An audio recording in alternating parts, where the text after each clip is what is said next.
Now, extreme weather is being recorded around the world, from flooding in Europe to wildfires in the US.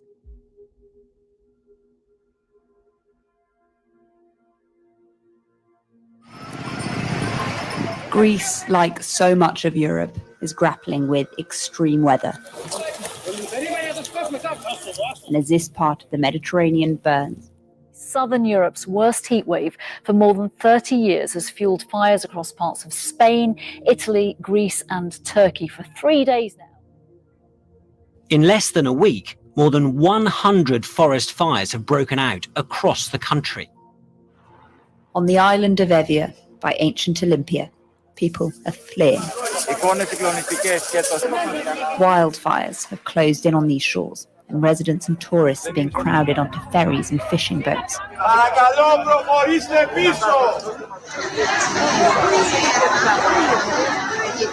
Leaving behind the burning island.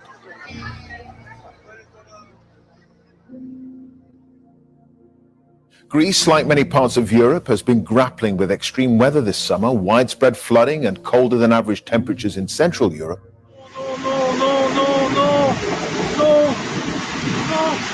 In Belgium, heavy rainfall has caused severe flooding less than a fortnight after deadly flash floods across Western Europe. A typhoon is battering China days after severe flooding killed dozens of people.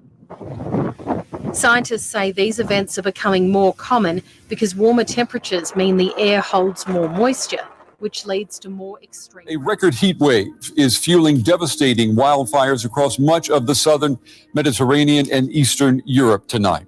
Hundreds of blazes have broken out, many of them multiplying in recent days. Italy, Croatia, Greece, Bulgaria, North Macedonia, and Ukraine are tackling dozens of wildfires. Extreme temperatures and dry conditions are fueling wildfires in Northern California. Fire is threatening Spain too.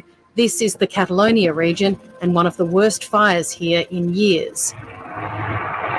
There were similar scenes on the Italian island of Sardinia, an out-of-control fire after a heat wave.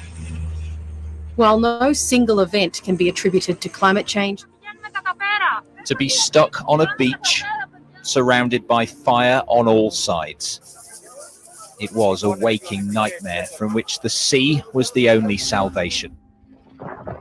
They are fleeing from nature at its most ferocious. Wildfires on the Greek island of Evia forced tourists and residents to be rescued by boat from the beaches. Even the outskirts of Athens weren't safe,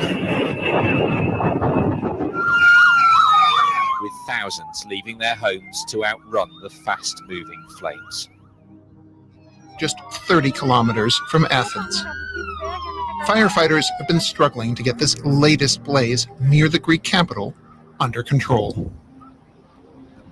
Just hours earlier, flames came close to the site of the ancient Olympics. As this oldest of countries grapples with this very modern peril.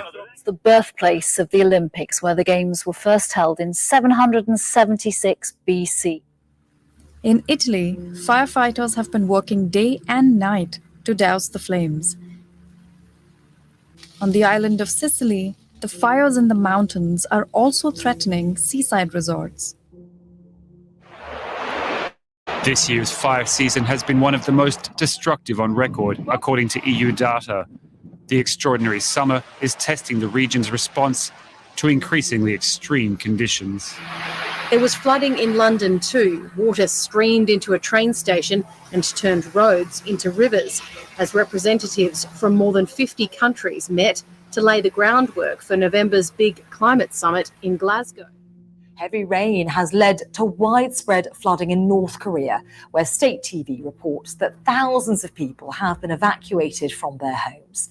Large areas of farmland are underwater, and more than 1,000 homes in the country's east coastal region of Honchi-yong have been destroyed. Officials in India say more than 160 people have died in the past week due to severe floods and major landslides. Many people have also been reported missing in villages along the country's western coast. Turkey's also wading in as a major disaster area is declared after weeks of flooding and landslides in its northeastern coastal region. Just the damaged furniture, shops and cars amount to millions. Thousands of people have been forced to leave their homes in southern Turkey as huge wildfires continue to burn. Fires blazing on the hillsides and forests near the coastal resorts of Bodrum and Marmaris. Wildfires have been raging for 7 days now in Turkey, and these flames are closing in on the YAHKI power station. Strong winds, low humidity and scorching temperatures, the weather conditions that help the fire spread. In Turkey, a wall of fire surged toward a huge power plant on the Aegean coast. Thousands of residents fled. By land, wildfires are destroying huge swaths of territory around Europe. Finland has been battling its biggest forest fire in half a century. Heat waves are also causing havoc further south. The worst blazes are raging in southern Turkey, where 6 people have been killed. So there is a very complex process behind all this. In the meantime, the impact of fires, floods, extreme heat and drought will continue to be felt. With less than 100 days until the Glasgow summit, these events may just focus minds.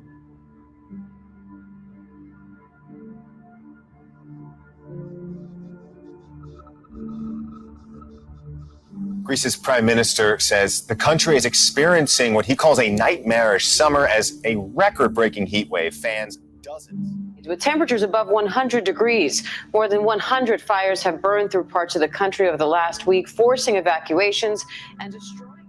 More than 150 wildfires are burning right across the country, some close to the northern suburbs of Athens. The people of this ancient city are dealing with an historic heat wave, Greece's worst for more than 30 years, caused by what meteorologists have called a heat dome. In Greece's Evia island, in the grip of its own heat wave, more flames tear through a pine forest. With rolling hills and little visibility hampering rescue efforts, it's no surprise over 150 houses are said to have. But it is in the suburbs of Athens where fires are burning most intensely. Amid the smoke, we filmed explosions in a village on the outskirts of Athens. Large swathes of forest completely destroyed. Strike me as almost precisely the same as the wildfires of 2019/2020 in Australia, and of course the way that the wildfires have emerged in the US, North America as well. So certainly not a coincidence, and something that we know for sure is being made more intense. Well, there is no doubt about it. We are now in the midst of the worst drought we have seen in modern-day California. Today, experts gathered to lay out where things stand. Cecilia, to the wildfire crisis in the West. That Dixie fire engulfing an area larger than the size of Los Angeles. Flames are raging through California right now. This is what it looked like Thursday night on the road to Canyon Dam in the mountains of Northern California. Everything, trees, cars, homes, and more homes in flames. Wildfire emergency, California's Dixie fire exploding again overnight. Now the third largest. It took just an hour for these buildings to be incinerated, all from a fire that's now burned for more than 3 weeks, starting small near the town of Paradise. And then growing exponentially this week, it exploded, now becoming the third largest wildfire in California history. Of the state's 7 biggest fires ever, 6 have occurred in the last year. We're seeing truly frightening fire behavior. We really are in uncharted territory around some of these extreme large fires. I have never seen a firestorm this bad. The Dixie Fire in Northern California turning skies red in Lassen County and Susanville. This after the fire demolished the town of Greenville.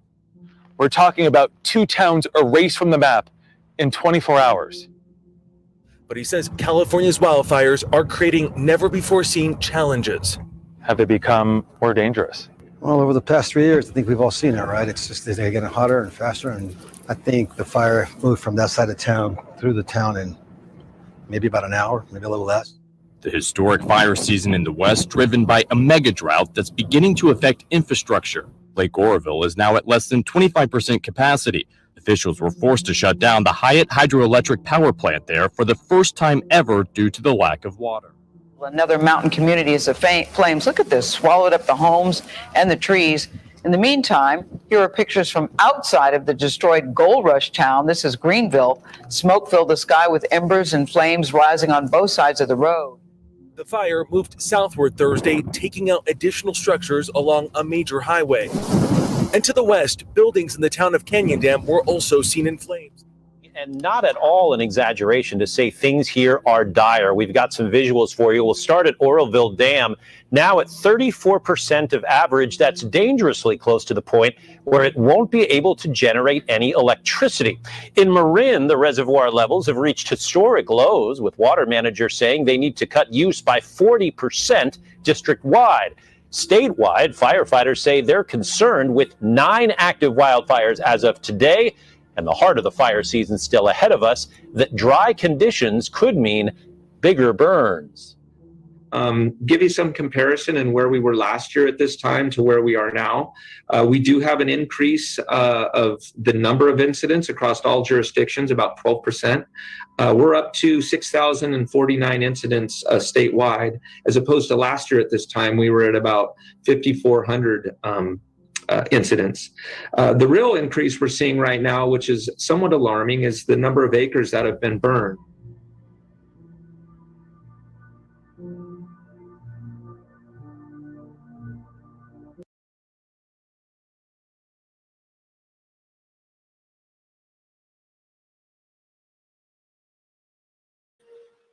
Hallelujah, hallelujah. Give me a Yahoo if I can be heard. Hallelujah. I want to make sure everything is solid. Let me know if I can be heard. All praises, glory now to the Most High. Let's get her done. Let's get her done. I got one more video I want y'all to hear, and then we're going to go ahead and rock. All right? Good to see y'all in the building. Peace, love, light, healing. To the faithfully lit. All praises. Glory now. Okay, I can be heard. All right, one more. One more. Let's go ahead and get her done. Good to see y'all in the building. All right, let's share this.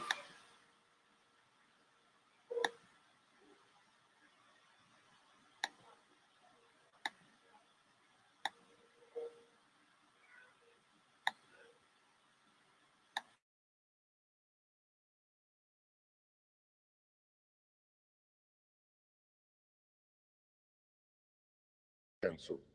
I can't see how the virtual AI. I can't see how their system can survive. I can't see how the virtual AI reality they want to create can survive. All this social crediting and all this stuff, like this nightmare dystopia they're building. I honestly don't see how it can work because people are too creative. People, the spark of humanity is too strong. The spark of freedom is too strong. I mean, the amount of people we're seeing push back now all around the world, I don't think that the human spirit will be squashed. I think the parasites that are running this world have moved too quickly. And I don't think they're going to get away with it. I mean, maybe some will move into that, but it's almost going to get to the point where the whole system is just going to collapse and implode in on itself, I think. I don't think the human spirit will allow itself to be squashed in this way. I don't think it's possible. I think we're far too creative. I mean, you've got to also take into account what's already been done to us.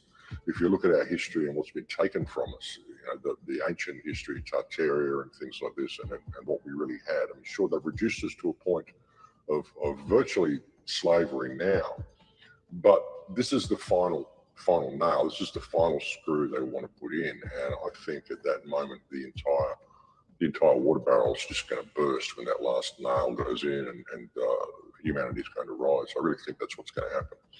I think it may work for them. They might get sucked into that black hole, but I think most of the people are going to choose freedom. I really do. I think that's what we're seeing in the world now, and they are forcing people to wake up. They're forcing people to adopt a little bit of self-responsibility. Because it's got to the point, I mean, you know, everyone's going, well, things are terrible. Someone should fix it, which is always the thing, you know, someone should fix it, not me, but someone should. And now the government's offering their fix, and they're going, well, hang on, I don't like this. This isn't a fix. You know, maybe I might have to take a little bit of responsibility for myself and actually get out there and say, hey, no, we're not going to do this. And that's what we're seeing. You know, and they're forcing, I mean, they're forcing people putting their backs to the wall. I always said people will never see this, and they'll never stand up to themselves until it comes to their backyard and their backs. This is a share, and you don't need any of these to make money from the stock market. And in fact, if you click here right now, we will show you how you could collect $5,859 from the stock market without having to own a single share, without confusing credits to the wall. And the government's doing that now. So I don't think that it's going to survive. Might come in a little bit, but I don't think it's going to survive. I think the human spirit is way too strong. You know, I'm seeing more and more people get it. I mean, you know, so many people know that it's a fraud. This is what happens when you take all the power away from people. You squash consciousness into a box so that people don't know, you know, what to do. And then you give little bits of power to certain people, and they sort of feel, oh, you know, they feel a little bit better about themselves, and they like to exercise that power. You know, we've got a system that will search for that little spark of sociopathy in everybody, and it will nurture that and cause that to grow, and then give that person a little bit of power over others so it grows a little bit more. And people enjoy it. It makes them feel important if they can dob in their neighbours, and, you know, they'll think that they're a good little person who's doing what the government said, and they're upholding the law, you know. So this is some of the problems that I see in people. Well, Tartaria was everywhere, and history is fabricated, completely fabricated, all of it. We used to think, well, you know, the Dark Ages, we don't know what that is. We realised that they invented the Dark Ages and just put that in there to put a whole bunch of stuff back in the past. And we realised, you know, some of history might be wrong, but no, it's all fabricated. The whole lot is fabricated. I've often referred to the earth as a people farm. We're living in a people farm, and people don't really realise it. I think of each country as its own separate pen. And what they've done now at the end is just harvest time, and they're stock taking. They've closed all their pens. They're doing their stock taking. They're harvesting all those souls that they can get. And it's a natural progression from what happened in Tartaria. I mean, this will be the complete loss of human consciousness if they are able to lead us in there and actually able to get away with this. It will be the end of humanity. But when you really look at what we had, I mean, it's incredibly inspiring to see the art and to see the ancient history that's right there in our own cities. If you just go out and look around your city with the right eyes, you know, nothing makes sense. None of our history makes sense at all when you look at the timeline we're given and the stories that we're given. All you've got to do is step back and think about it, and you realize that none of this is true. And this culture, all of this stuff was here, and we inherited it all. So I've had to bring it forward and move it forward because they're running scared. And they look terrified too, these politicians. When you see them being interviewed on TV, they know that the people know they're lying. And they're getting out there and they're trying to still play their parts. But look at the body language of them. They look terrified. They look scared to death that people are actually waking up. And the faster they push this, the more they're waking people up.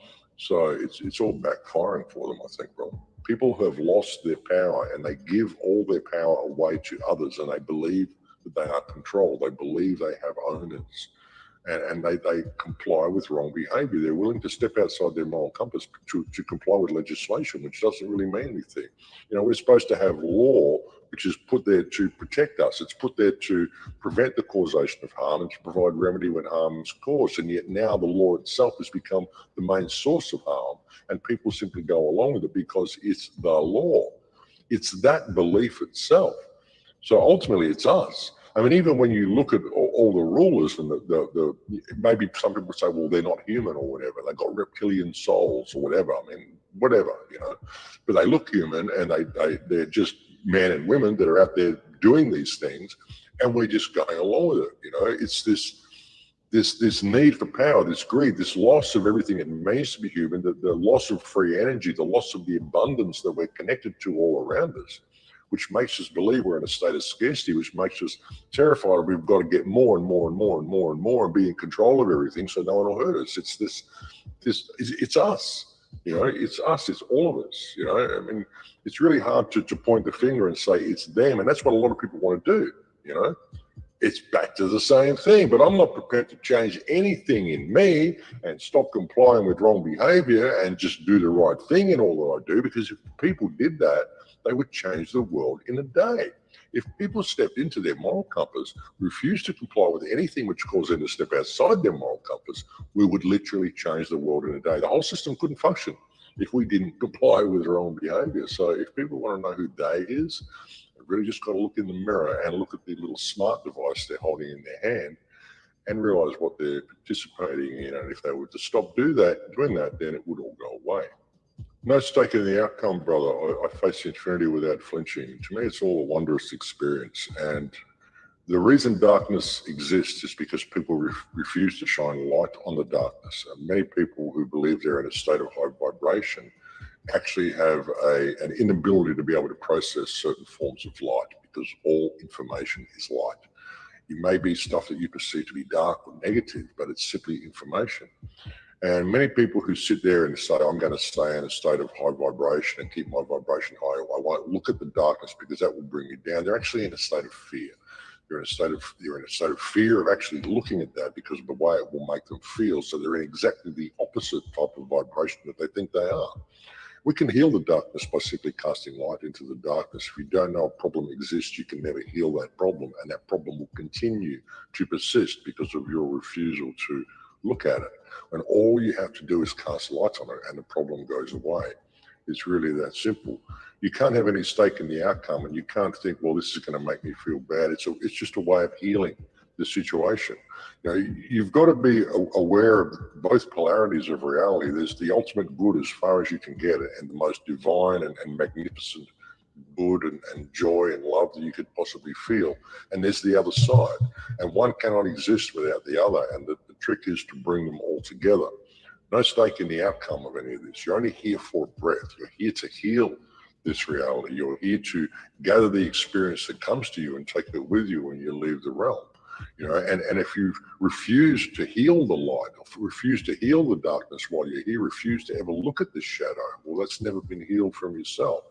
We can heal the shadow, but we have to be aware the shadow is there, and we have to be prepared to look at the shadow. The shadow will flee before the light, but you've got to be prepared to put that fear down that you have of actually looking into the shadow to begin with. You know, there's a saying that if you look into the darkness, you will become the darkness, but that's not really true. If you're spiritually inspired, when you look into the darkness, what you will discover is the level of good within yourself. When you see these dark things, you become outraged, but it's an empowerment. It's an empowerment sort of an outrage, and you've simply got to look at the darkness and tell it to flee, and it does. It goes away. It will run before the light that you cast on it if you're prepared to look. But you've got to put that fear down in order to do that. You've got to cross that threshold. That's what a lot of the New Ages and a lot of these so-called spiritual gurus aren't prepared to do. They're all in this whole, you know, where attention goes, energy flows, and I can't look at that because I'm creating it. No, you're actually creating it by refusing to look at it. You're allowing it to persist by refusing to look at it. You know, and the fact that you've got to be there and ignore all this stuff around you shows you that you're putting all this energy into something you could simply heal if you were to look at it. Then it wouldn't be there. You wouldn't have to ignore it. You know, willful ignorance is what creates this problem, what allows it to persist.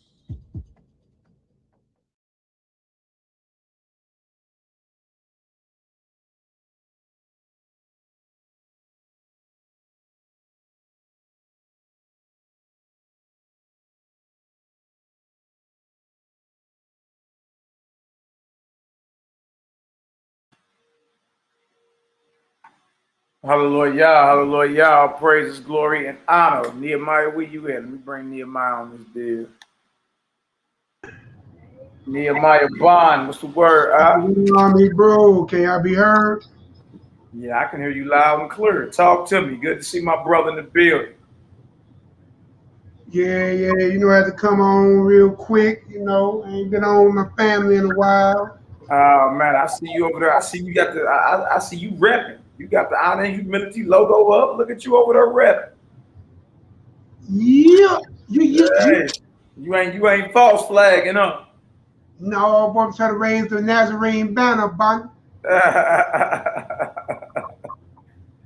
Talk to me, brother. How everything been going for you? Oh man, everything been going good, man. Work, you know what I'm saying, family, growth and increase. Got another grandbaby on the way, so there's another grandbaby on the way.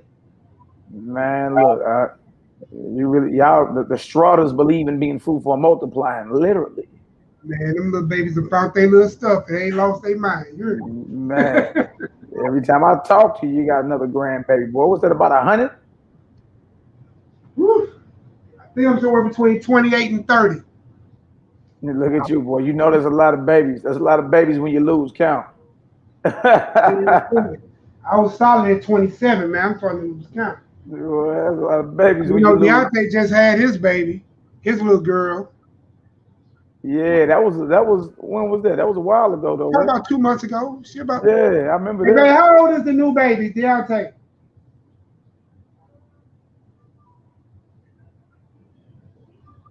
Yeah, Nehemiah About be 2 on. months, 2 or 3 months.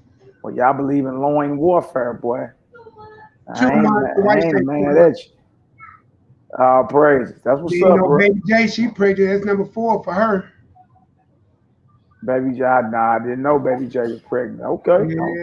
Well, that's what's up, brother. Well, abundant blessings to you and yours. Obviously, you raising not an army, but a nation over there. You dig? So, abundant blessings from the highest heaven. Hallelujah. Upon you and yours, my brother. Stay prayed up. You understand? And slayed up. You already know what time it is. On day. All praise and glory now. I appreciate them arms, brother. Matter of fact, let me drop Lindsay the third, bless up. Yeah, his son Art was been battling that boogeyman.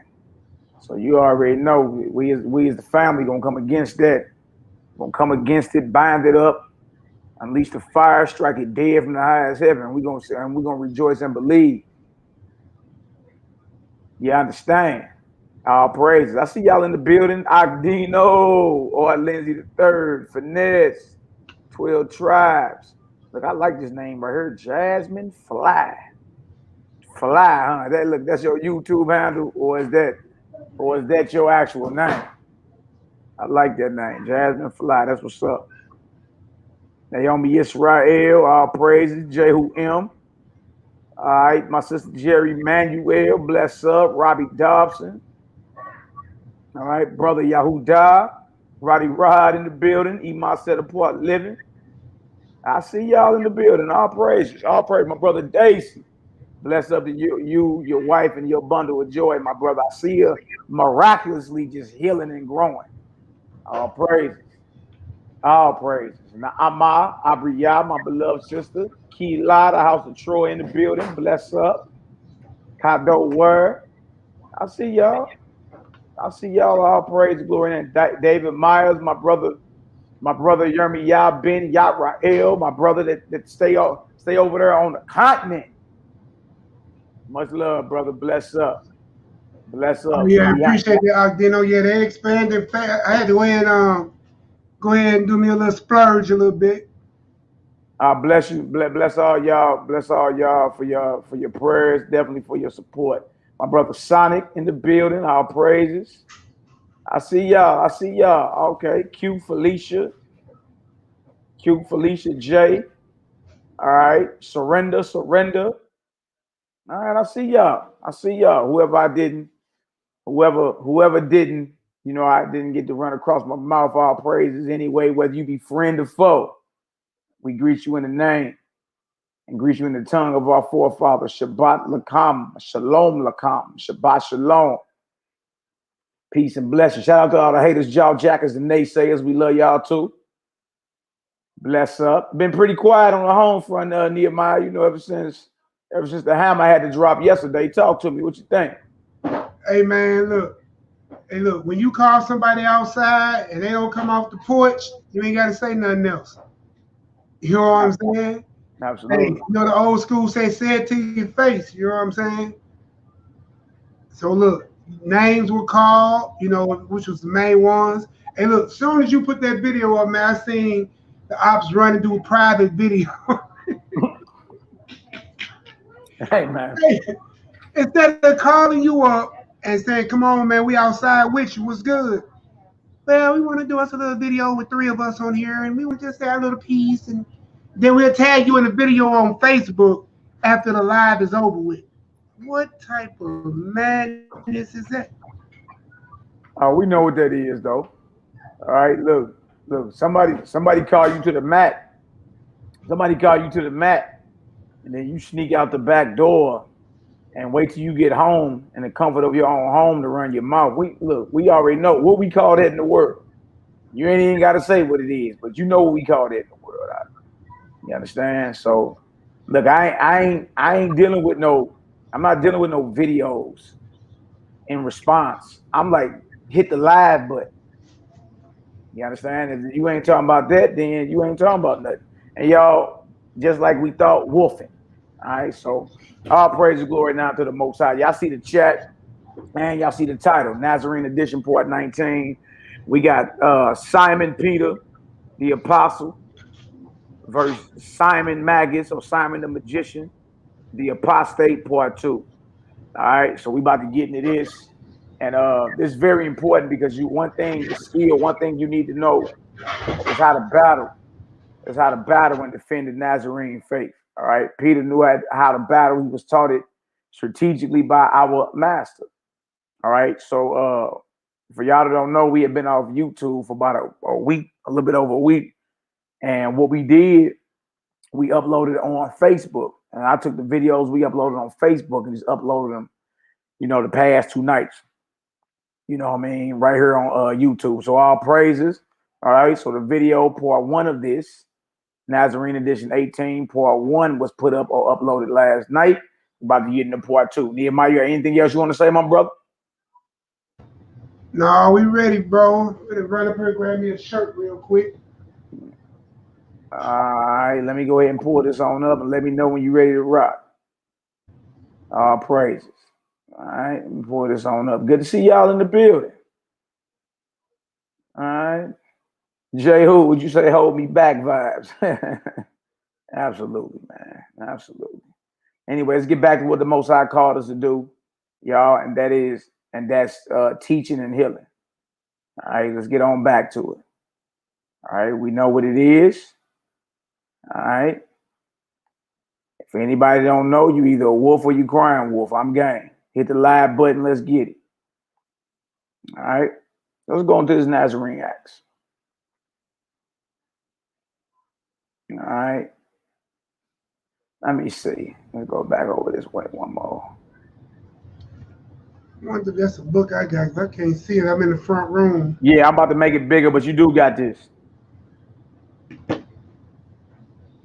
You say Acts of the Nazarene? Yep, Nazarene Acts. We're going to start on page, let me see.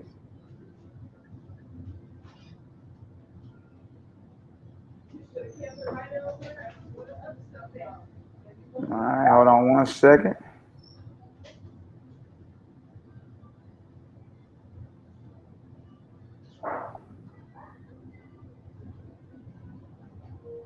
All right.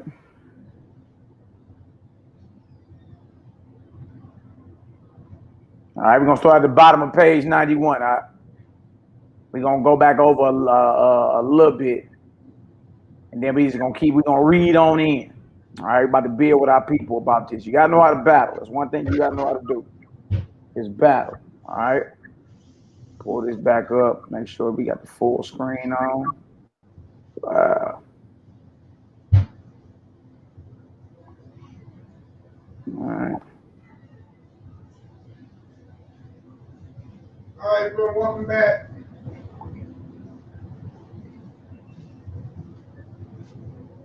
What page we on? We on page 91, the bottom of 91. Can one of y'all bring my glasses?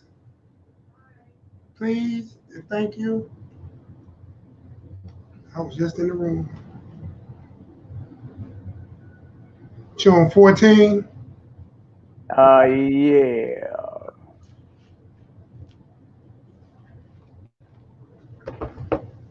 Now we're gonna start up on 13. Simon a seducer. All right, we're gonna walk our way on in. All right. Blessings to all y'all for y'all prayers and support. Can't say it enough. All praise. Yeah, we on the hunt for another building too, y'all. Coming soon to a Israelite near y'all. Yeah, absolutely. Absolutely. Therefore, we just gotta put the groundwork in and get her done. As long as everything makes sense, we ain't gotta deal with no crazy landlord like we did last time. We all good. Right. All right, let's get her done. You there? Can you hear me? Yeah, I can hear you there. on me? Yeah. Oh, yeah. Yeah, who else I'm talking to? Shut up, Come man. I on. have to get a shirt, brother.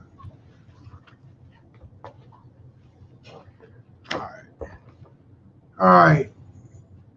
Shimon, is it Shimon? Yeah, another way to say Simon. Simon, a seducer. Let's get it.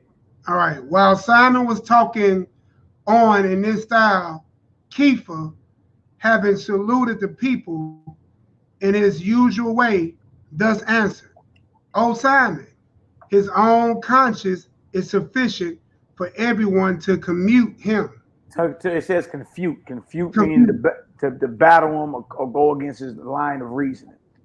All right. For y'all that don't know, this is Simon the magician or the sorcerer that you'll find in Acts the 8th chapter. All right. All right. This is going more into detail about him and Peter's encounter. Right. And it was a long encounter. Peter was banging with him because, for one, this guy had people believing that he was the Messiah. He had a doctrine called the standing man doctrine. All right. Now, how to battle and how to defend the true understanding and true faith given by HaMashiach. You understand? He thoroughly trained his disciples, his students. And by the time they went forth, they became apostles. All right.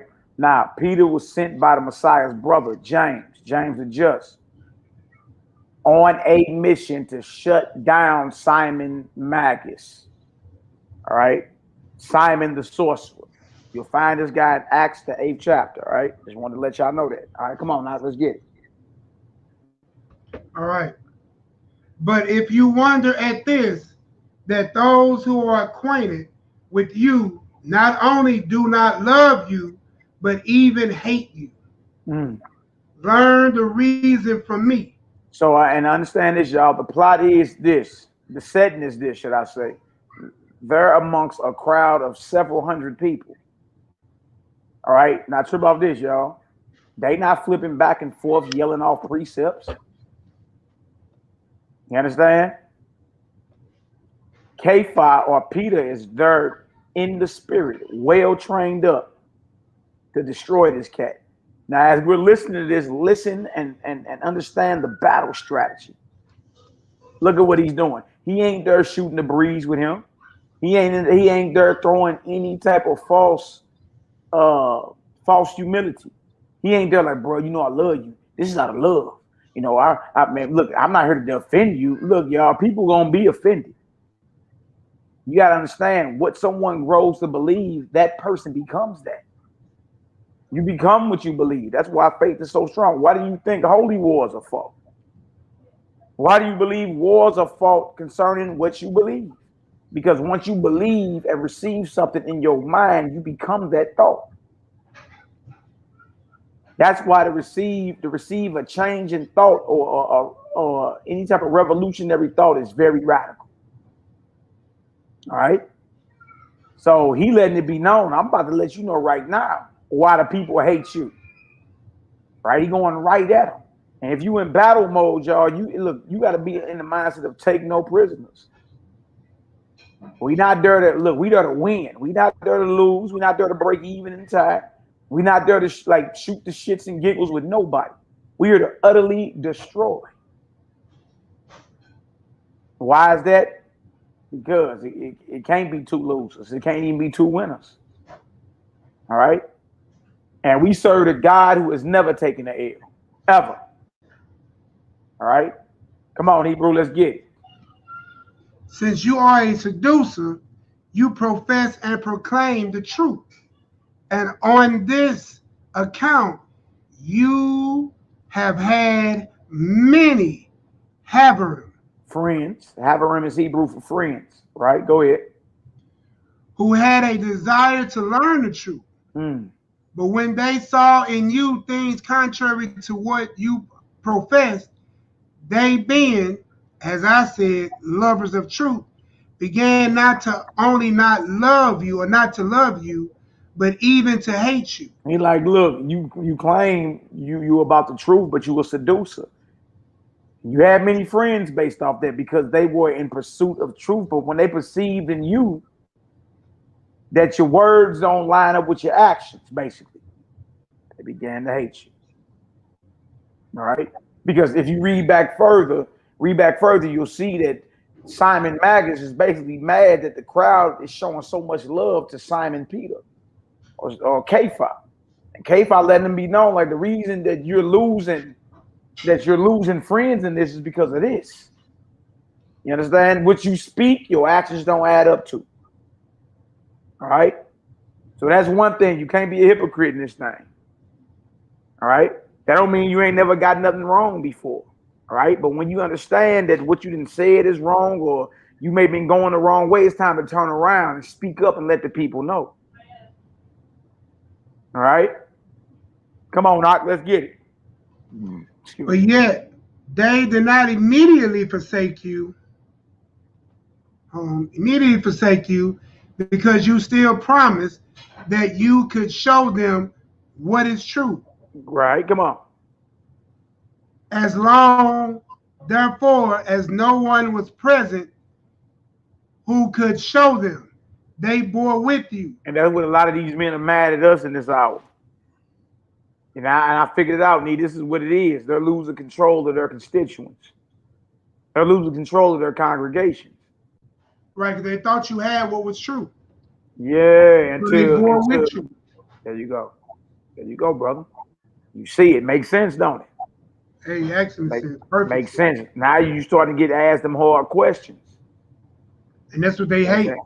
Yeah, now people like, nah, what them brothers are saying sound real, man. What's going on? All right?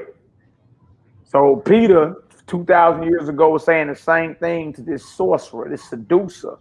And a lot of these doctrines are seductive doctrines. All right? By the time we get done with class tomorrow, you're going to see, because that's one thing that we need to learn is essential, how to defend and how to battle. You got to know how to do that. All right? Once you understand that, you'll be able to unarm any naysayer out here. All right? Any naysayer. Because it's people who don't even believe in your God, but studying the Bible to straight make you look silly by bringing out what they call contradictions or conflictions. You understand? But Peter and the 12 were trained on how to properly navigate through these waters right here. All right? Thus making your Father in heaven proud. All right? And not making yourself an enemy of his. Because if you think and believe the wrong thing about your God, in essence, you become his enemy. All right? There are things written contrary to the nature of your God. Period. Point blank in the story. He's either all powerful or he's weak. Which one? He's either all knowing or he's ignorant in some things. Which one? All right?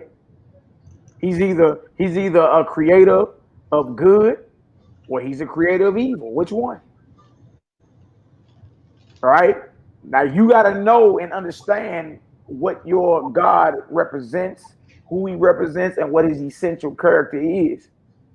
All right? Because somebody can lick their fingers and flip right open to a spot and show you something that is directly contrary, you understand, to the foreknowledge of your God. For instance, a scripture as ascribing ignorance to him. Bring it out. Give him a quick example. You understand? Or something that seems as if he's surprised that something happened. All right? No, you gotta understand the essential nature of your God. Why? Because rightful beliefs is essential for holiness. All right? You run around here believing your God create evil. You understand? And then one day you get a whisper in your ear to go ahead and just let your guards down and go do some evil. After all, the God that you serve, he created it, right? He already knew you was going to do the evil, right? Here you go justifying evil, calling evil good.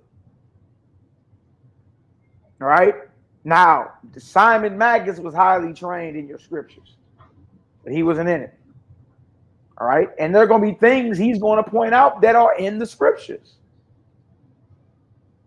Peter was trained by our master how to properly answer. You understand?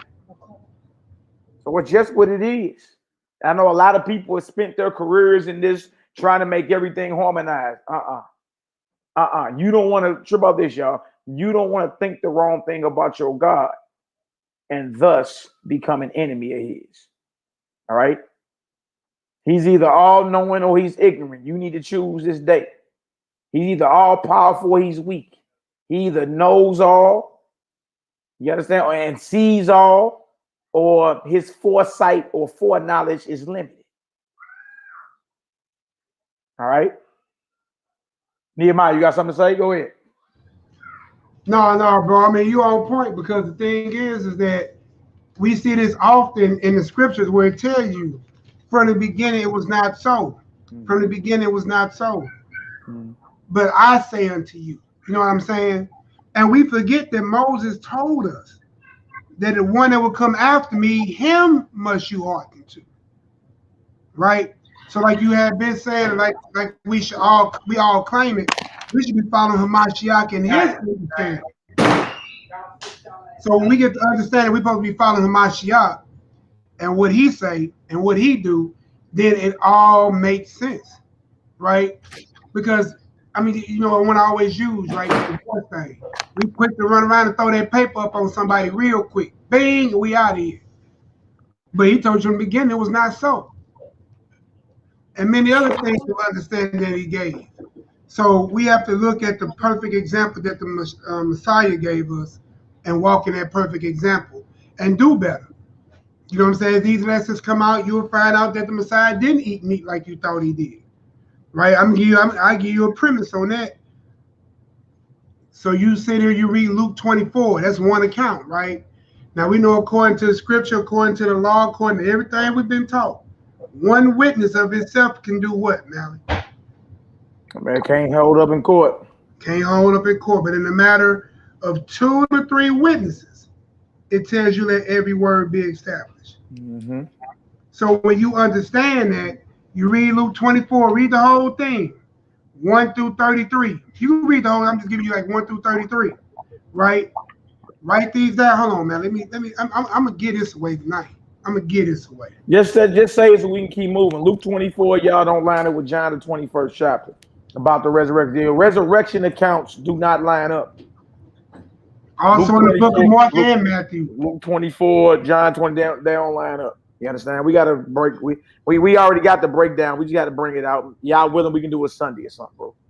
But absolutely, line it up and you'll see. One, he's at the Sea of Galilee, then he's in Jerusalem. Which one? It's 75 miles apart. There you go. And it takes 4 days to walk there if you walk 8 hours a day. It was impossible for them to go there and then get back there by the time he resurrected. If he was in the grave 3 days, like it don't even make sense. As you keep reading, Jerusalem and the Sea of Galilee are 75 miles apart. All right. All right, where we at, Doc? Let's get it. All right. But since the hope of a better instruction has dawned upon them, they despise you and seek to know what they understand to be better. And you indeed acting by nefarious acts. Yeah, nefarious arts, meaning you a magician. You're using magic. Nefarious arts. Go ahead. Thought at first that you should escape detection. Yeah, you thought you was gonna be you wasn't gonna be found out, basically, right? Go ahead. But you are detected. Peter, like I done detected you. I done sniffed you out, your flanks open. All right. They tell you in Acts the 8th chapter, he had a long time bewitched the people of Samaria. That's this guy right here. A long time he bewitched everybody using sorceries. Had everybody believing that he was the Mashiach. All right, go ahead.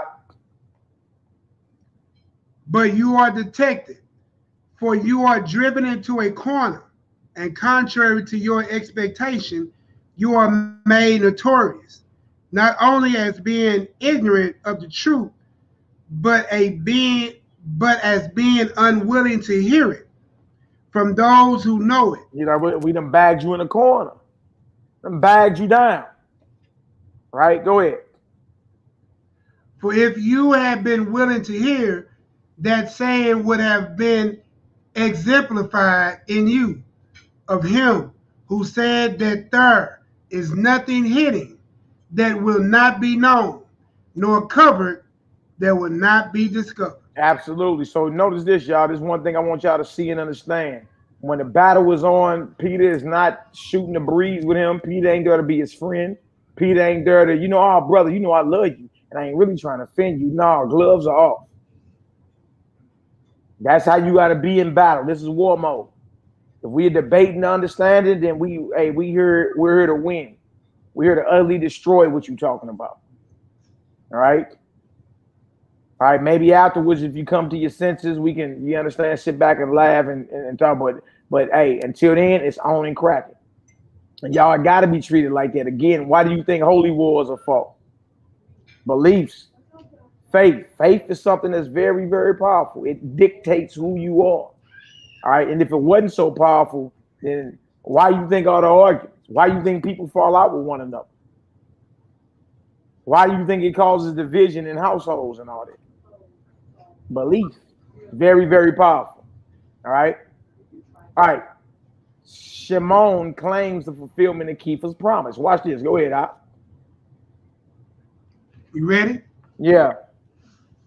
While Kepha spoke these words and others to the same effect, Simon answered, I would not have you detain me with long speeches, Kepha. I claim from you what you promised yesterday.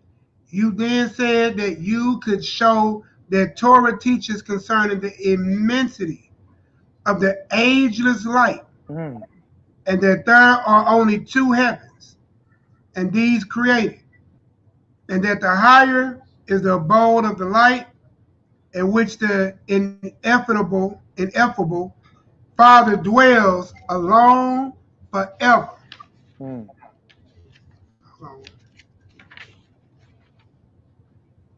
Hold on, bro. I don't went all the way back.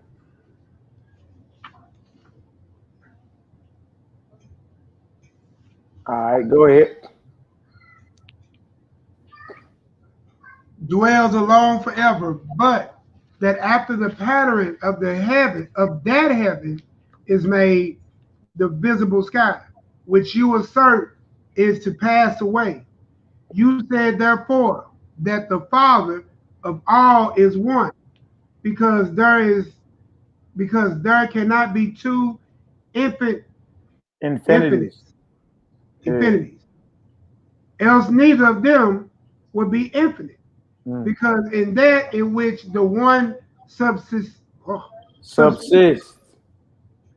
he makes a limit of the substance of the other.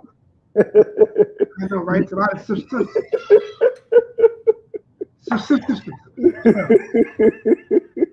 Since then, you are not only promised this, but are able to show it from Torah.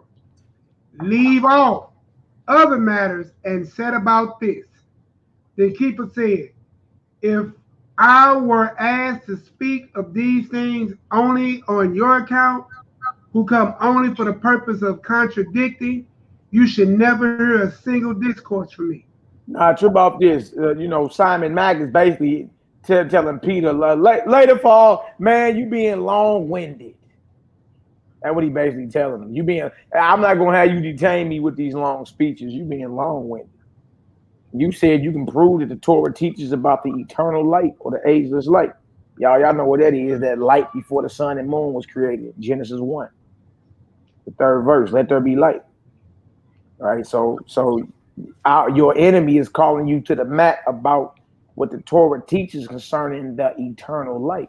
Because obviously, your enemy, Simon Magus, understood that there were lights made on the fourth day. You understand? And there was lights called out in verse 3 of Genesis chapter 1. All right? So he said, enough with you being too long-winded. That's another strategy of your enemy, trying to throw you off what you're saying. All right? So he later for what you're talking about, let's get down to what you were saying yesterday. Because deep down, your enemy feels what? That you can't prove. He feels he has you in a trick bag, right? And Kepha said, if it was just only you, because I know you heard, you not here to be edified. You only ask questions based off contradictions, right? You would never hear a single word from me if it was just you here. Because I know what you're here to do, right? Simon Magus is like a sodnetter. A sodnetter, you know what I mean? That'll have you on, just ask you questions. Well, is your God all-knowing? You be like, yeah, then why over here? He said, let us go down and see. Yeah, you understand? As if he couldn't, as if his eyes aren't 10,000 times brighter than the sun. As if his eyes aren't in every place beholding the good and the evil. You understand? Speaking of Sodom and Gomorrah, Genesis the 18th chapter, verse 21. Let us go down and see if the cry that we hear matches the actions. You understand? Paraphrasing, obviously. So he's just letting it be known, like, look, if I were to speak of these things only on your account, who come only for the purpose of contradicting, you should never hear a single discourse from me. All right, go ahead. But seeing it is necessary that the husbandman, wishing to sow good ground, should sow some seeds, either in stony places or places that are to be trodden of men, or in places filled with brambles and briars, as our master also set forth, indicate by these the diversities of purpose of several spirits, I will not delay. Flat out, he like, just like, you know, a husbandman, before he sows seed on fertile ground, he sows seeds on stony ground and all that. All right, in other words, for the purpose of others. I'm not gonna delay. I'm here. Look, I'm outside. I'm right at you. I'm here to shut you down. If it was just for your sake only, I wouldn't even care. But because the fate of all these people are on the line. Wolf, what's good? What's good? I'm gang. Right? And y'all, that's why I came out yesterday. To anybody that's listening, any of the ops listening, you ain't got to go run and go make you no video. Hit the live button. Get in contact with me. Let's go live. Wolf, what's good? It's that simple. It's that simple. All right. You running off and to make a video in the privacy of your own home. You comfortable with her. But I'm saying let's put it on the line. And if you're really about it, we can put a spiritual wager on the table. Oh. And really get it done. Oh. And really get it done.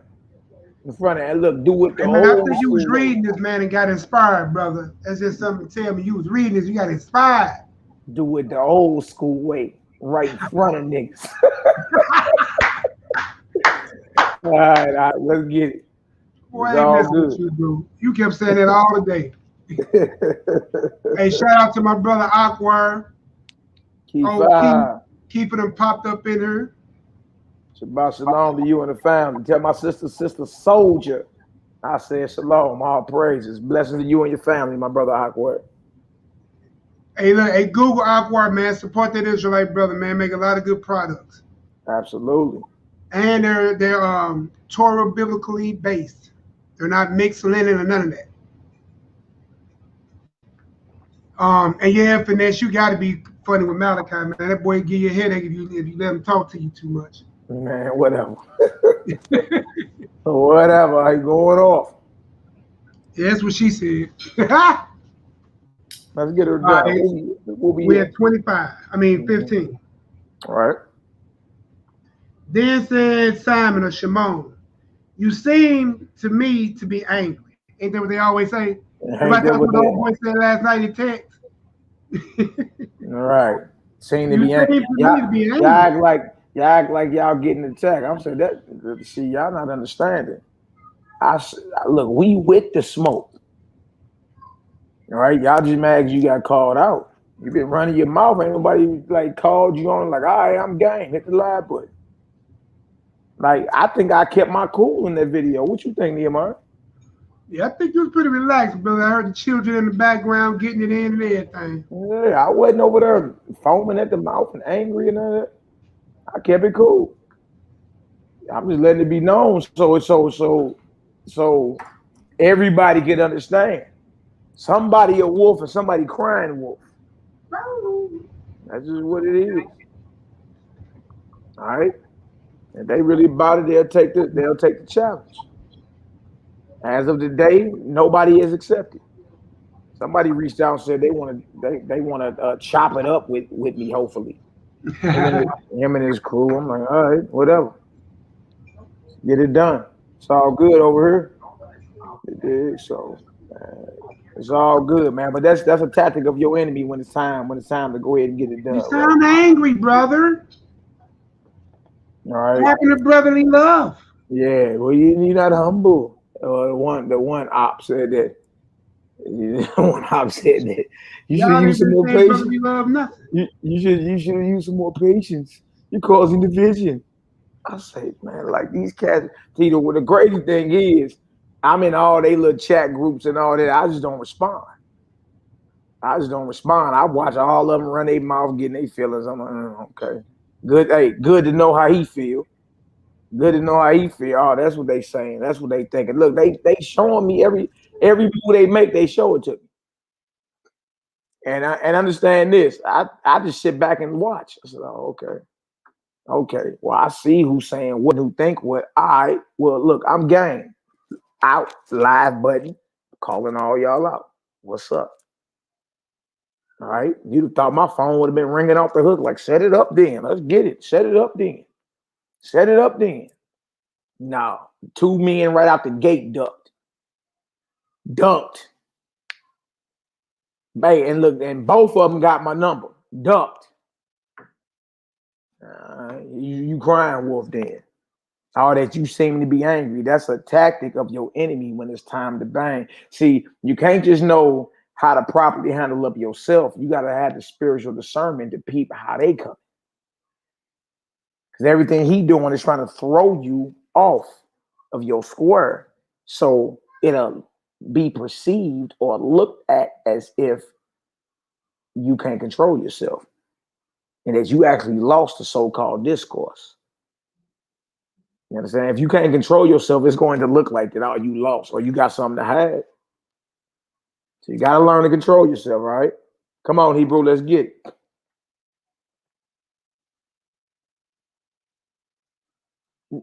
Nee, where you at? Right here, bro. You know what to do. Come on, Knock, let's get her done. All right, he said, Shimon and Simon, you seem to me be angry. But if it be so, it is not necessary to enter into conflict. Then Kepha, I see that you perceive that you are to be convicted, and you wish polite to escape from the contest. Say Peter, see him. Oh, you ducking. You ducking. No, look what he said. You seem angry. You emotional, right? And if that's the case, we don't even need to have this discussion. It's conflict. Peter like, you trying to escape. You trying to duck this fade. Politely, right? Go ahead. Trying to escape this contest. Yeah. For what have you seen to have made me angry against you? A man desiring to deceive so great a multitude, and when you have nothing to say, pretending moderation. Pretending what? Moderation. That's y'all. That's what's called that false humility. Y'all gotta watch that too when it's on the line, when it's time to battle. Oh, yeah, they try to get sympathy with that. Yeah, y'all. If it's a debate, that's wartime. That's wartime. It ain't no, I got love for this brother. And then yawn, whatever. You understand? Some of y'all old enough to remember when Michael Jordan was playing basketball. Jordan, like, he could be your partner and all that off the court. On the court, he ought to kill you. It ain't none of that. It ain't none of that. You see? So you got to watch the false humility as well. We brothers, we just, sharpen my face, brother, and all that, brother, and love. Yeah, all of a sudden everybody got to dropping the love bomb. Love. It's supposed to be about love, brother. Love. You understand? But no, he really there to destroy you. So watch out for the pretending moderation. What else to say? Who also command forsooth by your authority that the controversy will be conducted as you please and not as order demands. Yeah, because a lot of folks be wanting to, you never allow your enemy to control the narrative or the debate or to control the flow. You got to take that over. You got to take that over. One cat called himself an elder, called me and thought I was going to counter a certain way. And I countered so quick, but totally differently. He was cutting twain. Hold on, see, yeah, you didn't expect me to come like that. You feel me? And in essence, want to get mad because the way I countered what you threw out there, you didn't expect that to happen. Always control it. You got to control the flow of it. You got to control the flow of the debate. All right, and the narrative. All right, go ahead, Hebrew. I will enforce myself to bear patiently your unskillfulness, that I may show that you indeed wish to subdue the people, but that I teach the truth. All right, so when you battling, you got to watch out because your enemy will come with, personal attacks. Right? Call you ignorant, call you stupid, call you wicked. Simon the sorcerer called Peter unskillful. And he called Peter what? A seducer. A seducer calling another man a seducer. Hey, that's just how I be going. Yeah, but it's y'all, that's the nature of a war or a debate. This is what it is. You understand? You got to expect that. Like, don't go into no type of battle. You battling this Nazarene faith and all that. You go into there thinking everybody's so benevolent. Everybody's going to play by the rules. And man, look, you dealing with Israel. You dealing with Israelites. That's who you dealing with. All right. And a lot of these cats profess to be in what we call the truth, y'all, but they really in the streets. They just read the Bible more than the average cat in the streets. All right, if you don't know what you're doing, you can be a Simon Magus. You out here seducing the people. Straight up. Straight up. Go ahead, Op. But now, I refrain from the decision concerning the boundless light. Discussion. Concerning that boundless light. Answer me, therefore, what I asked you. Since YAH'KI, as you say, made all things which comes evil. So he's asking, so look, you see how he ducked out of the initial question. His initial question was about the eternal light. Eternal light. That he know that Peter can prove. So in his spirit, he like, well, you know what, I mess around and dug my own grave with that. All right, so what he do? He deflects. Switched up. That's how you know you got you. When your enemies start whoever you debate, if they start deflecting, you got it. You got it. You just got to make sure you stay true to what it is that you're there to do. You cannot let them knock you off your pivot. All right, know what he said. I'm going to refrain from a discussion concerning that light, that boundless light. And then he changed the subject over to where does evil come from? Since it said that the Most High makes all things, well, whence comes evil? Basically, where does evil come from then? All right. Watch this. Go ahead. Then said Kiefer, to put questions in this way is not the part of an opponent, but of a learner. So you got to establish that when you're there to go to war or debate too. You here to teach or you here to learn? You here to teach or are you here to learn? Go ahead. Boy, he said, if therefore you wish to learn, confess it. And I will first teach you how you ought to learn. Right. And when you have learned to listen in a straight way, I will begin to teach you. Yeah, he said, if you here to learn, you need to confess that with your mouth. Say, I'm here to be your student. All right. And then once you confess that, all right, I will first teach you how you ought to learn. And when you have learned to listen, then straightway I will begin to teach you how you ought to learn. And you got to learn to listen, shut your mouth, right? And then straightway I'll begin to teach you. I mean, you can't be over here running your mouth. I'm gonna teach you how to learn, and you got to be quiet. You got to listen. Once you can do that, then I can teach you. You see, Peter letting it be known. So, look, somebody is going to get sunned here, and it ain't me. I'm not here to get sunned. I'm not here to learn. I'm here to handle business. And don't forget, Peter was sent by James, the Messiah's brother, to shut Simon Magus down. Shut him down. We came with that sword, John. Now today people say, "Oh, Peter, you ain't humble. Oh, you proud. You causing division." Yeah, y'all, that ain't nothing but a trick of the adversary. Now we here to go to war. What you mean? You thought you could call down the thunder and then it come and then you can just, oh, that ain't fair. You called it down. What you mean? You called it down. Go ahead, Hebrew. But if you do not wish to learn as though you knew all things, I will first set forth the faith that I preach. And I do you also set forth what you teach to be true. Think to be true. You think to be true. And when the profession of each of us has been disclosed, let our hearers judge whose discourse is supported by truth.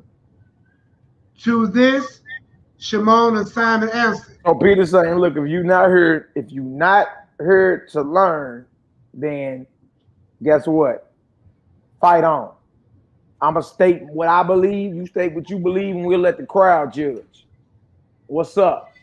You a wolf or you crying wolf? See, he's not playing with him. You're not playing with him at all. Y'all, you got to be the same way. You got to be the same way. We not here to exchange fancy soliloquies. We're not here to play with nobody. We're not here to be facetious. We here to utterly destroy what you're talking about. All right, go ahead. So your boy Simon said, this is a good joke. Behold, a fellow who offers to teach me. Nevertheless, I will suffer you. And here with your ignorance. And bear. Sorry. And bear with your ignorance and your arrogance. Oh yeah, he name called it now. I confess them. I do wish to learn. Let us see how you can teach me. So he said, okay, I'll confess it. You see that? Let us see how you can teach me, right? The existence of evil. Let's get into it. All right, we got to understand this because, y'all, there are scriptures in your Bible that says that your God created evil. Correct? And there are men who run around and say a precept.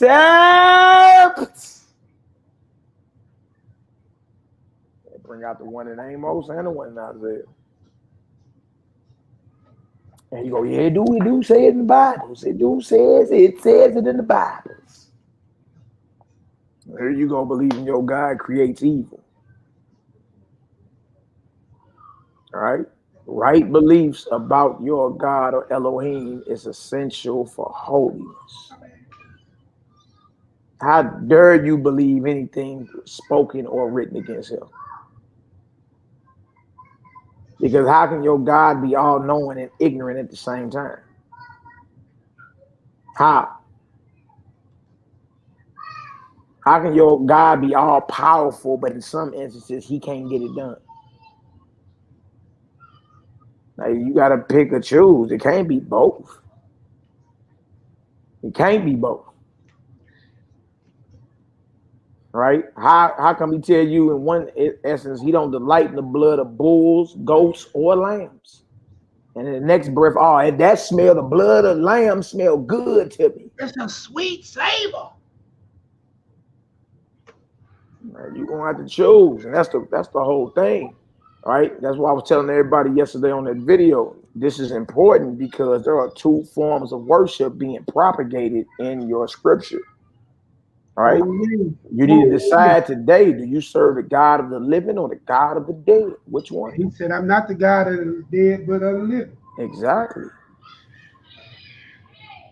You got our people around here. You understand? That made a career out of trying to make all these things harmonize. You start believing these things, and then you're teaching these things, and the people are believing what's spewing out your mouth. You understand? And now you got a whole, you got thousands of people running around here with an evil disposition toward their God, toward their Creator. What's up with that? What's up with that? All right, right beliefs about your God is essential for holiness. I believe my God is all powerful, all knowing. All right, has foreknowledge and foresight. Right, eyes 10,000 times brighter than the sun. Eyes in every place beholding the good or the evil.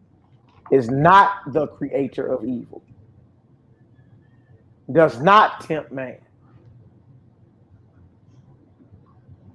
I'm willing to put it on the line, just let it be known. You understand? So anything written against what I believe, no, I don't believe that. What you mean? And look, that's okay for you to say that. Yeah. Because you can't be ignorant of this one thing, man. These people done got your hold of your Bible, conquered you, took all of your writings in 70 AD. Laid everything of their pagan beliefs into your scriptures, right? Gave you what they wanted you to have, right?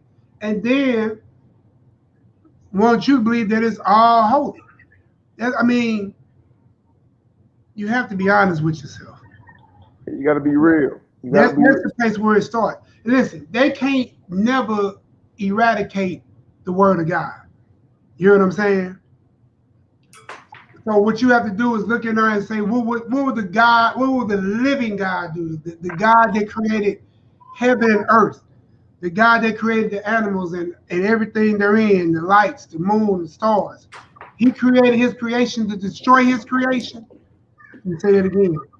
Did he create his creation to destroy his creation? Did he create man to destroy animals? Right. When you realize that Messiah not just come back to save man, he came to save the polar animals too. And to be honest with you, if you read the account, the animals was made before you. No way. So why would he hate them? No way. Have you read the account? Innocent. Why is you killing innocents? He called them guiltless, didn't he, bro? Guiltless, innocent. So God sent his son not just to save you, but to put back the order of his creation. And then how you know that's true is that he got rid of the Levite system and eradicated it. And that thing been gone for over 2,000 years. Absolutely. You feel me? And if you claiming that you still can eat meat, well, I'm here to tell you, according to the scriptures that we read, if you go to Leviticus 11 and Deuteronomy, right, to sit here and try to prove that you can eat meat, then let's go to the same Leviticus, right, and to the priest, because you got to bring that meat no matter if you capture it in the camp or out the camp. You got to bring it to the priest. And a portion of it has to be given to the priest, and another portion got to be offered up to the Most High, right? Am I tripping or not tripping? Nah, you right on point. That's Leviticus the 17th chapter. So if you killing them and you're saying I'm under the Levitical law, which I thought you was under order Melchizedek, as some of y'all names say, but y'all run to the Aaron to eat your food, but you can't run to Melchizedek to eat your food, right? So then if you saying that this is what you're supposed to eat, then you say, all right, well, Leviticus 11, well, you have to hold that to Leviticus 17. And then you say, well, Deuteronomy 14, well, you have to listen, They read that Deuteronomy 14, they do not go down to verse 27. No, you can never forsake the Levite. All right, there was always Levites within your gates. Whatever you caught, whatever you hunted, whatever it was, you understand? Since you going by that law, then guess who you got to bring that to? You got to bring that to the priest. Why do y'all think the imposter Jews? Why do y'all think they got something called kosher? Kosher right now. That's right. Meaning until a priest of theirs deem it clean, you understand? They are not allowed to eat it. Y'all, they get that out of Leviticus, the 17th chapter. So since you're going by the flesh laws of Leviticus, you got to do that as well. And if you're not doing that, you're in judgment of what? Being cut off. And that's if you're going by that. You understand? So look, man, the whole thing is to get back to the beginning. That's what it's about. The beginning is the end. It tell you that in Genesis. It tell you that in Isaiah the 11th chapter, Hosea the 2nd chapter, verse 18 on down. And it tell you that in Revelation the 22nd chapter. All right, the leaves of the trees are for the healing of the nation. The tree of life is going to yield 12 manner of fruit every month. 12 different kinds of fruit every month. That's your food. All right. You get into Isaiah the 2nd chapter. You get into Isaiah the 2nd chapter. You get into Micah the 4th chapter. All your weapons of war are going to be gardening utensils. You're going to eat what you grow. That's the whole thing. Even lions eat raw, bloody flesh. They're going to be eating straw like cows. They shall not hurt nor destroy in all my holy mountain, for the entire earth shall be full with the knowledge of the Most High. If that is not going, if that is not going on now, then my question to everybody listening is this: well, whose knowledge is the earth filled with now? Then? Hey, Mally, I want to land. I want to plant base back off what you just said, right? Mm-hmm. By the world being full of the knowledge of the Most High, there'll be no more death in my holy mountain, and there'll be nothing but peace in my holy mountain. And if that's the knowledge of the Most High, and at that time the animals are not eating no more meat, the lions are still eating meat. Exactly. So the knowledge of the Most High, when there's no death and when there's peace, is when we're not eating meat. Yeah, exactly. So whose knowledge is the earth filled with now then? Who you been following the whole time? Must be filled with Hashatan. And look, bro, look what I put. I posted in there Deuteronomy 14. They go there for the dietary law, but they do not take it down. It's kind of like how they do Acts chapter 10. You know how the church folks used to go to Acts chapter 10? Hey, look, it says right here, kill and eat. I can eat anything on your plate. But then don't realize when they go down to verse 28 that it was all a vision, right? Then just like the book of Tobit too, you know how they go in there in the book of Tobit in the Apocrypha and go to 6, right? And be like, see right there, the angel and them gave them fish and all that. But then when you go all the way and you keep reading and you get to Tobit 12, he tells you, I never ate with y'all. It was a vision. It was a vision. Yeah, one. So they were trying to go and show you meat that was given by an angel or something. It was just a vision. Right. So the next question. Tobit 6, Tobit 12. It was a vision. Right. But look, they didn't know meat to eat. But look, trip off this. When you go look at that, there's a witness to that story in the Testament of Solomon. All right. That demon that was on that woman has a name. All right. And he explains to Solomon that when he smelled the smoke of a liver and gall of a certain kind of fish, that he has to flee. All right. And Solomon asked him what kind of fish it was. Guess what kind of fish it is? It's a catfish.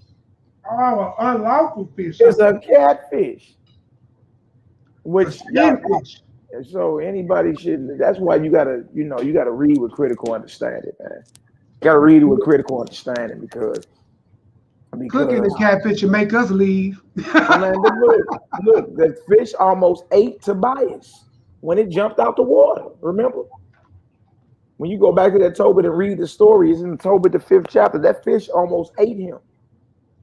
So the fact that the fish in its nature was about to eat man should have let you know it was an unlawful fish anyway. That's easy work, man. All right, chapter 16, existence of evil. Let's get her done.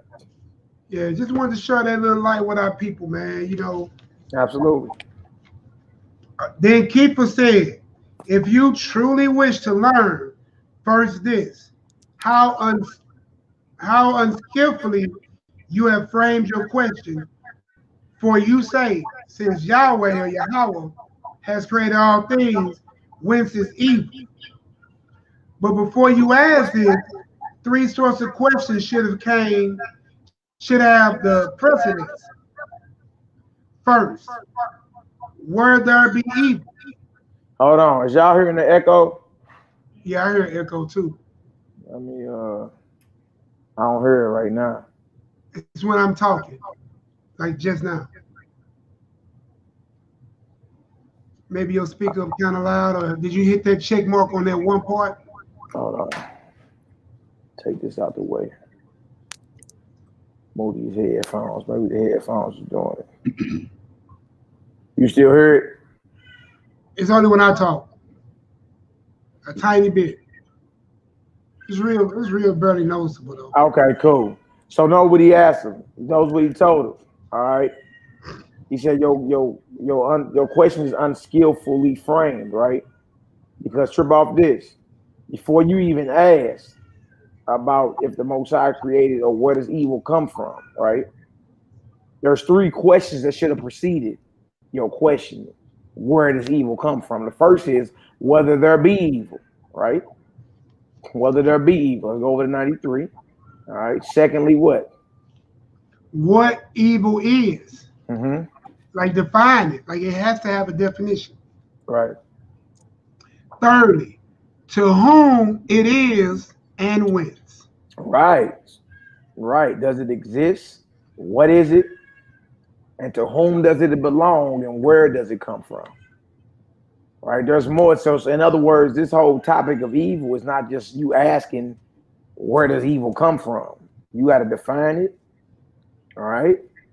What it is, what does it say? Thirdly, to whom it belongs, or to whom it is, and where does it come from? All right. And does it exist? All right. There are three questions that precede you asking where does evil come from. All right, go ahead. To this, Simon answered, oh, you most unskillful and unlearned. Is there any man who does not confess that there is evil in this life? Whence I also, thinking that you had even the common sense of all men, asked whence evil is, not as wishing to learn, since I know all things. Did he just say he knows all things? He bragging now. He think he got him. He bragging now. Go ahead. I least of all from you who know nothing, but that I might show you to be ignorant of all things, and that you may not suppose, the echo back, and not suppose that it is because I am angry that I speak somewhat sternly.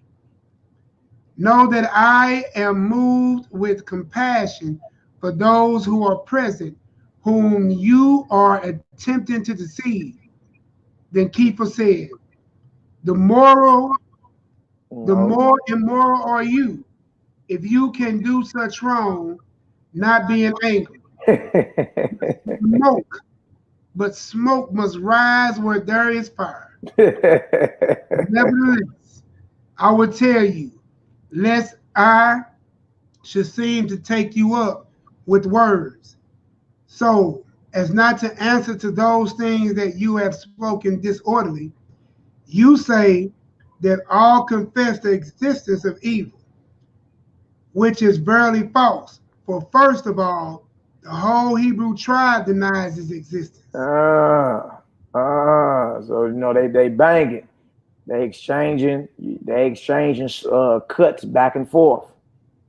All right, back and forth. But notice Peter dropped a bomb on them. The more are you, if you can do such wrong and not be angry. Boy, that means you extremely wicked. You understand? In other words, you can do evil and have no conscience about it. The more immoral are you, if you can do such wrong, not being angry, but smoke must rise with her as fire. That was hard. All right. Not admitted by all. Evil is not admitted by all, right? All right. Y'all let us know how we sound. Let us know how we sound. Go ahead. Then Simon interrupted his discourse, said, they do rightly who say that there is no evil. Then Keeper said, or Keeper answered, we do not propose to speak of this now, but only to state the fact that the existence of evil is not universally admitted. Flat out, stay on topic. You're saying the existence of evil is not universally admitted. That's the truth. That's the truth, even to this day. Come on, now, let's get it. But the second question that you should have asked is, what is evil? A substance, an accident, or an act? Yeah, you need to really get into this. Come on, where evil come from. Is evil a substance? Is it accident or is it action? Which one is it? All right, come on now. Yeah, the echo is in there, Matt. It's when I'm doing the talking. They say it's okay. They putting thumbs up in the chat and everything.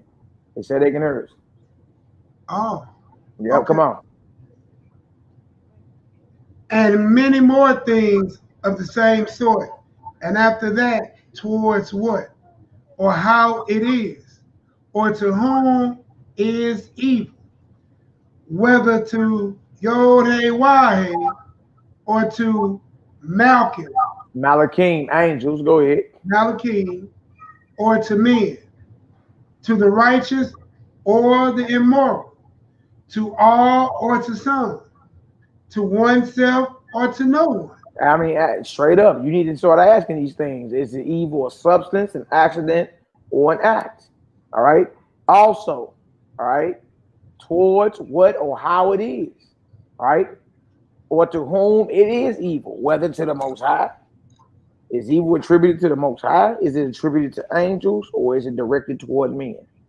Is it directed to the righteous or the immoral, to all or to some, to oneself or to no one? See? Now watch this. Go ahead. Whether it has always been or has had its beginning in time, whether it is useful or useless. Yeah, is it eternal? Or did it have a certain spot when it was invented? All right, these type of questions men don't want you to ask when they run around here talking about some precepts. I create good and evil. Should there be evil in the city and the Lord has not done it? But you could ask people, is evil a substance, an accident, or an act? Is it attributed to the Most High, angels, to men, to the righteous, to the immoral, to all, or just to some?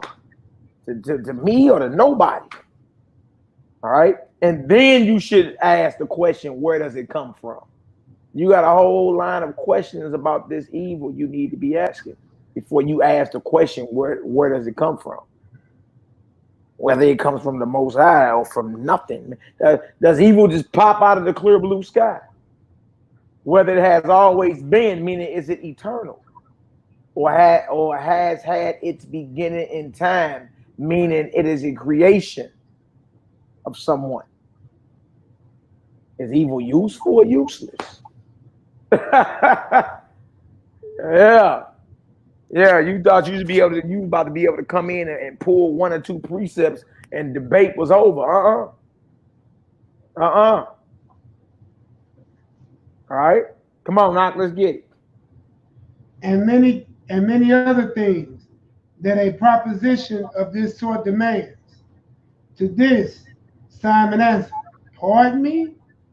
I was in error concerning the first question, but suppose that I now ask first, whether evil is or not. Look at him.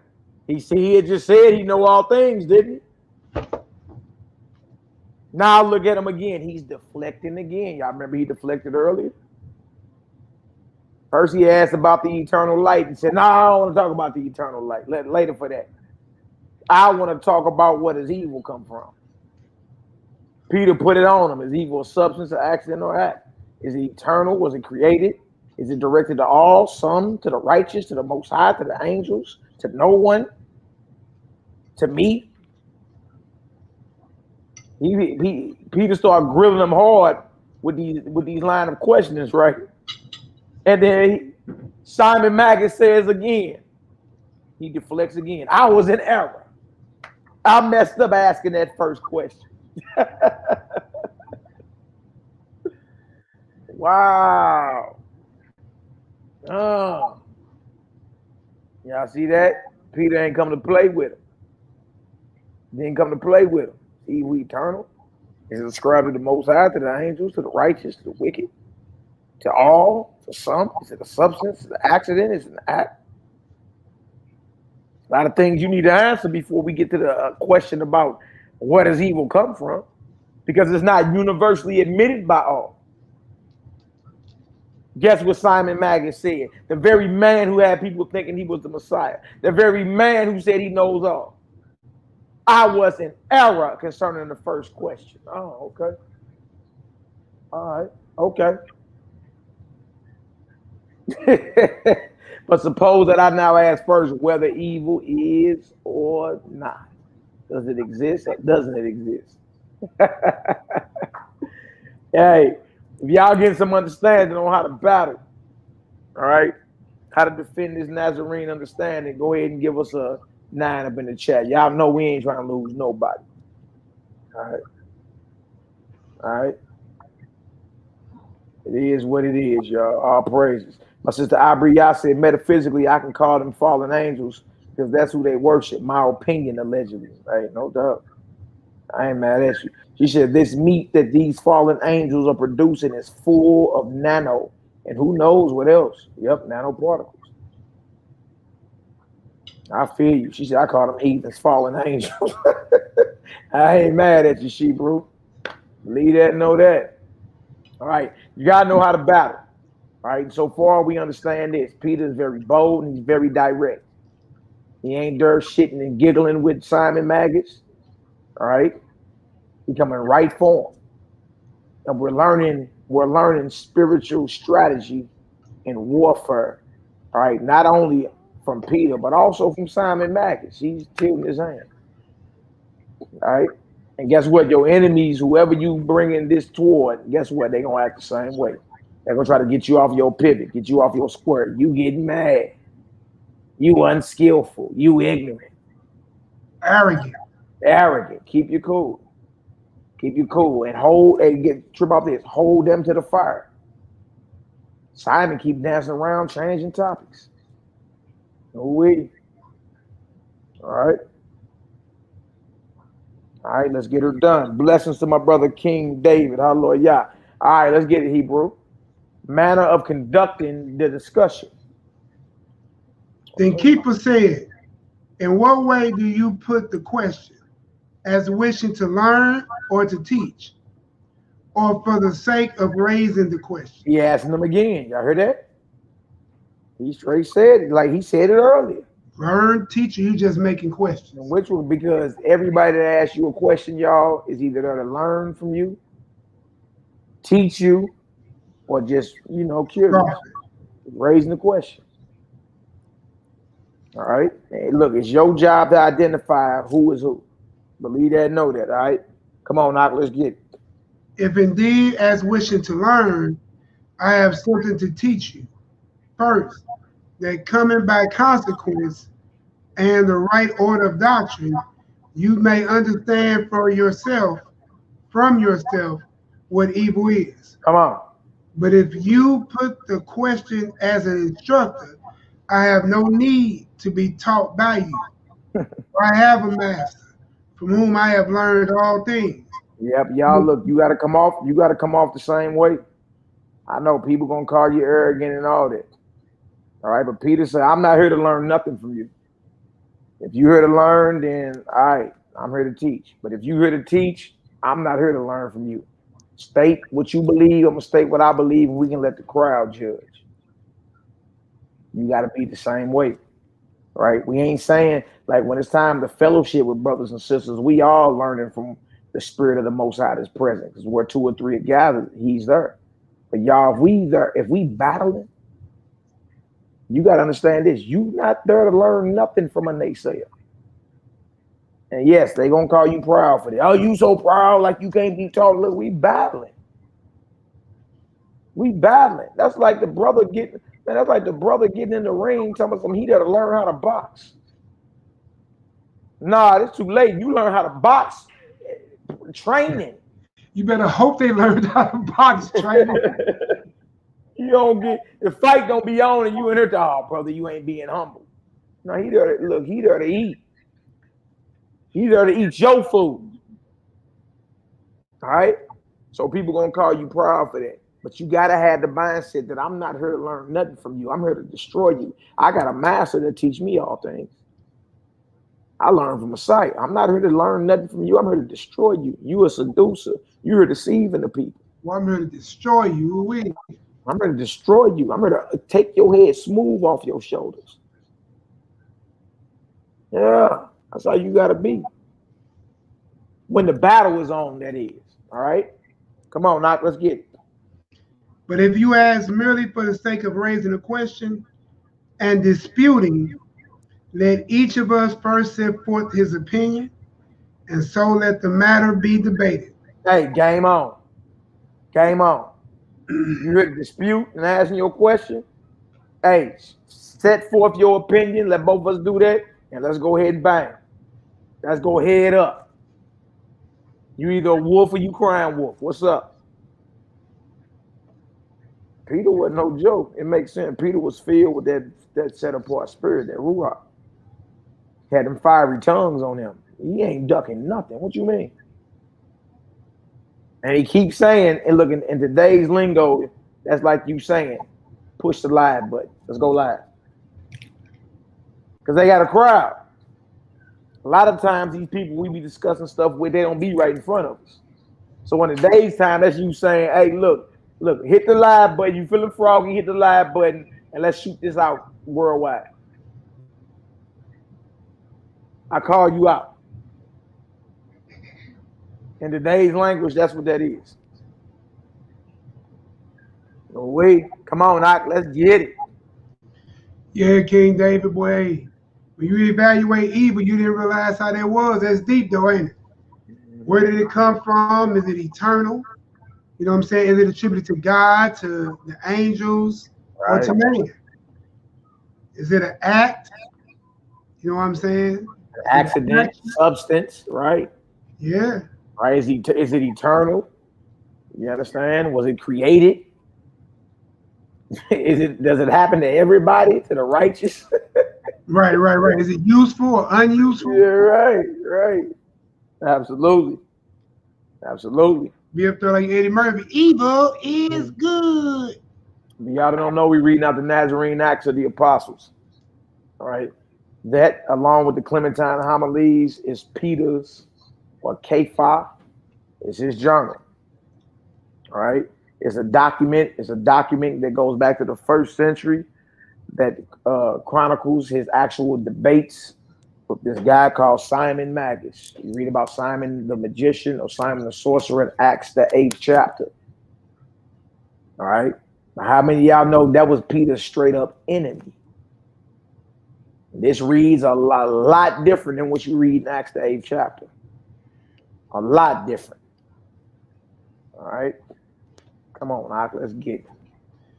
For it is not reasonable that you should ask as one wishing to learn, and contradicting as one teaching, so that after my answer, it should be in your discretion to say whether I have spoken well or ill. Yeah, it makes sense. He say, look, if you here asking questions, let's go ahead and say what you got to say, and let's debate this. Let's shoot this out live right now.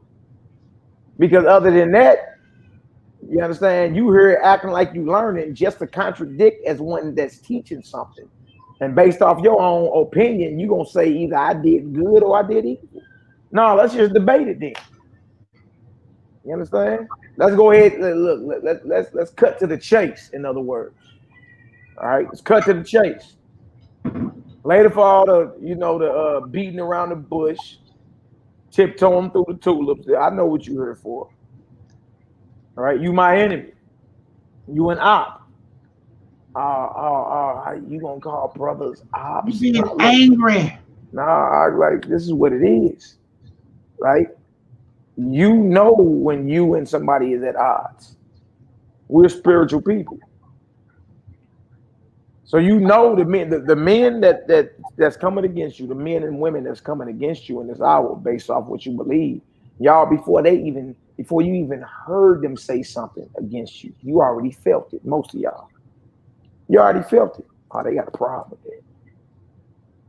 So ain't no sense in beating around the bush and tiptoeing through the tulips. Cut right to the chase. Nah, let's go ahead and shoot this out live. That's how you got to be. All right. Other than that, you just playing around. Come on, Hebrew, let's get it. So you cannot stand in the place of a gainsayer and be judged of what we say.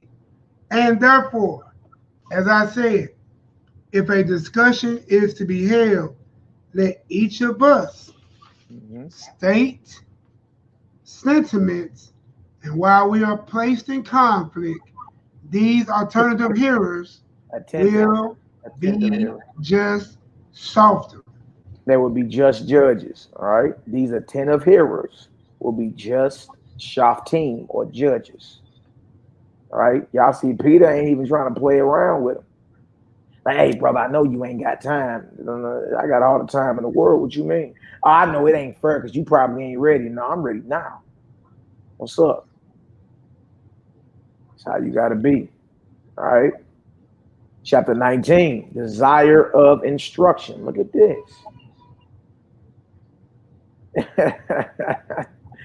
Come on, Doc, let's get it. All right, hold on. Then Simon said, does it not seem to you to be absurd that an unskillful people should sit in judgment upon our sayings? Trip off that. Now, you would think this man would understand the art of debate. You know you got to win the crowd, right? No, you got to win the crowd. He didn't straight call the people that's going to be judging the debate unskillful. Think about it. If what you're saying is true, what you scared of the crowd judging for?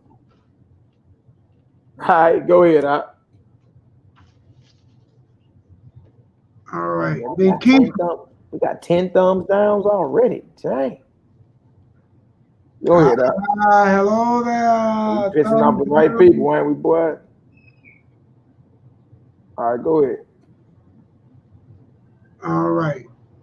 Then Kepha, it is not so.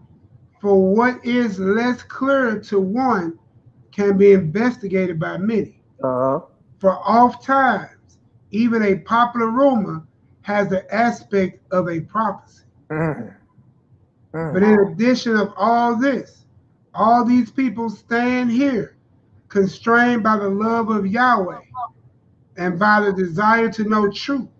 And therefore, all these are to be regarded as one by reason of their affection, because one and the same towards the truth.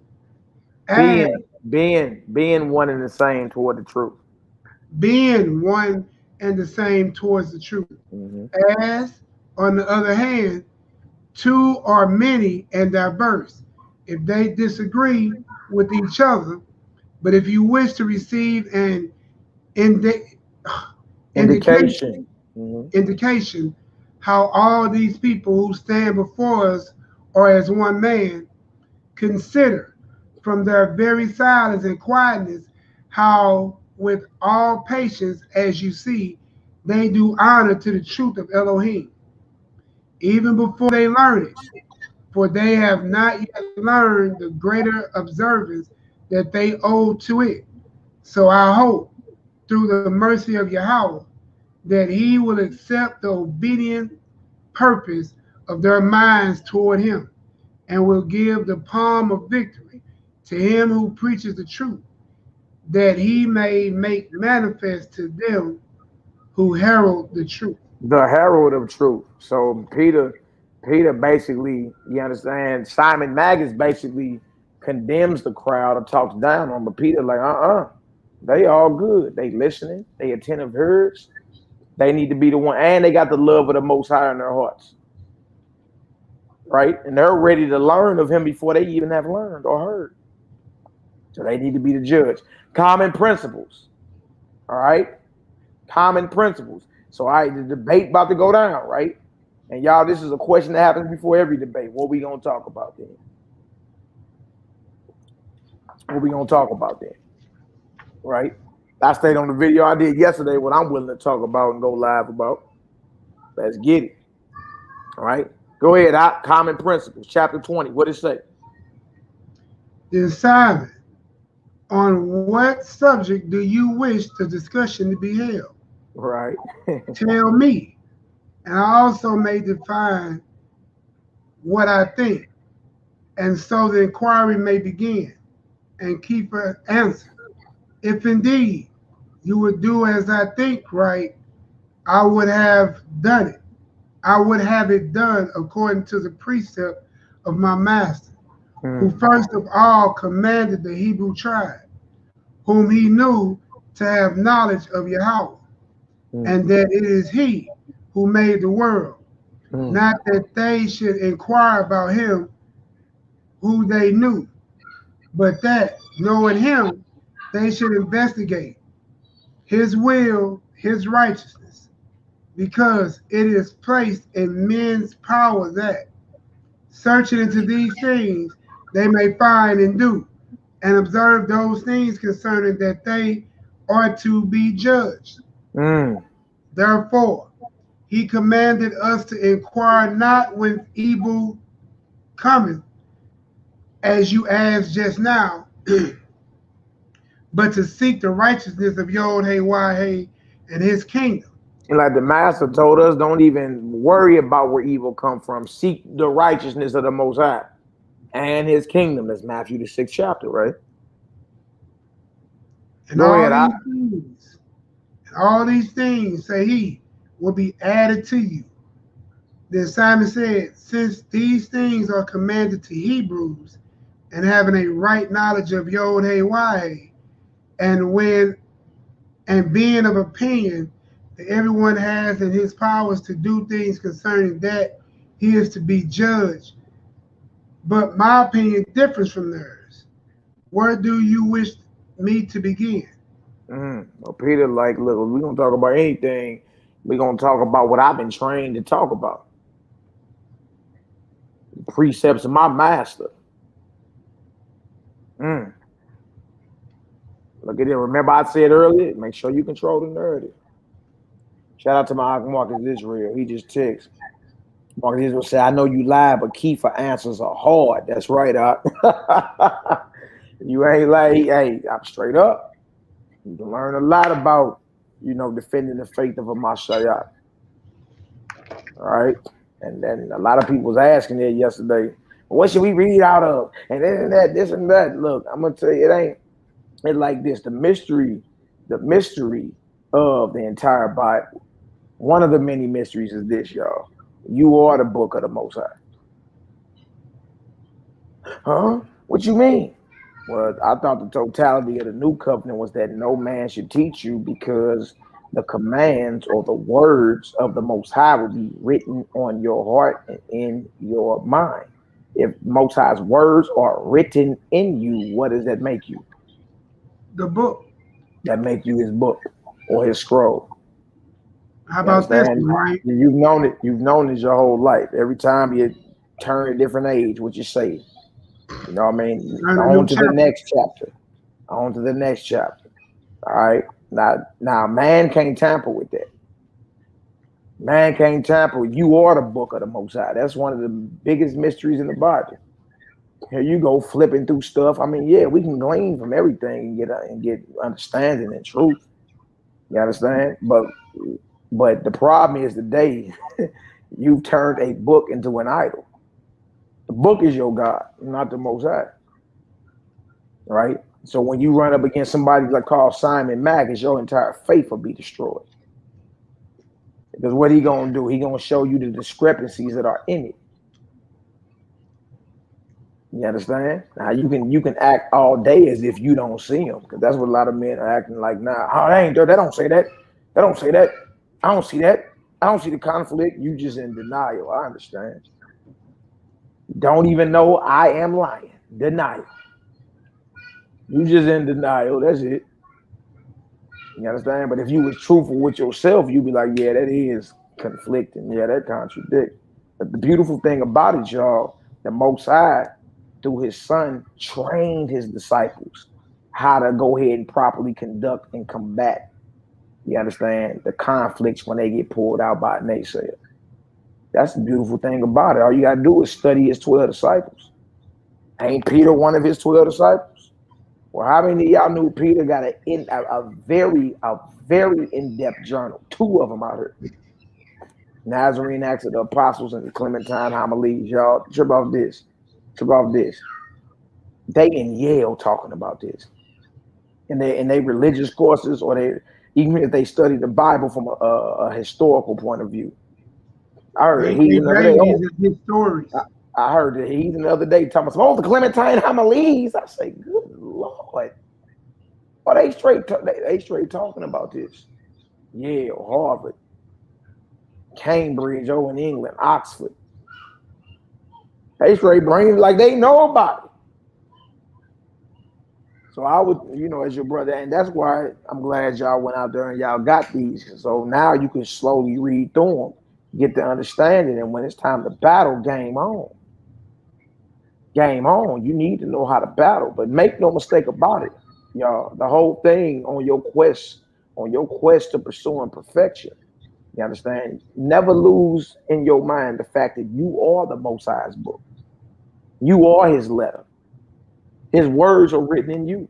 And the totality of the new covenant is that no man should teach you, dude. Who I got to teach on her not to steal, not to kill, not to commit adultery, not to covet, not to bear false witness. Who we got to teach on her about having other gods before the Most High? No graven images, not taking his name in vain. Remember the Sabbath. Who on her we got to teach about how to honor their father and mother? Who on her we got to teach on relieving the oppressed, doing justice for the fatherless and widow? His words are already in you. The problem is when his voice comes, a lot of us have grown wise, wickedly wise at ignoring his voice. That's the problem. You are the book. One of the biggest mysteries in the Bible. You are the book. What you think the new covenant is all about, or the renewed covenant? The Most High's words written in you, which makes you his book, his scroll, his letter. I know how to piss somebody off with that. Nick Rose gonna spit. Nick Rose gonna hang me off the Gateway Arch in Nehemiah. Boy, I ain't gonna hang you from that deal. We're gonna throw you off headlong, boy. Yeah, you are the book. You are the book. You understand what I'm saying? Give me an 8 up in the chat. I don't want to lose nobody. All right. But yeah, it's good to read these things and glean from them and understand how to properly battle. Because regardless if you are willfully blind or not about what's conflicting in your scriptures, y'all, they still there. And eventually one day you're gonna have to battle. All right. The beautiful thing is the Messiah trained up his disciples on how to properly break down, you understand, and defend the true faith of HaMashiach, even when your enemies know that there's conflicting reports in the scripture. Nehemiah, you gonna say something, brother? No, I was just saying, man, the plant-based, back off what you were saying, brother, is that when he even talks about the death of the testator is not into full force. You the testator. You the New Testament. You the New Testament. Another way too, when he said he opened up the books of life and see your name written therein, that's a chapter. That's the book of life, and you are part of that book of life. Exactly. Exactly. Exactly. Yeah. You see what I'm saying? Absolutely. You are the book, bro. And listen, Absolutely. if you can recognize the Bible tells you its good and bad parts, you even accept the fact that ye are the temple of the Most High. And don't the Ark of the Covenant or don't the words of God supposed to live inside the temple, inside of the Ark, which is inside your mind? Absolutely. You are the book. Absolutely. Now you got a problem with being the book, but you will walk around claiming you the temple while you throwing dead animal flesh into your temple. Right. Right. You the temple though. You believe that. Every Israelite, yeah, you in the temple of God. And the Bible always asks you, which temple are ye? Are you still at temple, sitting here sacrificing animals and blood and putting it in the holy place? Or do you accept what Christ done by taking away that priesthood and removing those sacrifices? If you claim you're a temple and those sacrifices have been removed, then you should be removed away from the situation of putting animal meat in your temple today. Absolutely. Because your Messiah was the Genesis 129 Messiah. Yes, he was. Exactly. And trip off this, y'all, if you know the whole lay down of the actual sanctuary, the animals never made it into the sanctuary. They were slain on an altar outside of the sanctuary. The altar of burnt offering was outside the sanctuary. It wasn't inside. It was outside. All right. The Holy of Holies is inside. It's the holiest spot in the building, which corresponds to your mind. Easy work. All right. And the high priest could only go there. Well, who's your high priest? My high priest is the Messiah. He ain't bringing no meat. He ain't got to offer him no sacrifice. He's without sin. Nor the blood of animals. He did this once by offering himself in the most holy place, which is in the heavens. That's right, bro. All right. So now you come boldly to his throne. Boldly, with full confidence. All right. All right, where we at? We in 21. 21. Freedom of the will. Uh-oh. Uh-oh. Let's get her done, Hebrew. All right. Then said Kepha, I advise that the first inquiry be whether it is our power to know whence we are to be judged. Simon said, go ahead. Not so, but concerning YAH'KI, about whom all who are present and desirous to hear. Are desirous to hear. All right, so they having a discussion about what's going to be the first question in this debate. All right. Peter was like, well, I believe it should be whether it is in our power to know where we are to be judged. Peter like, let's talk about the judgment. Wait, like, whoa. Don't talk about that too quick. Hey, this boy Simon is jumping hoops, baby. That boy got his Gregory Hines on before Gregory Hines was born. Yeah. Peter said, let's talk about the judgment. You talking about Simon Magus? No, not so. Right? All right, come on, let's get it. Then Kepha, you admit then that something is in the power of the will. Only confess this, if it is so, and let us inquire, as you say, concerning YAH'KI. Yeah, so Peter like, well, confess you got basically free choice, freedom of your will. Confess that, all right? Then we can get on to your question concerning the Most High. But does man have free will? All right, some Israelites teach you ain't no such thing as free will. Well, basically a robot.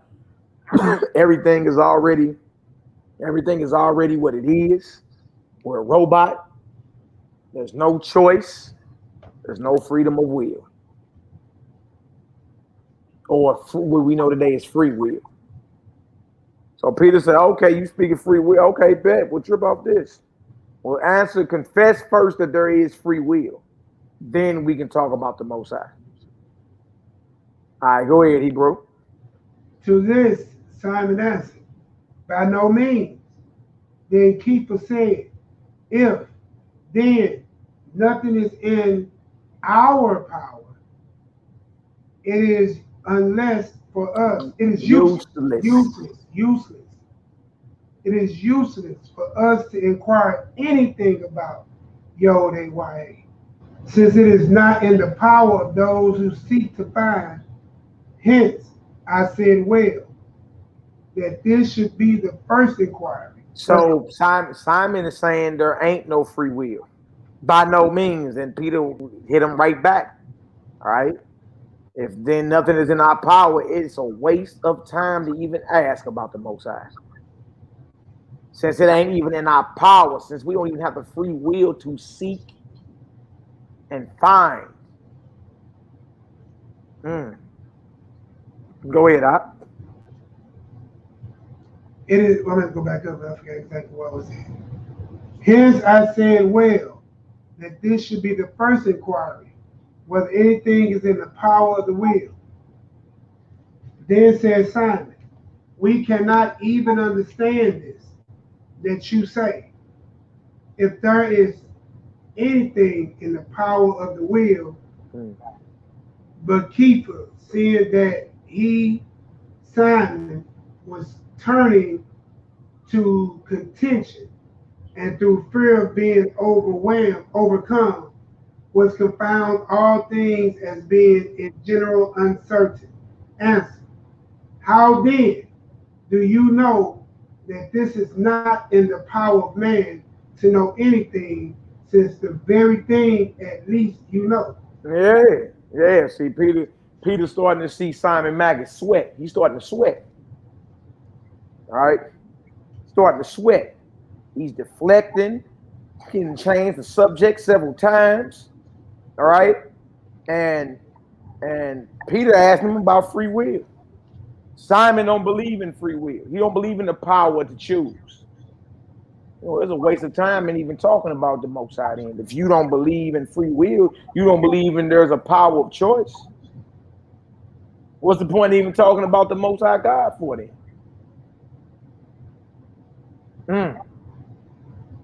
Simon's starting to sweat. He got him on the ropes. All right, come on, Knock, let's get it. What's that, bro? We have responsibility. Then Simon said, I know not whether I know even this. For everyone according as it is decreed to him by fate, either does or understands or suffers. Then Keeper said, see, my brothers, into the absurdities. Into what absurd? This is into absurdities. Simon has fallen, who before my coming was teaching that men have it in their power to be wise and to do what they will. But now, driven into a corner by the force of my arguments, he denies that man has any power either of perceiving or of acting. And yet he presumes to profess himself to be a teacher. So then Peter turns to the crowd and say, y'all see how foolish this cat sounds? Into what absurdities he has fallen? Before I showed up, he was teaching that men has the power to make wise decisions and it has the power of free will and all that. You understand? But now he's backed into a corner. All right? And now he denies what? That man has any power, either of perceiving, meaning seeing, or of acting. Or acting on what he perceives, right? And yet he presumes to profess himself to be a teacher, exclamation point. You got him on the ropes. Before Peter showed up, Simon was teaching the freedom of choice, free will, the power to choose, the power to perceive, the power to act, the power to be wise. right? But Peter done discovered them. He done found them out. He found them out. All right, y'all, this is getting good. This is heating up. All right, y'all get some understanding. Give us a 7 up in the chat. This is heating up right here. All right. Presumes to profess himself to be a teacher. Exclamation point. Go ahead, Doc. But tell me how then YAH'KI judges according to truth, everyone for his doings. And if men have it not in their own power to do anything, then that's powerful right there. Why is that powerful?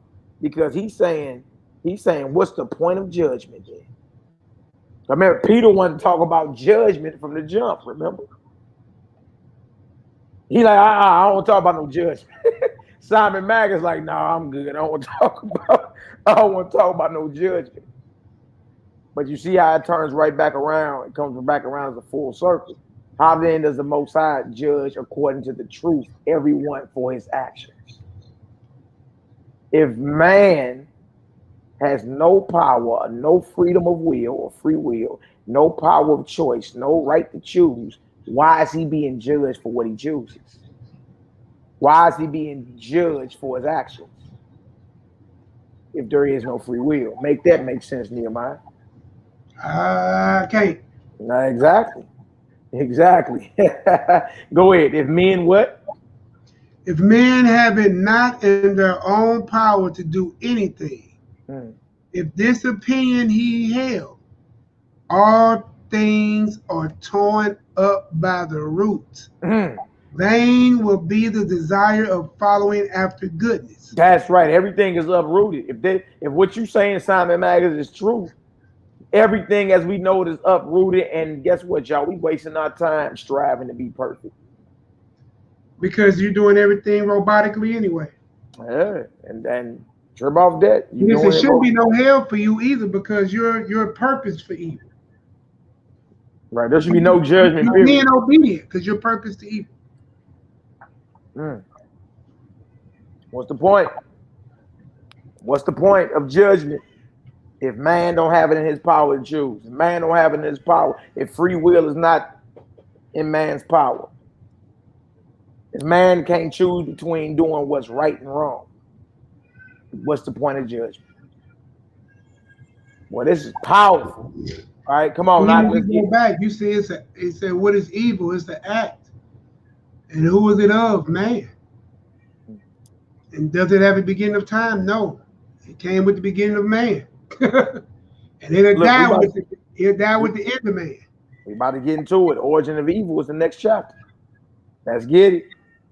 We circled that boy all the way back around. Bag him on down. Even in vain do the shoftim of the world administer laws and punish those who do amiss. For they had it not in their power not to sin. Vain also would be the laws of tribes that assign penalties to evil deeds. Right. Why are there judges in this earth? Why are there courts? Why are there laws and bylaws and statutes and ordinances amongst indigenous tribes? After all, you're a robot, right? You were programmed to do evil and be evil, right? There will be no reason to bring no type of judgment, y'all, on a physical level or a spiritual level if man did not have in his power to choose. Satan home free, y'all. Yeah. Absolutely. Absolutely. Come on, Hebrew, let's get it.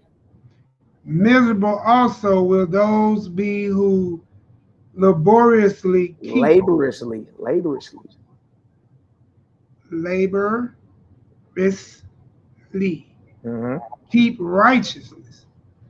But bless those who, living in pleasure, exercise tyranny, living in luxury and immorality. According to this, therefore, there can be neither righteousness nor goodness, nor any virtue, nor as you would have it, any Elohim, but O Simon, I know why you have spoken thus, truly because you wish to avoid iniquity. To avoid questioning, inquiry. You wish to dodge this question. Oh, inquiry. I said iniquity. My bad. Yeah. Simon, I know why you have spoken like this or thus. Truly because you wish to avoid inquiry or inquiry. This line of questioning. You don't want this smoke. Because before Peter showed up, what was Simon preaching? Simon Magus was teaching that man had the power to choose. But Peter done ran down on him and got him backed in the corner. But Peter said, I know why. You wish to avoid questioning, this line of questioning, lest you should be openly confuted, openly destroyed in front of everybody. And therefore you say that it is not in the power of man to perceive or to discern anything. But if this had really been your opinion, you would not surely before my coming have professed yourself before the people to be a teacher.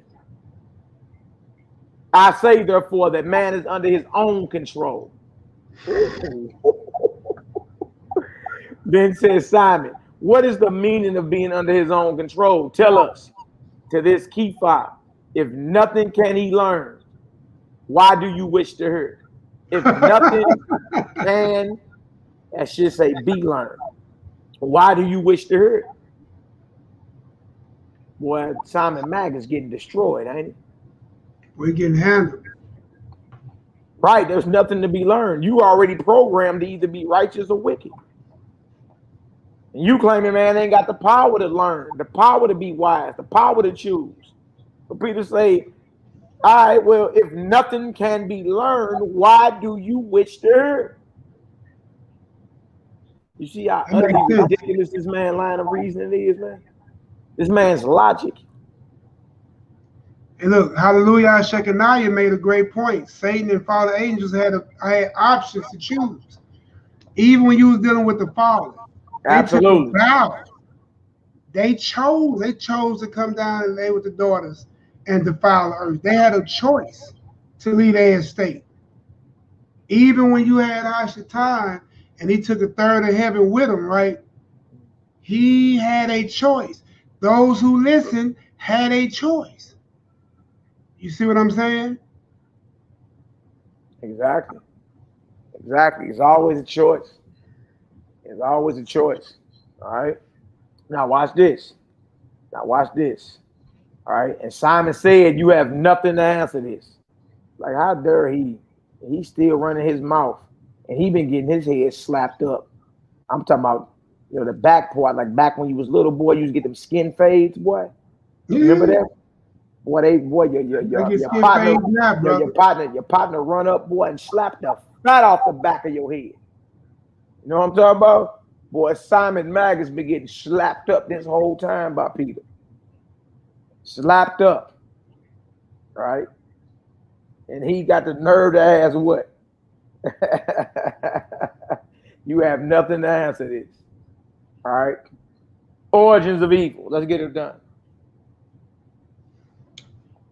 Then said Kepha, I will speak, not as under compulsion from you, but at the request of the hearers.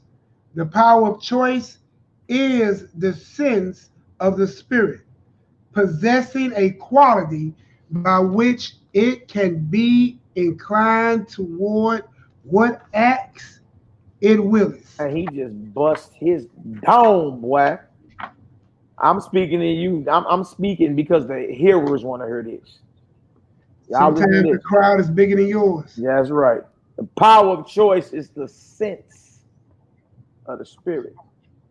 The sense of it. All right. Possessing a quality by which it can be inclined towards what acts it wills. You understand? Meaning the truth about this, y'all, every choice you made, there's a spiritual inclination behind it. There's a inspiration behind it. Something unseen is driving you to make this choice, this decision. It's either a right decision or a wrong decision. It's either a righteous spirit driving you toward making this right decision or a wicked spirit. The power of choice is the sense of the spirit. Sense of it. All right? That's not scent like what you smell. All right? Possessing a quality by which you can be inclined toward what acts it wills. Y'all, whatever you decide to do, believe there was something unseen. When I say something, a spirit, and you can't see a spirit. All right, there's something in this invisible spiritual realm that is propelling you to make this decision. Every decision you make is either a righteous decision or a wicked decision. All right, if you understand that, give me a 3 up in the chat. Power of choice is the sense of the spirit possessing a quality by which you can be inclined towards what acts it wills. Wait, let's get over to this 96. Wait. What? Peter was highly dealing on a high intellectual level. High intellectual level.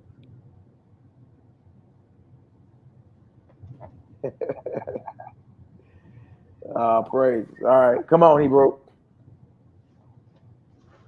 Then Simon applauded Kepha for what he had spoken, said, "Truly you have expounded it magnificently and incomparably, for it is my duty to hear testimony to your speaking well. Now, if you will explain to me this, that I now ask you, in all things else, I will submit to you. What I wish to learn then is this: if what Elohim wishes to be is, and what he does not wish to be is not, answer me this. Then keep it. If you do not know that you are asked, or you are asking an absurd and incompetent question, I will pardon you and explain. But if you are aware that you are asking inconsequently, what you just said, inconsequently, indubitably, you do not well. Did I hear what he's saying? All right. If you are just, if you don't know, you asking me a stupid question. Basically. I'm going to pardon you and explain this. I'm going to forgive your ignorance and explain this to you. But if you are aware of what you are doing, you understand? You treading on thin ice, player. You do not well. All right, go ahead. Then Simon said, I swear by the supreme divinity, whatsoever that may be. Wow. Which judges and punishes those who sin, that I know not what I have said inconsequently, and what absurdity there is in my words that is, in those that I have just uttered. Like, and understand this, y'all. If you got to get in the habit, if you are in the habit of always swearing, you are not to be believed anyway. Why your yay just can't be your yay? Why it always got to be I put that on? Or in his case, I swear by the supreme divinity, whatsoever that may be. Whatsoever. Not even whosoever. Whatsoever that may be. I'm not aware I was asking a stupid question. But y'all, this is Simon Magus. This is the same man that just said he knows everything. This is the same man who's been running around all the Roman Empire teaching his standing man doctrine, claiming he the Mashiach. Just that same Simon Magus that James sent sent Peter, excuse me, not Paul, that James sent Peter to destroy.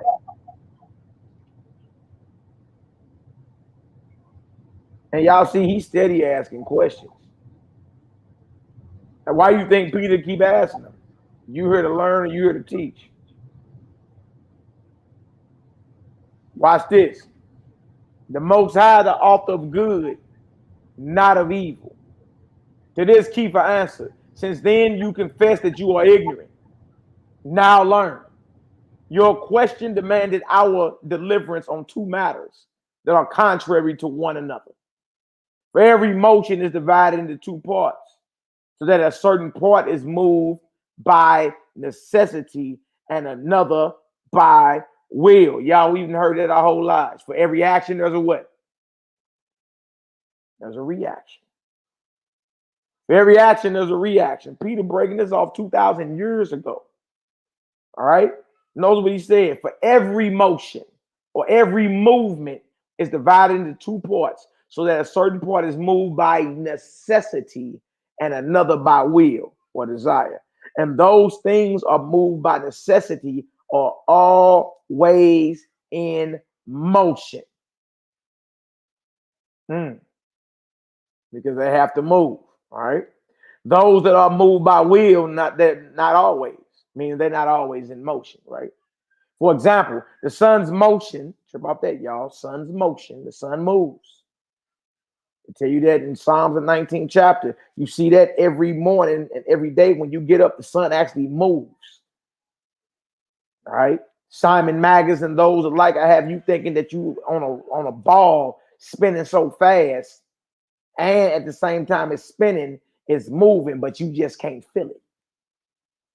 For example, the sun's motion is performed by necessity to complete its appointed circuit. Yes, the sun has a path it goes in. All right. And every state and service of heaven depends upon necessary motions. That means the sun, moon, and stars move by necessity. They must move. It's necessary for them to move. All right. But man directs the voluntary motions of his own actions. And thus there are some things that have been created for this end, that in their services they should be subject to necessity and should be unable to do aught else than what has been assigned to them. And when they have accomplished this service, the creator of all things, who thus arranged them according to his will, preserves them. All right. So we're telling you that the heavenly bodies, they were created and commanded to be in motion by necessity. All right. And when they have completed their course, the Most High just preserves them. All right. But there are other things in which there is a power of will, meaning desire. All right. And that have a free choice of doing what they will. These, as I have said, do not remain always in that order in which they were created, but according to as their will leads them. I mean, they're propelled by their desires or their will. They have free will. They have a choice. The sun, moon, and stars don't have a choice. The heavenly bodies don't have a choice. All right, you do. All right, and because you have a choice, trip up this, and the judgment of their mind inclines them, they affect either good or evil. And therefore, he has proposed rewards to those who do well and penalties to those who do evil. See how Peter broke that down? All right, there are things that move off necessity and things that move off of will or desire. And he compared them. The heavenly bodies, the sun, moon, and stars move off necessity. All right, they don't have a judgment. All right, they're not going to be judged based off good or evil actions. But man moves off his will. He's inclined by a desire. He's inclined by the spiritual realm to either move in a righteous manner or a wicked manner. And because of this, all right, there are penalties. There are rewards for those who do right, and there are penalties for those who do evil. All right. If you understand that, give us a 4 up in the chat. We don't want to lose nobody. All right. All right. We don't want to lose nobody. All praise and glory now to the Most High. Want to make sure y'all understand this. Now, look at this. Who has resisted his will? This how you know this is spiritually led. This is how you know. All right. I hope my David, my zone, is listening in the chat. Look at this. Look at this.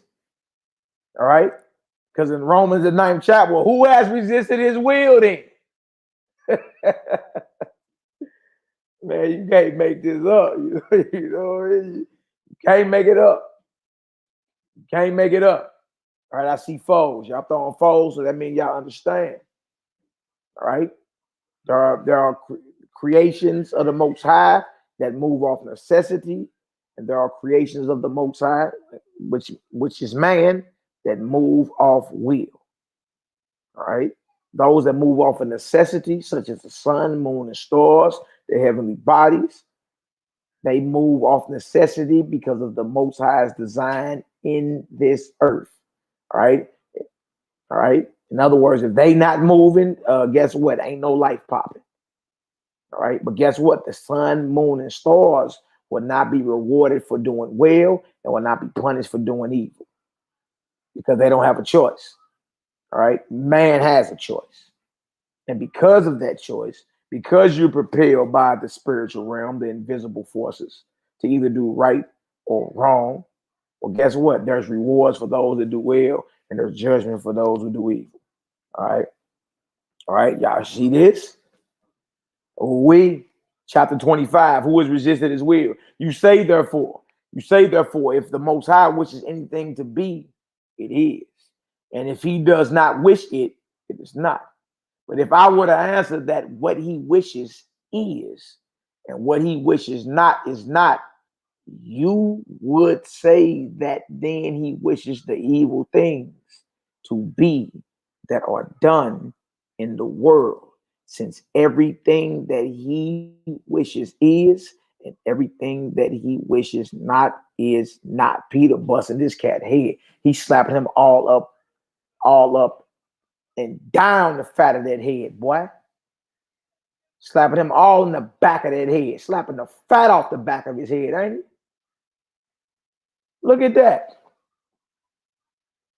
Peter already 10 steps ahead of him. If I agree with what you're saying, then guess what you're going to say? Right? You're going to say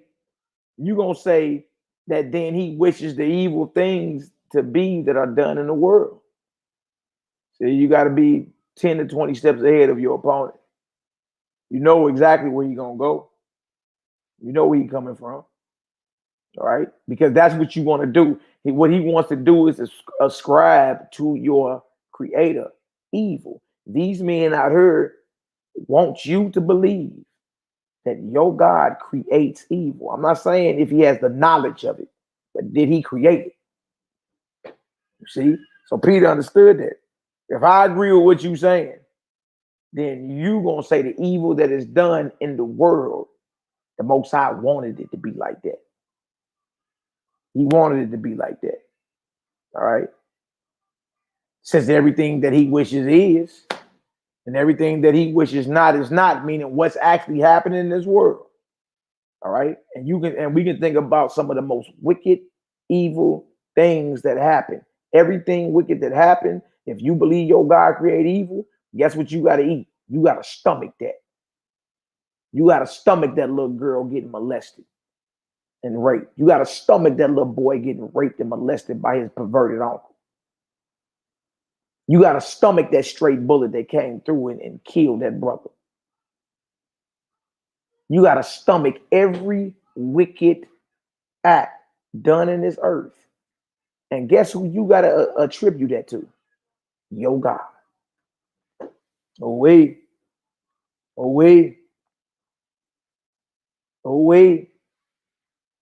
Remember that.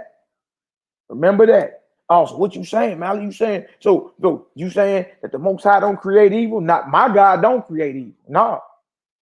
Oh, hold on. Precepts. Here you go in Isaiah 45, 4-5, and double back over there in Amos, 3rd chapter, 6-8. Shall there be evil in the city, and the Lord ain't done it? I create good and evil.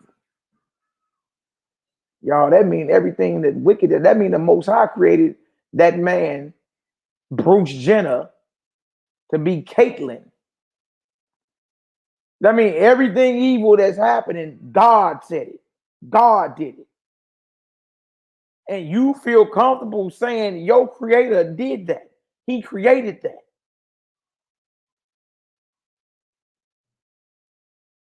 Come on, man. Right? You got to be real with yourself. There are things written down that are directly written against your God. And I know that's hard to swallow. But if you be real with yourself, you always question it. You always question it like, that don't sound right, man. What you mean?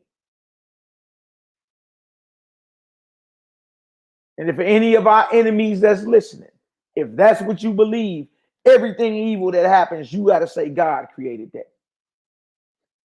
Everything. Now I'm going to stand up right now and tell you, my God don't create evil. Not at all. Not at all. Man has what's called free will and decide to go against the Most High's original code. All right. So guess what you get? The opposite of righteousness is what? The opposite of heat is what? All right. That's what happens when you go against the Most High's will. But as for him creating it, nah. Not at all. Not at all. Now watch this.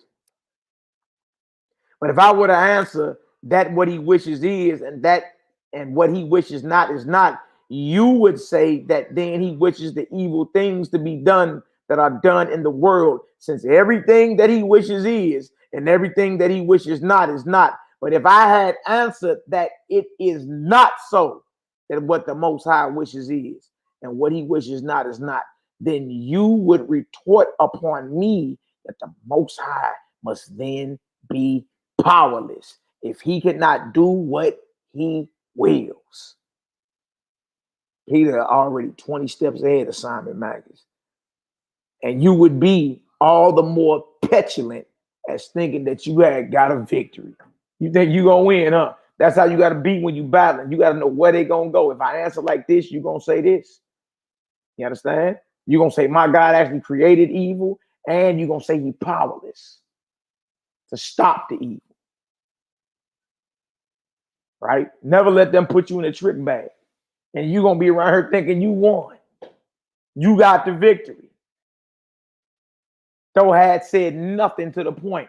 Therefore you are ignorant, O Simon, yea, very ignorant, how the will of the Most High acts in each individual case. Remember that. How the will of the Most High acts in each individual case. For some things, as we have said, he has so willed to be, that they could not be otherwise than as they are ordained by him. And to these he has assigned neither rewards nor punishments, like the sun, moon, and stars. All right? They are the things that he has willed to be. All right? And that they cannot be otherwise than as they are ordained by him. Meaning the sun gonna be the sun, the moon gonna be the moon, the stars gonna be the stars, and they're gonna fulfill their course every day. And to these he has assigned neither rewards nor punishments. The sun, moon, and stars don't have a kingdom or eternal fire to deal with. But those that he has willed to be, so that they have it in their power, such as man, to do what they will, he has assigned to them according to their actions and their wills, to earn either rewards or punishments. Since therefore, as I have informed you, all things that are moved are divided into two parts. Y'all remember that. All right. Necessity and free will. And if you know that, guess what? Nobody like a Sinetta or Simon Magus can put you in a trick bag.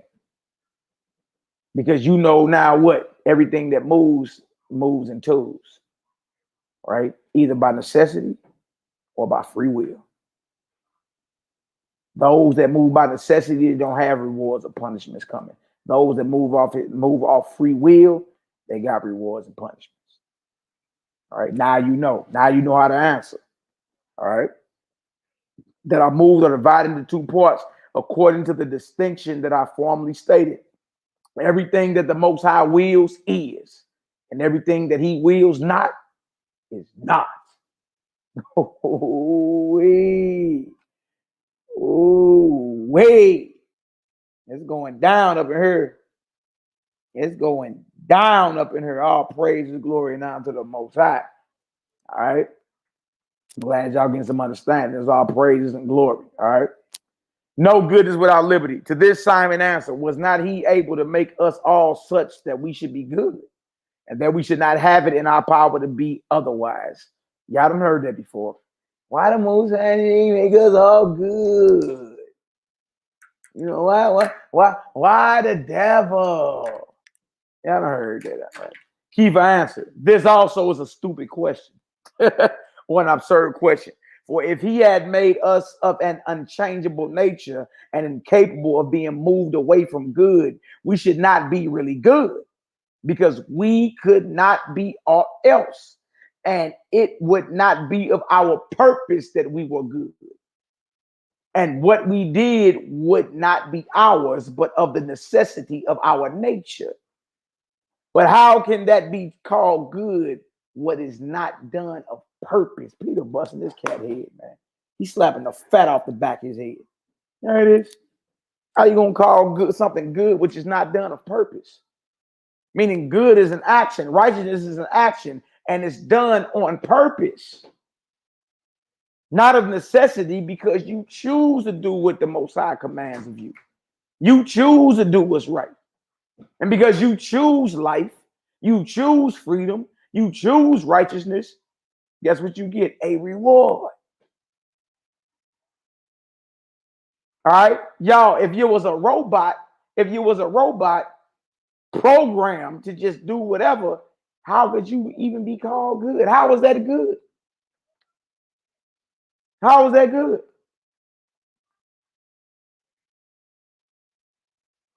No way. We should not be really good, because we could not be aught else, and it would not be of our purpose that we were good. And what we did would not be ours, but of necessity of our nature. But how can that be called good which is not done of purpose? Can't call it good. Because to be good is a will, a desire. All right, it's a choice. And on this account, the world required long periods until the number of spirits that were predestined to fill it should be completed. And then that visible sky should be folded up like a scroll, and that which is higher should appear, and the spirits of the blessed, being restored to their bodies, should be ushered into light. But the spirits of the immoral, for their impure actions, being surrounded with fiery spirit, should be plunged into the bottomless pit, the abyss of unquenchable fire, to endure punishments through eternity. Now that these things are so, Yahshua has testified to us, concerning whom, if you wish to know that he is a Navi, he is a prophet, I will instruct you by innumerable declarations. For those things that were spoken by him, even now everything that he said is being fulfilled. And those things that he spoke with respect to the future are believed to be about to be fulfilled. For faith is given to the future from those things that have already come to pass. Wait, trip out what he said, y'all. He said, on this account, the world required long periods in all these millenniums, right? Until meaning this world is going to continue until the number of spirits that were predestined to fill it should be completed. Y'all, that means this creation has a set number on how many spirits should fill it. Fill this earthly realm, this plane of existence we call earth. There's a set number by the Most High that must be fulfilled. And then that visible sky, what you're looking at, should be folded up like a scroll. All right? And the heavens are going to pour out like a scroll. I'll tell you that in the book of Isaiah. All right? Scrolls fold up. After you roll a scroll up, it roll back down. Bah! That's how the heavens are going to pass away with a great noise. But how many of y'all know this very earth, this plane of existence from its creation, there is a set number of spirits that the Most High ordained to fill this earth. Once those spirits, once that number is met, the heavens must depart away like a scroll. All right. It is what it is. Oh, wait. The visible sky, why made? But Shimon, perceiving that Kepha was clearly assigning a reason from the head of prophecy, from which the whole question is settled, declined that the discourse should take this turn, and thus answered. Give me an answer to the questions that I put, and tell me if that visible sky is, as you say, to be dissolved. Why was it made at the first? Excellent question. Why was it made at the first? Kepha answered. It was made for the sake of this present life of men, that there might be some sort of interposition and separation, lest any unworthy one might see the habitation of the celestials and the abode of the Most High himself. Oh, wait. Peter say the skies were made so you wouldn't be looking directly into what you ought not to be looking into. So that means everybody that's looking with these telescopes, y'all, they ain't looking past the firmament. They ain't looking past the visible sky. Right above the visible sky is the abode of the celestial, abode of the Malakim, the angels. Straight up. So he said right here, he say, Kepha answered, it was made for the sake of this present life of men, that there might be some sort of interposition and separation, lest any unworthy one might see the habitation of the celestials, meaning the spiritual realm, the angels and all alike, the different rankings and classifications of angels, and the abode, the living quarters of the Most High himself, which are prepared in order to be seen by those only who are of pure heart. I mean, everybody can't look at the abode of the Most High. Everybody ain't worthy. All right? Everybody ain't worthy. Made sense why Stephen was able to see, huh? Oh, wait. Oh, wait. A whole new understanding, huh? Oh, wait. All right, let me see something. All right, but now, hold on, get y'all together. But now, you can pick up the next one. But now that is in the time of the conflict, it has pleased him that those things be invisible, which are destined as a reward to the conquerors. All right, y'all, you got to conquer this so-called flesh. You got to conquer these unclean spirits. You have to. You see what's promised us? The abode of the heavens. All right, the realm of the celestials. Then Shimon said, if the creator is good and the world is good, how will he who is good ever destroy that which is good? But if he will destroy that which is good, how will he himself be thought to be good? But if he will dissolve and destroy it as evil, how will he not appear to be evil? He who has made that which is evil. Y'all, again, you don't want to be thinking about your creator as if he's evil or as if he created evil. All right? You don't. You don't. Because in the end, y'all, that makes you his enemy. All right? Why would the heavens and the earth be dissolved? Why? Go ahead, Nehemiah.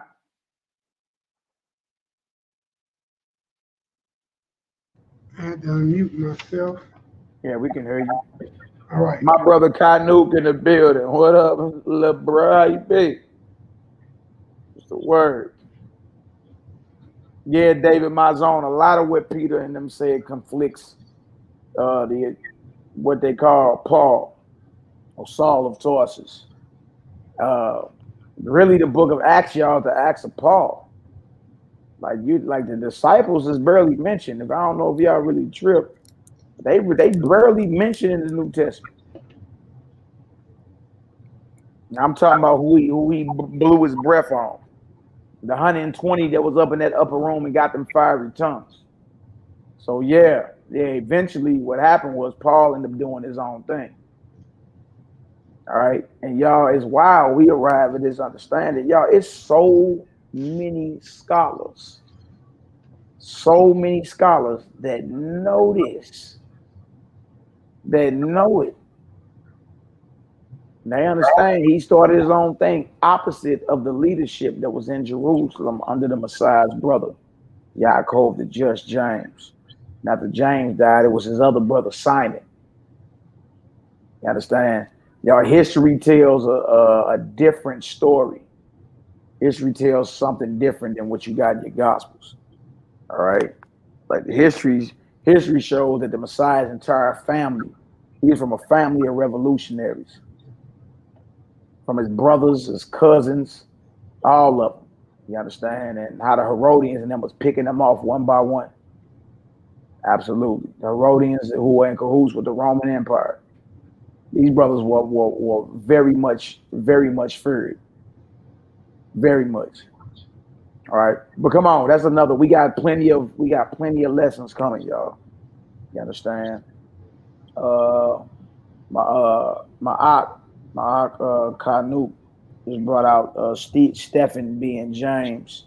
Yeah, we got the history on that too. We bring out a historical lesson. But y'all, there's a lot of overtones and double writing in the scriptures, especially when it comes to the Gospels. You know what I mean?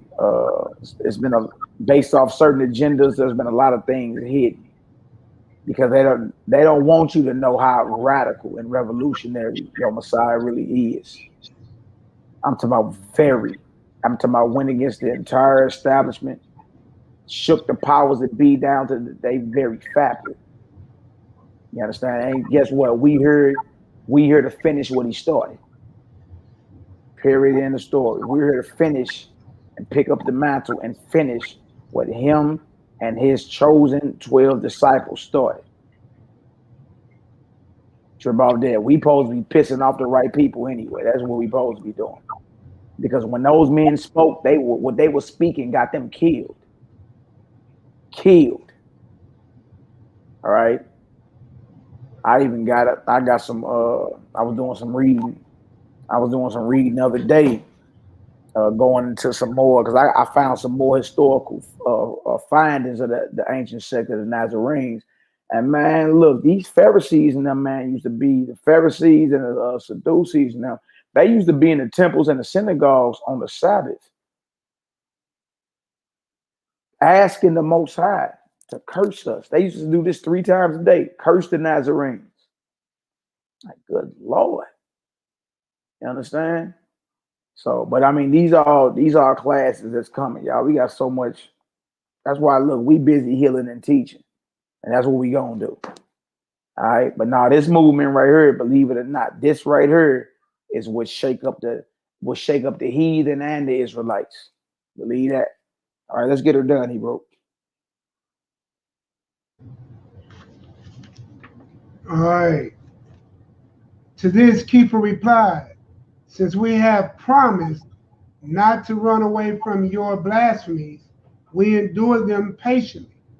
For you will yourself render an account for the things that you speak. Always let them, remember he's battling. Let them know. Wherever you battling, you gonna stand in judgment for the things you speak against the Most High. You run around here calling the Most High, saying he creates evil, that he does evil. All right. On certain accounts, he regrets what he did. He's not all knowing. He's not all powerful. You understand? You're gonna stand in judgment for what you speak against our God. Remember that. Go ahead, Doc. Yeah, shout out to everybody who just joined the lobby, man, and everybody that's in the room. Shout out to Young Shaw in the back. Just do a little quick shout out. All right. Yeah. Listen now, therefore, if indeed that heaven that is visible and transient had been made for its own sake, there would have been some reason in what you say, that it ought not to be dissolved. But if it was made not for its own sake, but for the sake of something else, it must be of necessity be dissolved. That for which it seems to have been made may appear. Go ahead. As I might say, by the way of illusion. By way of illustration. Illustration. Yeah. However, thoroughly and carefully, the shell of the egg may seem to have been formed. It is yet necessary that it be broken and open, that the chicken may issue from it. Boy, that's cold. Creation logic. Yeah, that's cold right there. He's letting them know, like, if it was formed, if the visible skies was formed for itself, then you would have a point that it shouldn't be dissolved. But if it was made for something else, that something else may be appear and be manifested, it must pass away. Then it must pass away. Just like the shell that has the chicken in it. Yeah, that shell seems to be formed, right? But it must be broken. It must be broken that the chicken may appear. Ooh-wee. And that may appear for which the form of the whole egg seems to have been molded. So also, therefore, it is necessary that the condition of this world pass away, that more joyous condition of heavenly Malkuth may shine forth. Malkuth is Hebrew for kingdom. All right.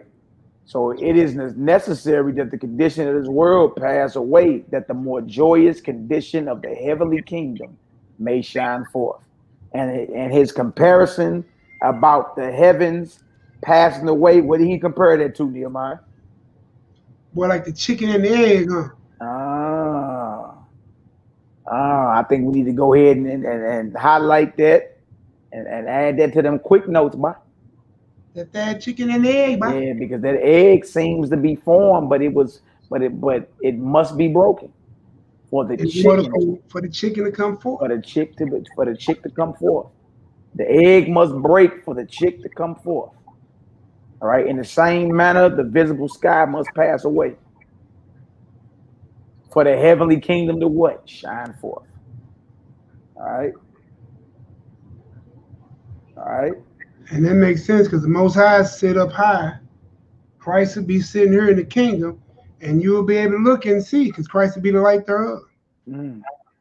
So it must pass away. It must pass away the same way the egg must be broken for the chick to come forth. The heavens must pass away for the heavenly kingdom to shine forth. All right, if that makes sense, give me a 3 up in the chat. Hallelujah. Canoe said it just gave him more faith. Hallelujah. Hallelujah. If that makes sense, give us a 3 up in the chat. We don't want to lose nobody. We slow rolling. What you got going on, young Yeshua? He be sitting down there, he disappear, he sit down, disappear.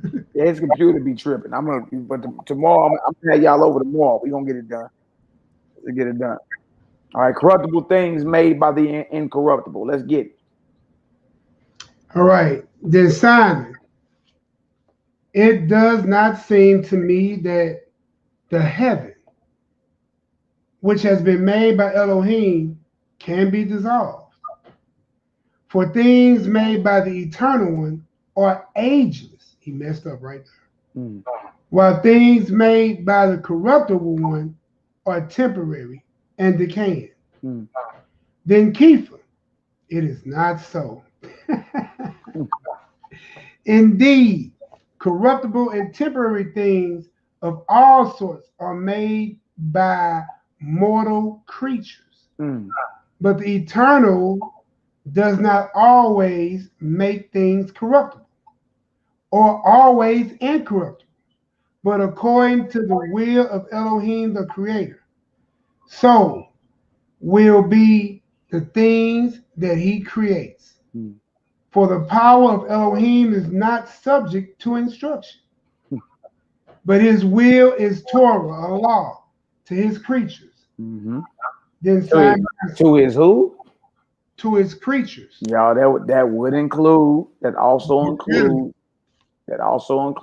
these animals. All right. Elohim is not subject to instruction, but his will is Torah or law to his creatures. Instruction to his creatures. Go ahead. You never thought about Christ coming back to save them creatures from getting slaughtered along with Israel from going to the lake. Absolutely. Absolutely. It is what it is. These men think that these animals were created for you to chew on them.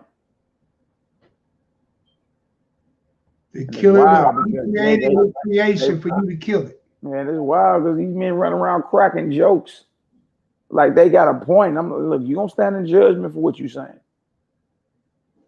You gonna stand in judgment. What you think we just came out with this because it sounded cute? Or we just wanted to go against the grain? Hey, look, we ate meat with you when we didn't know better. What is you talking about?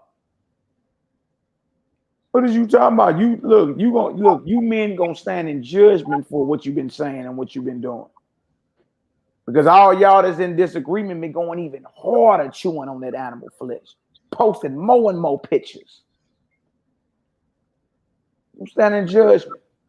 You think we just came out with this just because we just wanted to?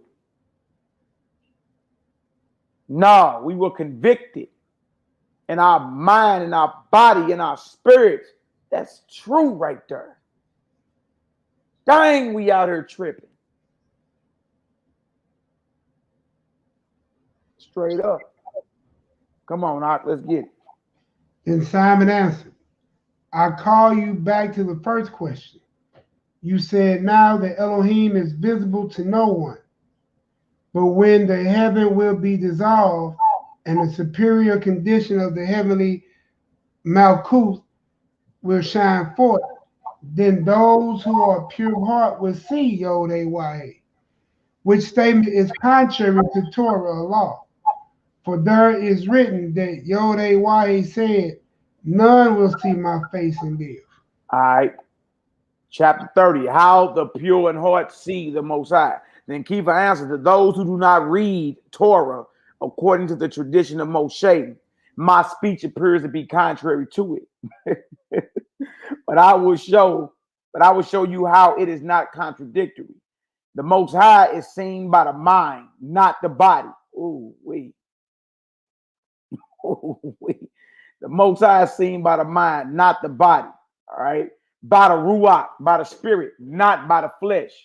Whence also angels, Malakim, who are spirits, see the Most High, and therefore men, as long as they are men, cannot see him. But after the resurrection of the dead, when they will have been made like the angels, Malakim, they will be able to see the Most High. And thus my statement is not contrary to Torah, neither is it that which our master said, blessed are they of a pure heart, for they will see the Most High Yah. For he showed that a time will come in which some men will be made angels, who in the spirit of their mind will see the Most High. Oh, wait. After these and many similar sayings, Shimon began to assert with many oaths, saying, concerning one thing only render me a reason, whether the spirit is immortal, and I will submit to your will in all things, but let it be tomorrow. But let it be tomorrow, for the day it is late. Peter spent all day bombing on his cat, slapping the fat off the back of his head. For the day it is late. When therefore Kepha began to speak, Shimon went out, and with him a very few of his assaults. A very few. Very few. Boy, they left taking head counts, huh?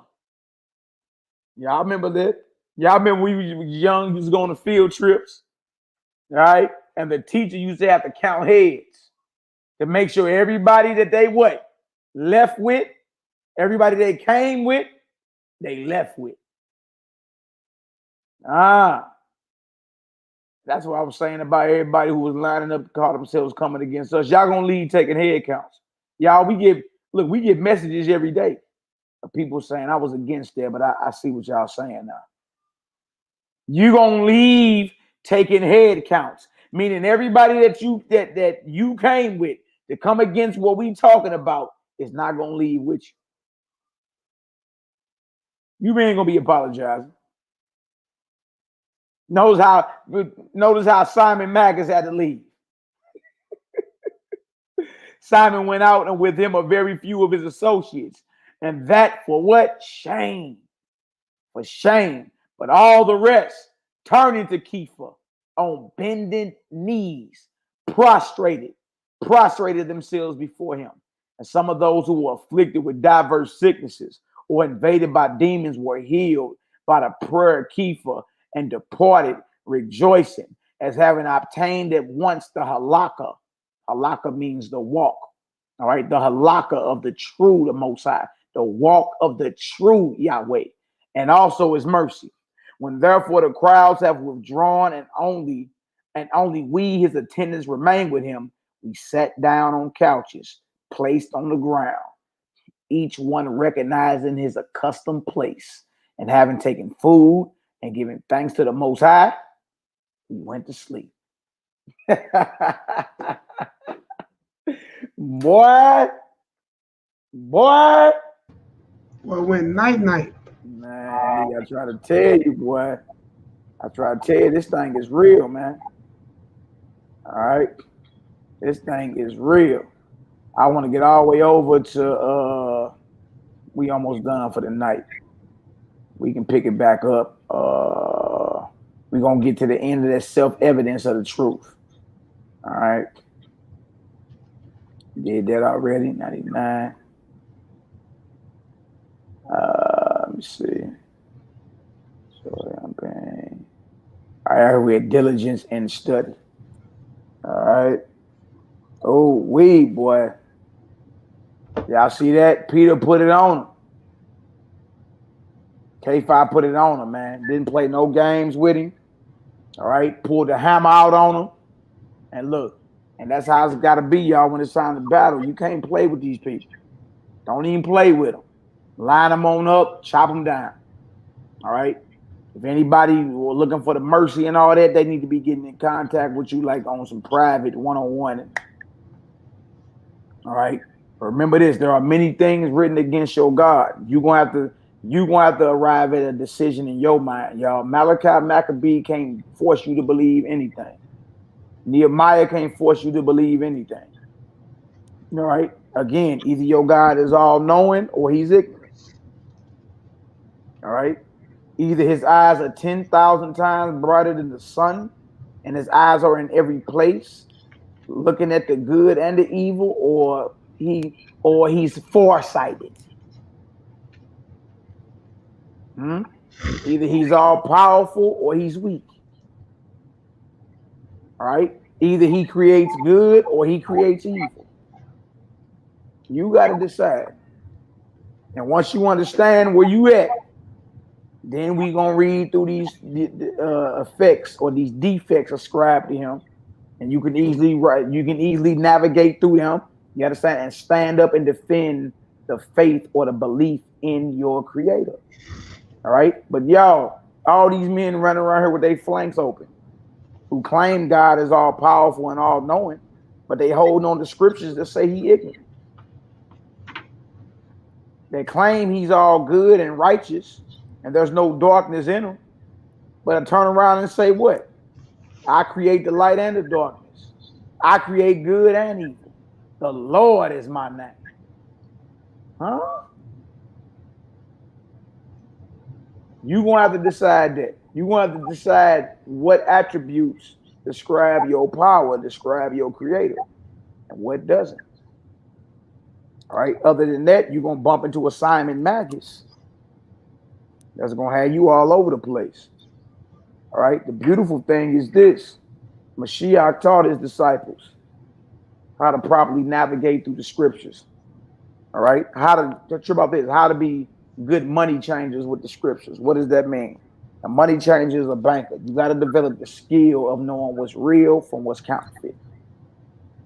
All right. Like we in 2021. You understand? There's no reason for anybody to be running around here with blind faith.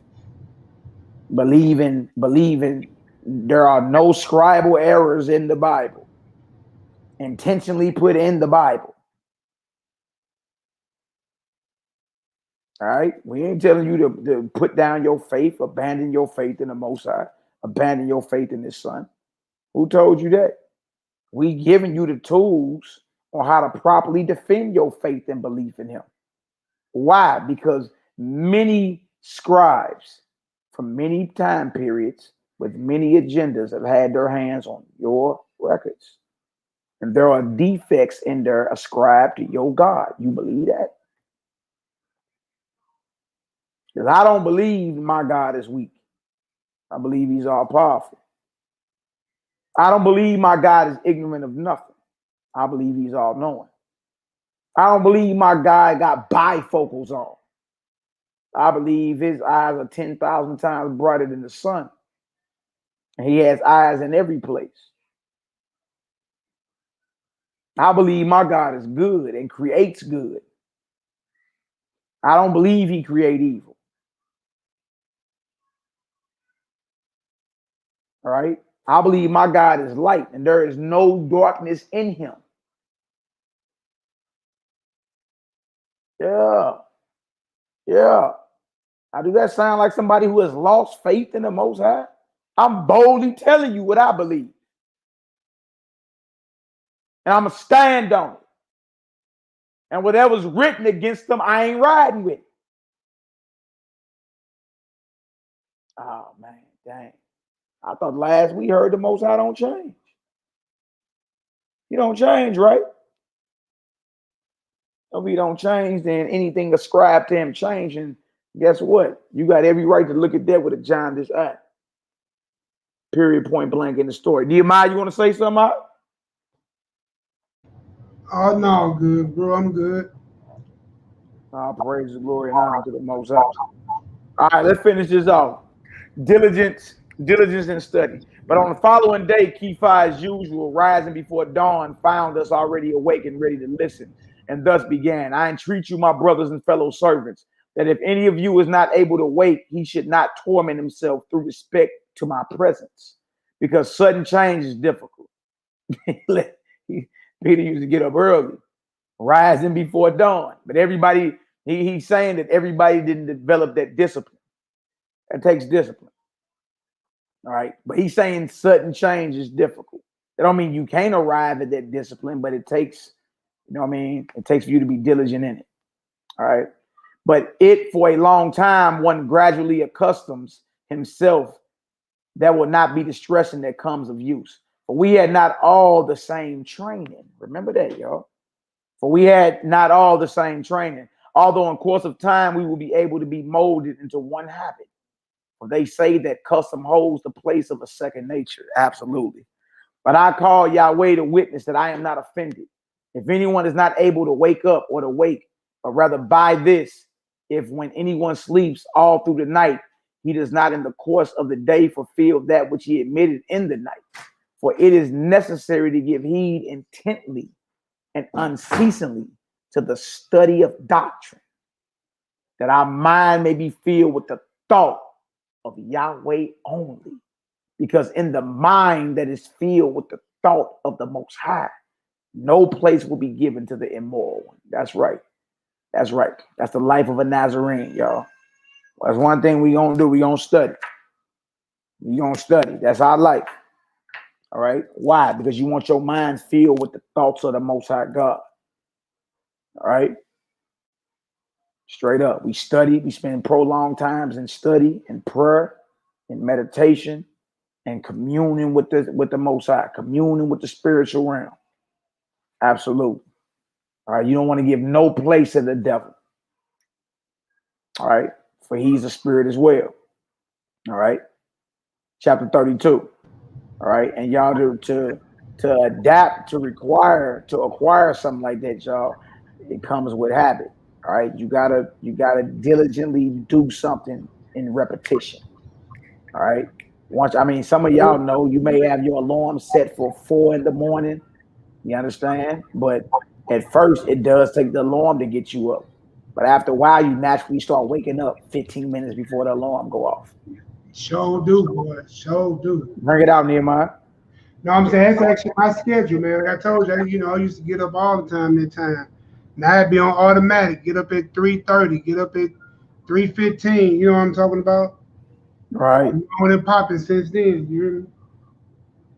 Yeah, straight Even up. on your days off. My grandmama had it so good, boy. She, hey, rise up with no clock. And that was before the alarm clock came out. That's right. That's right. Hey, brother David Mazon, the Apostles Peter's journals is what we read. It's called the Nazarene Acts of the Apostles. If you can, Nehemiah, type them in the chat. And also the Clementine homilies. All right.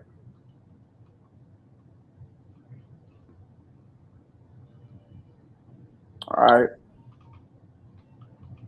That's right. Practice, practice, practice.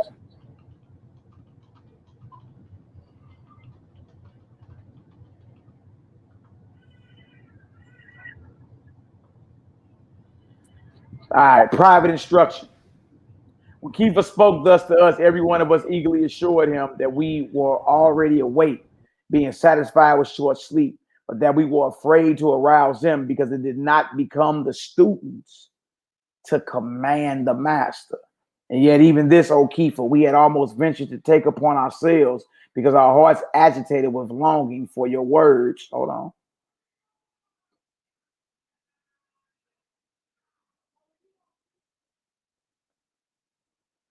Drove sleep wholly from our eyes. In other words, these brothers were ready to learn. They were eager to get the divine precepts that the Messiah gave to his disciples. All right. But again, our affection towards you opposed it and did not suffer us violently to rouse you. Then Kepha says, since therefore you assert that you are willing, awake through desire of hearing, I wish to repeat to you more carefully and to explain in their order the things that were spoken yesterday without arrangement.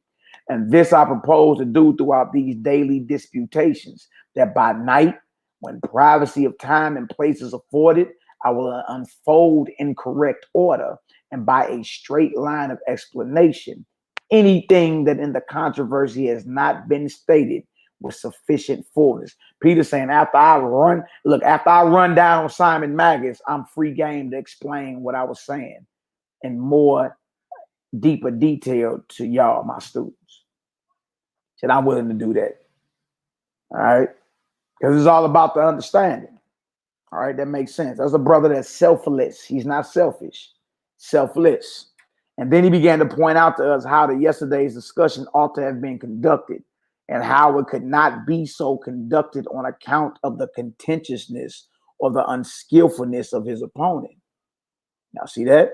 In other words, Peter controlled the narrative. He ran down on Simon Magus. All right. He boldly proclaimed what he was proclaiming. He basically sunned him. All right. You can never let your opponent control the narrative. Ever. Ever. All right. And how, therefore, he only made use of assertion and only overthrew what was said by his adversary, but did not expound his own doctrines either completely or distinctly. Then repeating the several matters to us, he discussed them in regular order. And with full reason. Y'all see this? And with full reason. Learners and frivolous objectors. Learners and frivolous objectors. We almost done, y'all. All right.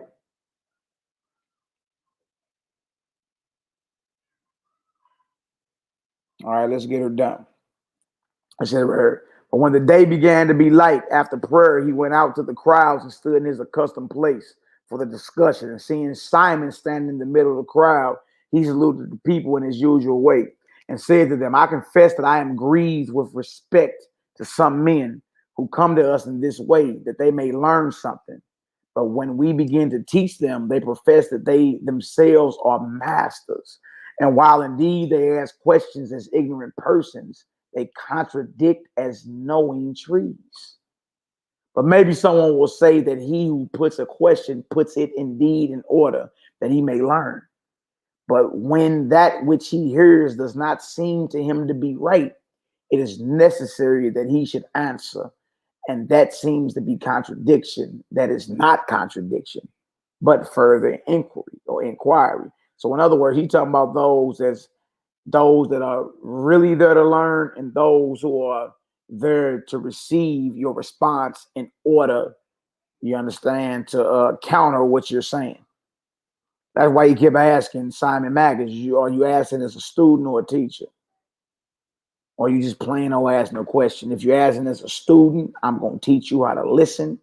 I'm going to teach you how to learn or how to learn. Then I'm going to teach. All right. But if you were to teach me, I have no need to learn anything from you. I have a master that teaches me all things. How about we both state what we believe and let the crowd judge? And today, look, in today's language, that's on social media, that's saying, hey, hit the live button, let's shoot it up. All right. Against order is against reason. All right. Against order is against reason. Let such a one then, here it is. The teaching of all doctrine has a certain order. The teaching of all doctrine has a certain order. And there are some things that must be delivered first. Others in the second place and others in the third. And so all in their order. And if these things be delivered in their order, they become plain. But if they be brought forward out of order, it will seem to be spoken against reason. It ain't gonna make sense. All right. Certain things got to be brought out in a certain order in order for those to really receive it. All right. That takes a certain skill, though. All right. And therefore, order is to be observed above all things. If we seek for the purpose of finding what we seek. And therefore, order is to be observed above all things if we seek for the purpose of finding what we seek. For he who enters rightly upon the road will observe the second place in due order. And from the second will more easily find the third, and the further he proceeds. So much the more will the way of knowledge become open to him, even until he arrive at the city of truth, whither he is bound and that he desires to reach. But he who is unskillful and knows not the way of inquiry, as a traveler in a foreign country, ignorant and wondering, if he will not employ a native. All right. Oh, my bad, y'all.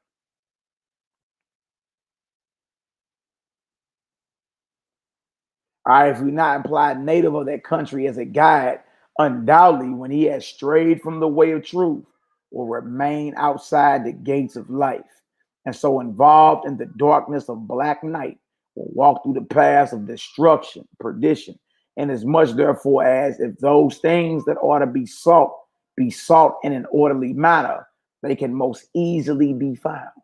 But the unskillful man is ignorant. But the unskillful man is ignorant of the order of inquiry. It is right that the ignorant man should yield to the knowing one and first learn the order of inquiry or questioning, that so at length he may find a method of asking and answering. That's right. All right. It is right that the ignorant, the one without the knowledge, he should yield or be a student to the one that has the knowledge and first learn the order of questioning, that so at length he may find a method of asking and answering. Almost done, y'all. Almost done for the evening. We're going to pick it back up. Name of the book is the Nazarene Acts. Nazarene Acts of the Apostles. You can buy it on Amazon. All right. Matter of fact, it's right there on the screen. All right. Stephanie Randall, pretty face. Blessings to you, love. How you doing? Good to see you in the building. All right, y'all. The Nazarene Acts of the Apostles, or the Recognitions of Clement. Type in there also NehemiYAH, the Clementine homilies. All right. These are, believe it or not, y'all, Peter's journals. All right. Written down by Clement. All right. Clement, his actual student. And y'all, it blew my mind when I first heard these professors, those that have a doctorate in Middle East studies and all that, at Yale and Harvard and all that. They're like, oh, G and the Clementine homilies. I said, wow, they straight speaking about this. They straight they up in your university speaking about the Clementine homilies and the recognitions of Clement or the Nazarene Acts. They straight speaking about them. Blew my mind. I say, wow. Wow. All right, learning before teaching. This is something that has to happen, y'all. Everyone is not qualified to teach. They make a lot of these men angry, but that's the truth. There's not supposed to be all these different sects of believing Israelites out here. It's not. Even in this Nazarene way of life, you understand? There's an initiation and all that. Blew my mind when I first read that. There's a doctrine of preserve, how to preserve the doctrine and all that. All right. And then you ask yourself, wow, this ain't in your Bible. All right. No, not the homilies, Nehemiah. Homilies. I'll put it there. I'm going to show the books after I get done.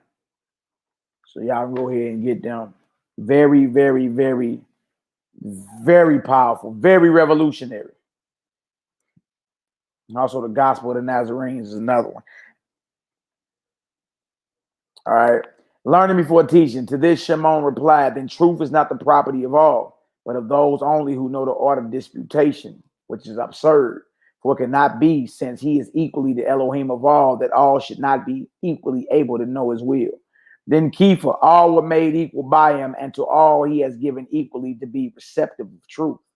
But that none of those who are born with education. But education is subsequent to birth.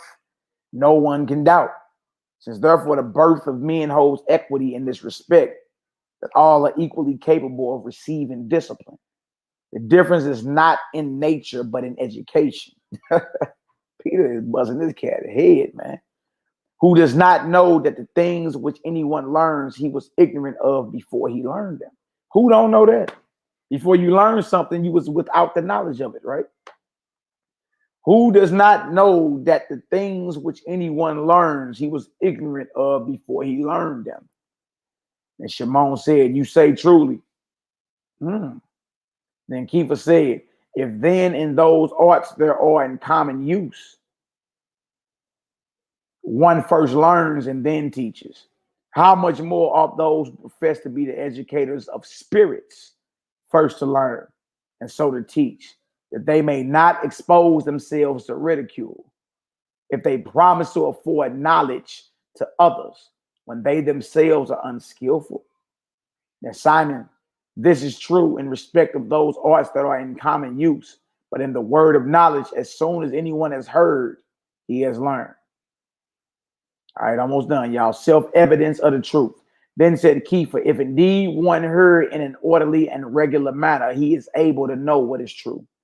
But he who refuses to submit to the rule of a reformed life and a pure behavior, but he who refuses to submit to the rule of a reformed life and a pure behavior. Y'all, what y'all think we've been saying the past 4 to 5 months? Put down what? Put down the strong drink, put down the smoke, and put down the flesh eating. It's time to live and get back to life. Y'all, but he who refuses to submit to the rule of a reformed life and a pure behavior, which truly is the proper result of knowledge of the truth, will not confess that he knows what he does know. For this is exactly what we see in the case of some who, abandoning the trades that they learned in their youth, betake themselves to other performances, and by way of excusing their own sloth, begin to find fault with the trade as unprofitable. Then Simon, ought all who heard to believe that whatever they hear is true? Then Kepha, Peter, whoever hears an orderly statement of the truth cannot by any means gainsay it, but knows that what is spoken is true, provided he also willingly submit to the rules of life. But those who, when they hear, are unwilling to betake themselves to good works, are prevented by the desire of doing evil from acquiescing in those things that they judge to be right. Wow. But those who, when they hear, are unwilling to betake themselves to good works, are prevented by the desire of doing evil from acquiescing, choosing in those things, or going silent in those things that they judge to be right. To him that knows to do good and don't do it, what is it? To him it is sin. To him it is sin. Hence it is manifest, it is revealed that it is in the power of the hearers to choose which of the two they prefer. But if all who heard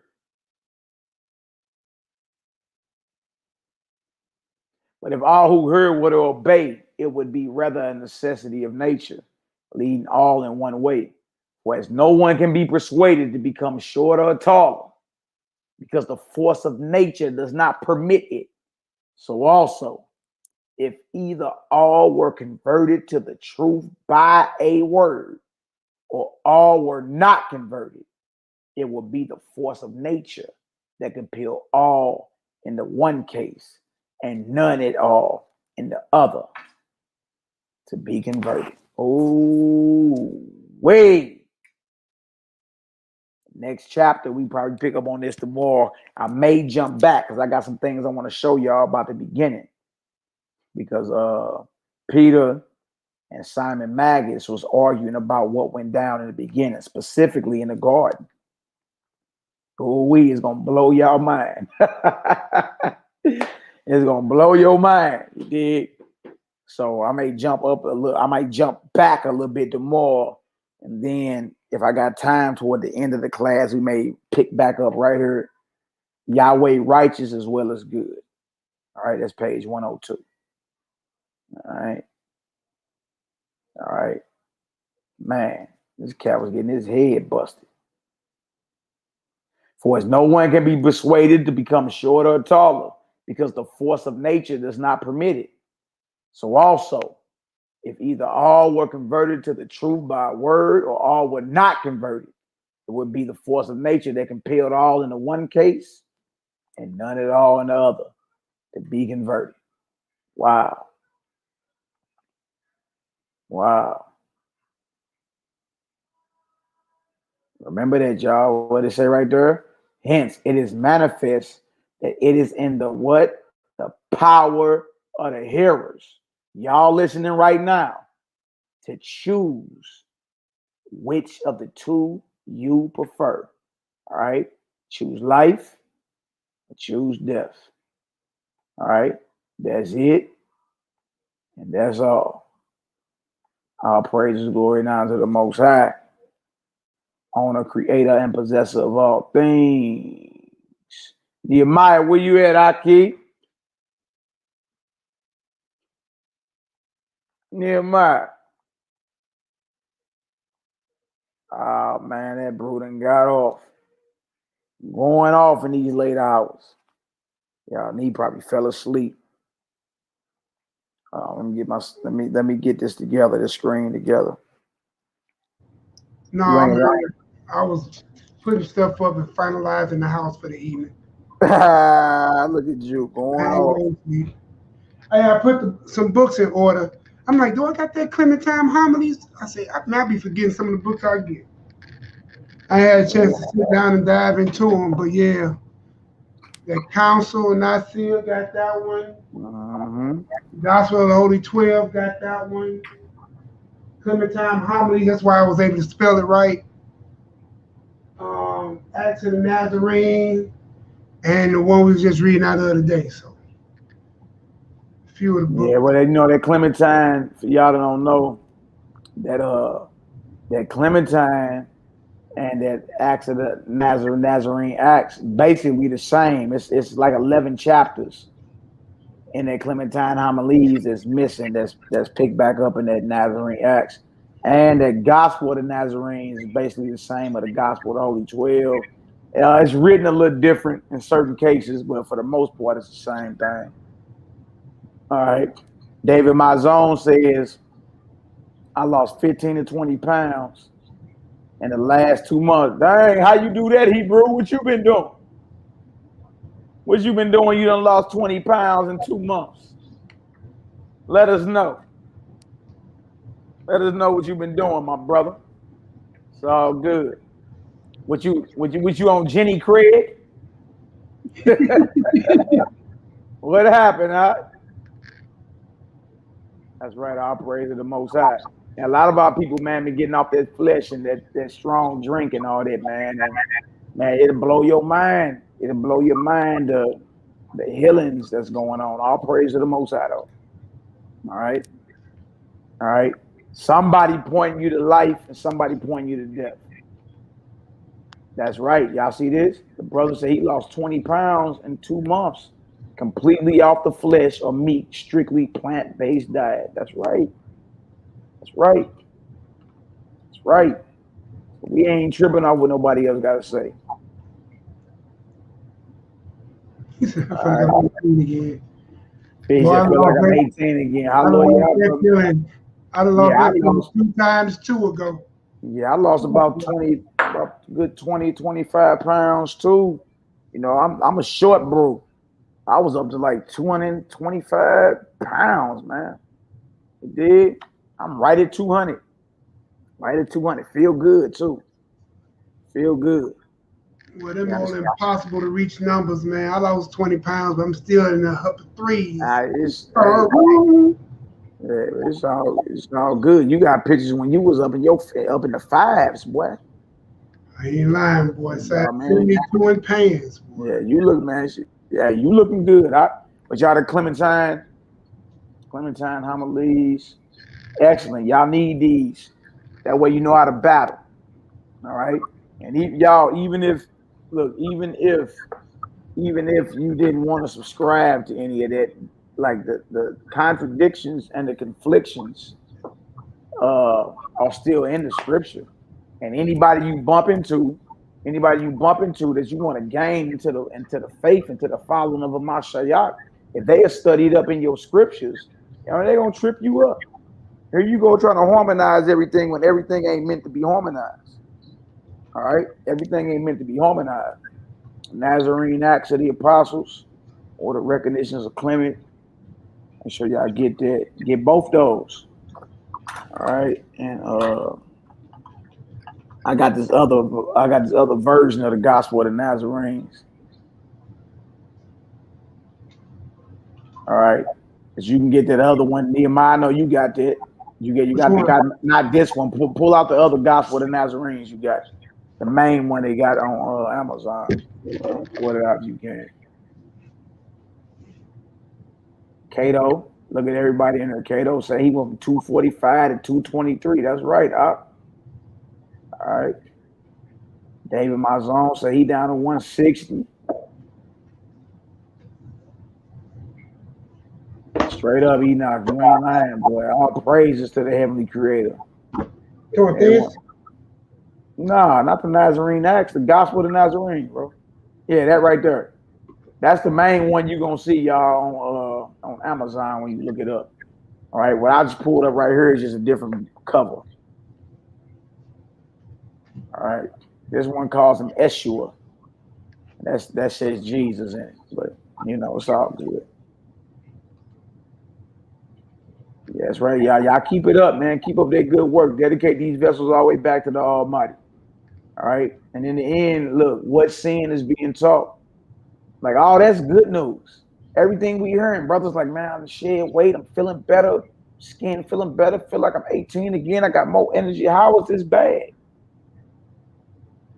One thing you can't do, all right? You can't argue with history and you can't argue with results. All right. So what we gonna do, we're gonna be going through these Clementine homilies and all that and the Nazarene Acts, because y'all, you gotta know how to battle. All right. That's the curriculum. You gotta know how to battle. All right, because there are many things written against your God that's not conducive to his character. And you got to know that. All right. You can run around here blindly and feel as if, oh no, they don't say that. I don't see it. But if you be real with yourself, you see it. And if you see that, you understand, and it's pointed out by a naysayer, then how you gonna gain? How you gonna gain? Look, even if it ain't for him to get gained, but it's a crowd of people, how you gonna gain them? All right. How you gonna gain them? You see what Peter did. All right. He went right at Simon Magus and got it done. All right. So the same thing for any of us. All right. So again, y'all, peace, love, light, and healing. All right, y'all. Also, all right.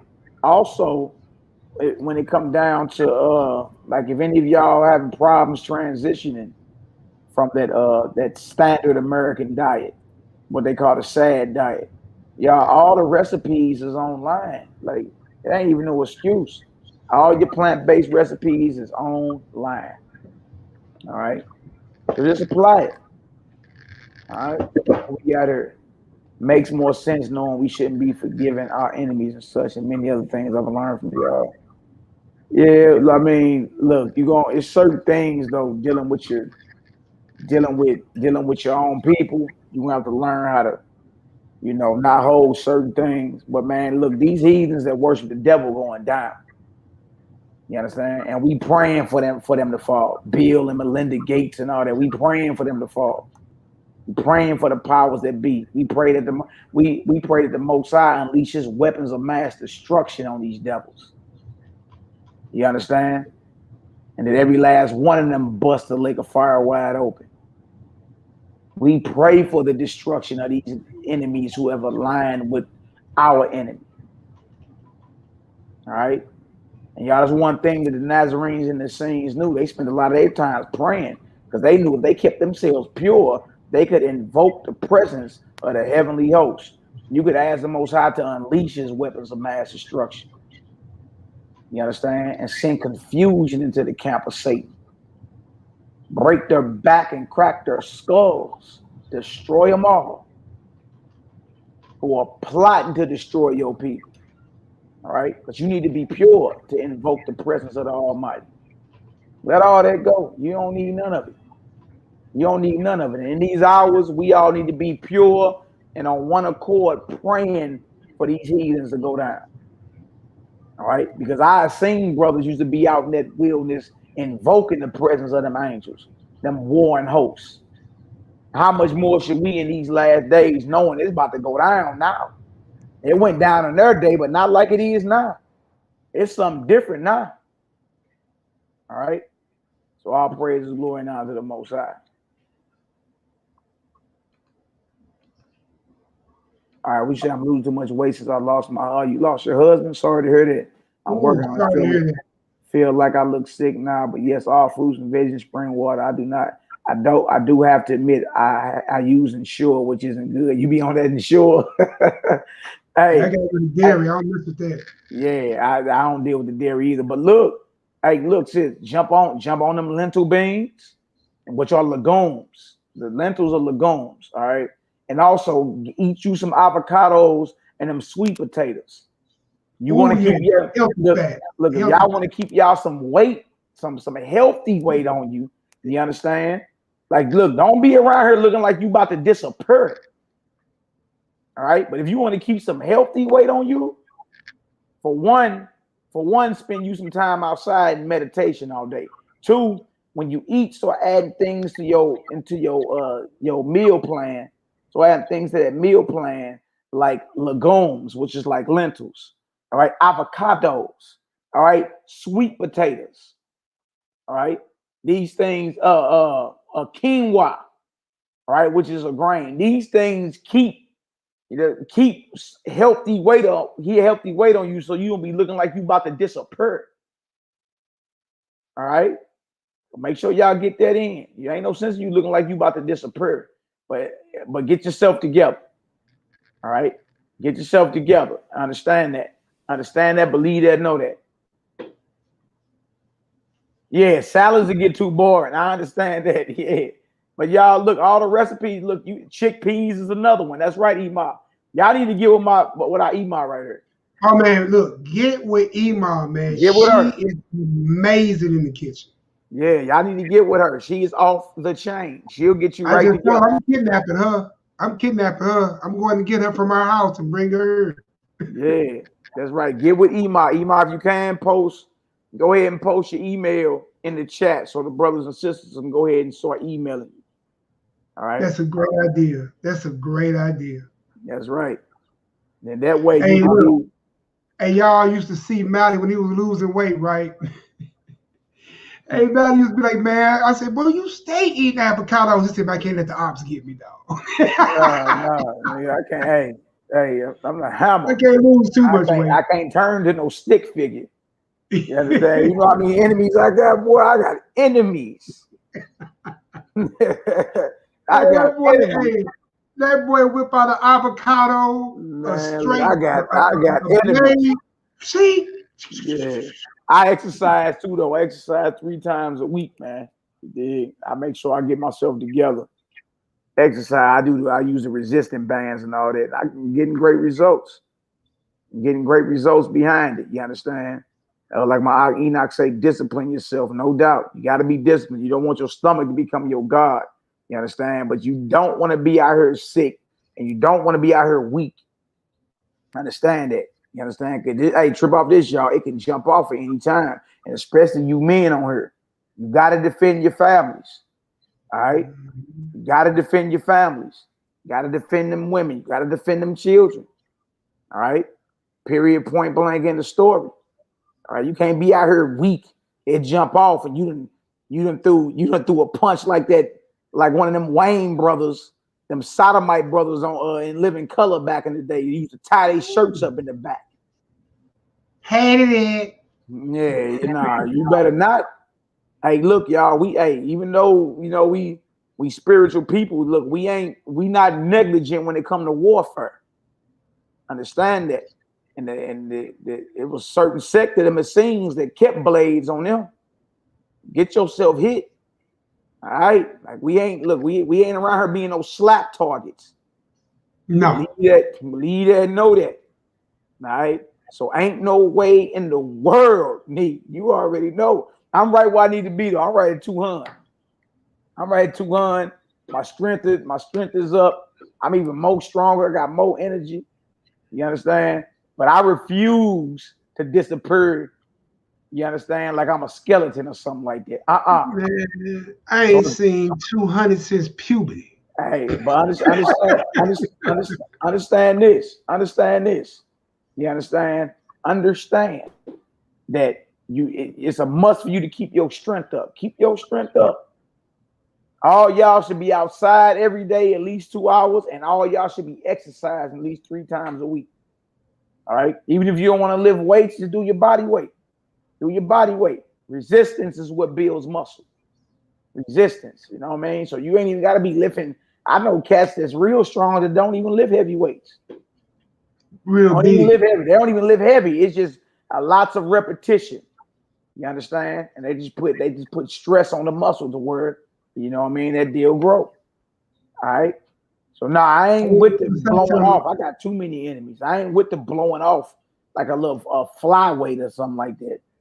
Now you gonna feel me. You understand? And again, we gotta defend these women and children. So for any of these heathens that's coming trying to force vaccinations and all that madness, I'm shooting through the door. You heard it first right here. We ain't playing no games with nobody. Compromising is off the table. All right. So keep yourselves strong. It's good. You understand that we getting these vessels together. It's good that we purging and purifying these vessels and all that. But y'all, don't mistake this for becoming weak.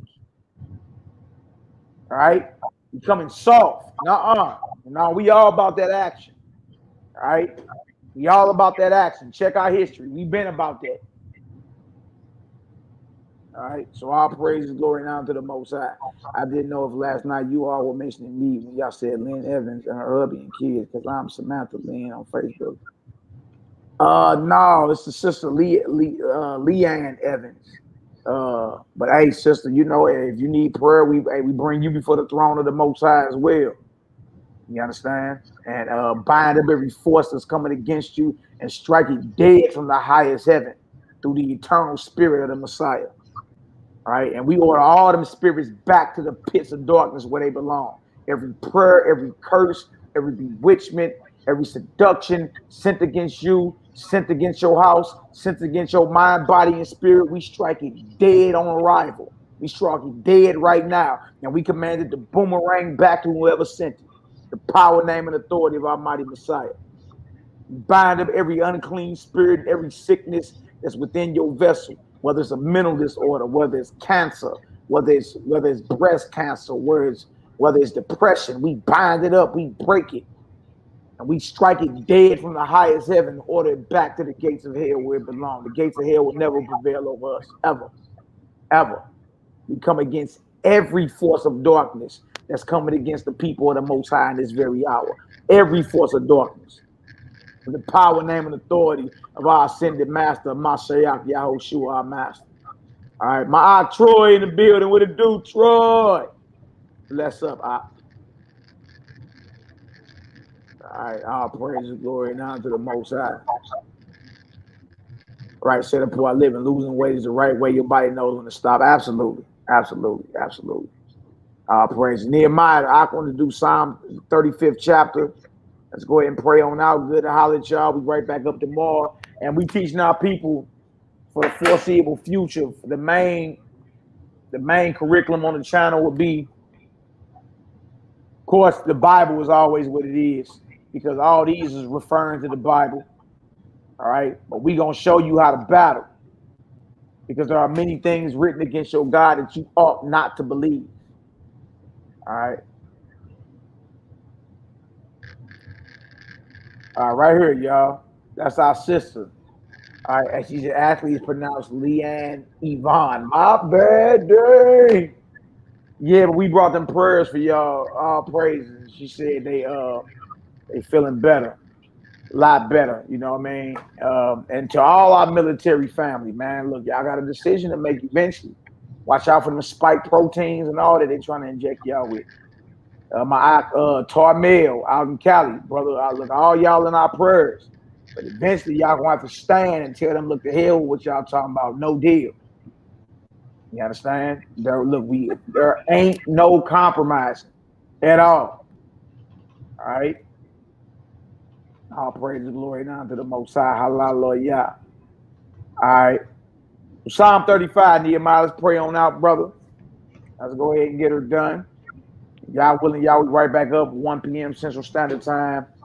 Thank all y'all for y'all prayers and y'all support. Believe that, know that if any of y'all need vaccine exemption, waivers, or whatever, NehemiYAH, go ahead and talk to them real quick about that. Yeah, so we definitely got those on deck, those waivers, the emails, or in the bottom, you can either email Honor and Humility or email NehemiYAH. They both are down there in the description section. And again, we didn't have people to use those, and you know, you're gonna get some kickback, but for the most part, they work with no problem, and you are always able to get a religious exemption. The difference with the form that I use, I actually use the First Amendment of the United States Constitution, and I actually put court information. Can you see that, Malaki? Yeah, hey, look, it worked the majority of the time, but usually when it don't work, is it because the person didn't want to like really stand on it? Didn't really stand on it. Yeah, you know what I'm saying? Because your enemy knows that you're not fully persuaded. Right. So also you have the right to informal refusal of even the test itself. You can refuse it, right? And then I give you court cases, court documents, and things that are set up. So again, none of this stuff has been ruled for. It's not even FDA qualified. By not even being FDA qualified alone in itself, it doesn't have the right. And then also with the EEOC, for those who work the regular jobs, there is a religious discrimination section in the Equal Employment Opportunity Commission, which they have to honor. Every job has to obey the EEOC. So when you walk into work at the big old blue thing with employee rights, right? So your part is under Title 29, Labor Part 1605. So you have rights. And all you gotta do is just know them. So with that being said, yeah, I mean, if you need it, we can put it together. We did it for schools, YAHKANON. He has prayer hours. You know, the prayer hours that we pray. And he be at school. And he had needed a letter from us to go to his principal. Principal like, look, YAHKANON is one of my best students. And whatever y'all brother is pouring into that young man, it is working. He be in the cafeteria preaching and teaching. Here he is right here. YBY elect. He can testify for himself. Young YAHKANON, one of the young snipers. He said, man, look, you didn't have to write me no letter. If that young man needs time to go off and pray, and the type of student that he is, he can do that at any time. You see what I'm saying? Praise. Look at finesse. She finesse. Hey, she will be owning up there in New York. This one of the New Yorkers, boy. They don't play in New York, boy. Hey, they don't play in New York. Hey, you know, I took care of my sister, man. But yeah, they don't play. They don't play. She say, hey, shout out to you, finesse. That's what I'm talking about. Y'all, whenever y'all get it, revise it to your liking if you got to. You know what I mean? Finesse say, I've been revising it, helping people too. That's right. That's right. Because sometimes it ain't good just to get it for yourself. You gotta pass that blessing on. All right. You gotta get rid of it. Samantha Casada, she said, I'll be leaving her Baghdad next week. No jab for me. That's right. I definitely use this exemption form. That's right, sister. Salute. I salute you for that. Stand on that. That's just in the military. He's saying, look, I'm out of here next week. I ain't getting jabbed up. But I'll take that exemption form. No doubt. No doubt. All praises. No, man. All praises. I tell him I came 100% human and leaving that way. That's right, seeking T-Root. And look, the government don't own you. I just put up a video. There's one, what's that one? Young Turks. Is that Young Turks? That's like about the different issues in the black community and stuff. Yeah. When they had on that, man, they had a black family who had a natural childbirth at home, right? And in whatever state they're in, you know, the baby's supposed to get blood work done or whatever. It's a law. But they had the baby natural childbirth. The mother had some complications, went to the emergency room. They wanted to take blood from the baby. They said, no, we're going to take our baby to a private doctor of our choice, which they have the right to do so. Do you know they came to that woman's house with 10 to 15 police, guns drawn, kicking in the damn door with a caseworker to take their baby? All I'm saying is to show you is that they try to treat you like you're their property. You're not property. I also had one case where a caseworker came to a house. They cut that off of my old channel. I ain't been able to find that deal. But man, look, they came to us and said, man, y'all don't even ask me my religious belief. Remember that one, he had the 2 cops and he had told them, y'all can't come in my house. This is my daughter. My daughter ain't a ward of the state. Right. And now they can tell you now, me personally, and now to be on my head, I can speak my look, I done fought them governments on all this shit with my children. And won at every turn. You just gotta know what you're doing, man. And look, Marcus Israel is probably in here. He been tuning in. That's another brother. He's also in the description section. We call him Minister of Law. That brother is cold with that paperwork. Absolutely. Absolutely, you gotta be willing to stand on it. You know what I mean? And it's certain, like you can claim. And I be willing to lose and walk away. Yeah.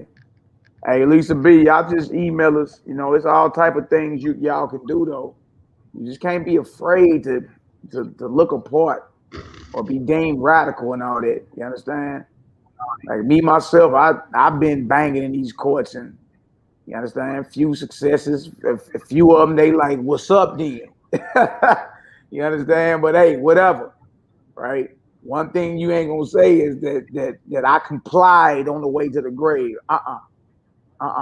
That ain't what it is over here at Lock and Load Effect Mode.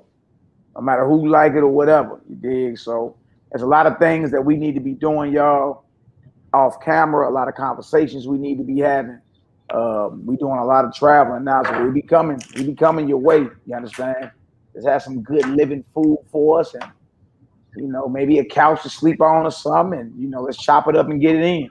Like, we can even do a class, go live real quick, get it done, chop it up with the fam, keep it pushing. But we got to get in that spirit of moving around and connecting with one another. But they tell you in 2nd Ezra, hey, guess what? You got to be a pilgrim in the earth in these days, and you got to be moving around. Hear, my people, get ready for the battle. And those evils be even as a pilgrim in the earth. All right. So all praises, glory, and honor to the Most High. Love all y'all indeed in truth.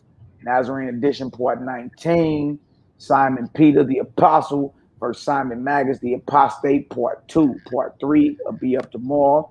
All right, we got some good info we're gonna bring your way. Got some more historical documentation from 1700 years ago about the ancient sect of the Nazarenes. All right, and for anybody that's listening, yes, honor and humility is challenging you to put down the flesh, put down the drink, and put down the smoke. You understand? And truly dedicate this vessel completely over to the Almighty. We're here to tell you, you can do it. You can do that. All right. If you need if you need help, reach out. If you need prayer, reach out. All right. Shout out to all the haters, jaw jackers, and naysayers. We love y'all too. For all the ops, right on for the promo. All y'all promoting us. And it's a lot of brothers and sisters like, man, I came over here because they was talking bad about y'all, and I see what y'all saying. Hey, salute. All praises. All right. So hey, right on. Hey, that's free promotion. So shout out to the ops. Good looking out. All right. Y'all can keep our name in your mouth, but as of yesterday, all y'all been called out. All right. All y'all been called out. Hey, all you gotta, hit the live button. Wolf. You either a wolf or you crying wolf. Hit the live button. All right. Making many books. There is no end, huh? Absolutely. But do you really know how many biblical books there are in your history? Over 3,000. Over 3,000. All right. It's going into you actually writing books. I ain't wrote one. I may author a few before I get off this planet. Well, come on with it. If you feeling froggy, hit the live button. Everybody be going to doing a private video. All you lames been called out yesterday. Now I'm like, you feeling froggy, hit the live. And let's get it done in front of everybody. And if you really feeling froggy, put a spiritual wager on the line. That's what we can do. All right. But if you've been called to the mat or called outside and you sneak out the back door and then go talk bad at home, then to the world we all know that's coward talk. Nobody talking about that. Everybody, they got a problem being called out. I'll be smoking y'all real soon.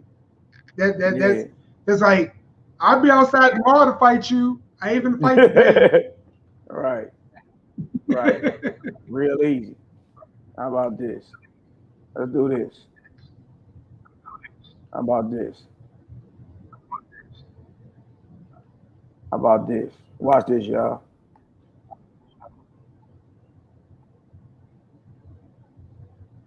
Wolf. Oh, Mally, don't do him like that. Wolf. Mally, man, you gonna hurt that boy feelings. Mally, stop, bro. Don't call him out right now, man, on live. Bro. Before we pray out, I give you a chance to come on here, Wolf. That's the link right there.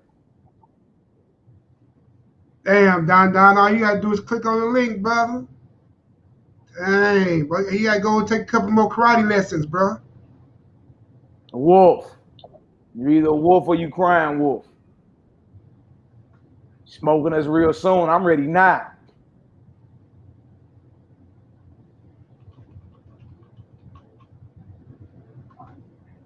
I know you about that life if you pop up in our backstage. Wolf.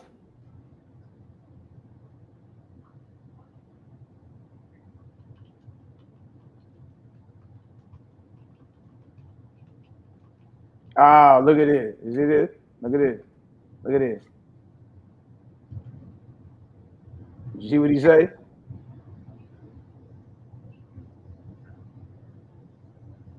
What do you say?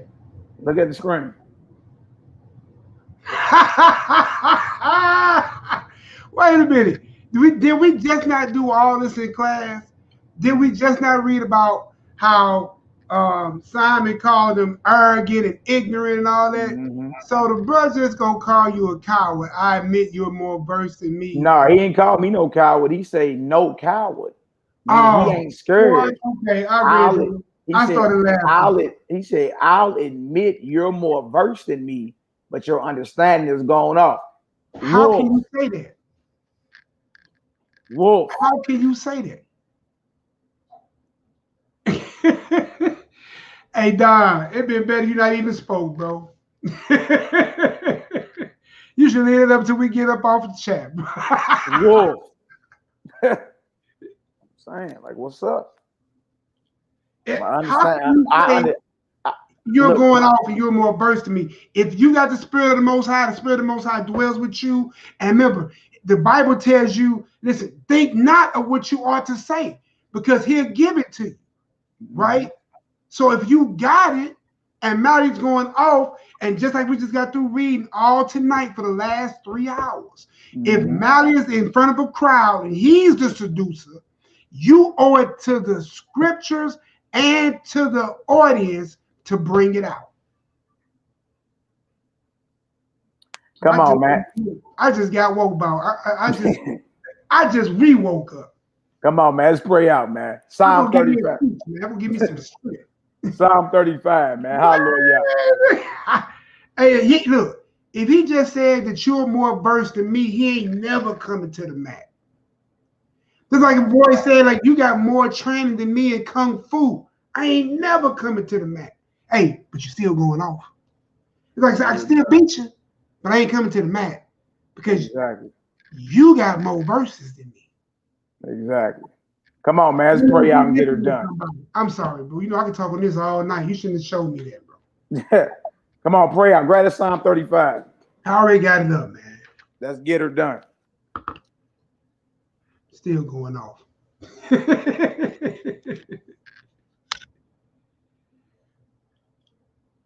All right. All right. Psalms 35 with the Most High's permission. Plead my cause, O Yah, with them that strive with me. Fight against them that fight against me. Take hold of shield and buckler, and stand up for mine help. And draw out also the spear, and stop the way against them that persecute me. Say unto my soul, I am thy salvation. And let them be confounded that put to shame, that seek after my soul. Let them be turned back and brought to confusion that devise my hurt. Let them be as the chaff before the wind, and let the angels of YAH'KI chase them, and let their way be dark and slippery, and let the angel of Yahweh persecute them. For without cause have they hid for me their net in a pit, which without cause they have digged for my soul. Let destruction come upon him at unawares, and let his net that he hath hid catch himself. Into the very destruction let him fall. And my soul shall be joyful in Yahweh, and it shall rejoice in his salvation. All my bones shall say, Yahweh, who is like unto thee, which delivers the poor from him that is too strong for him.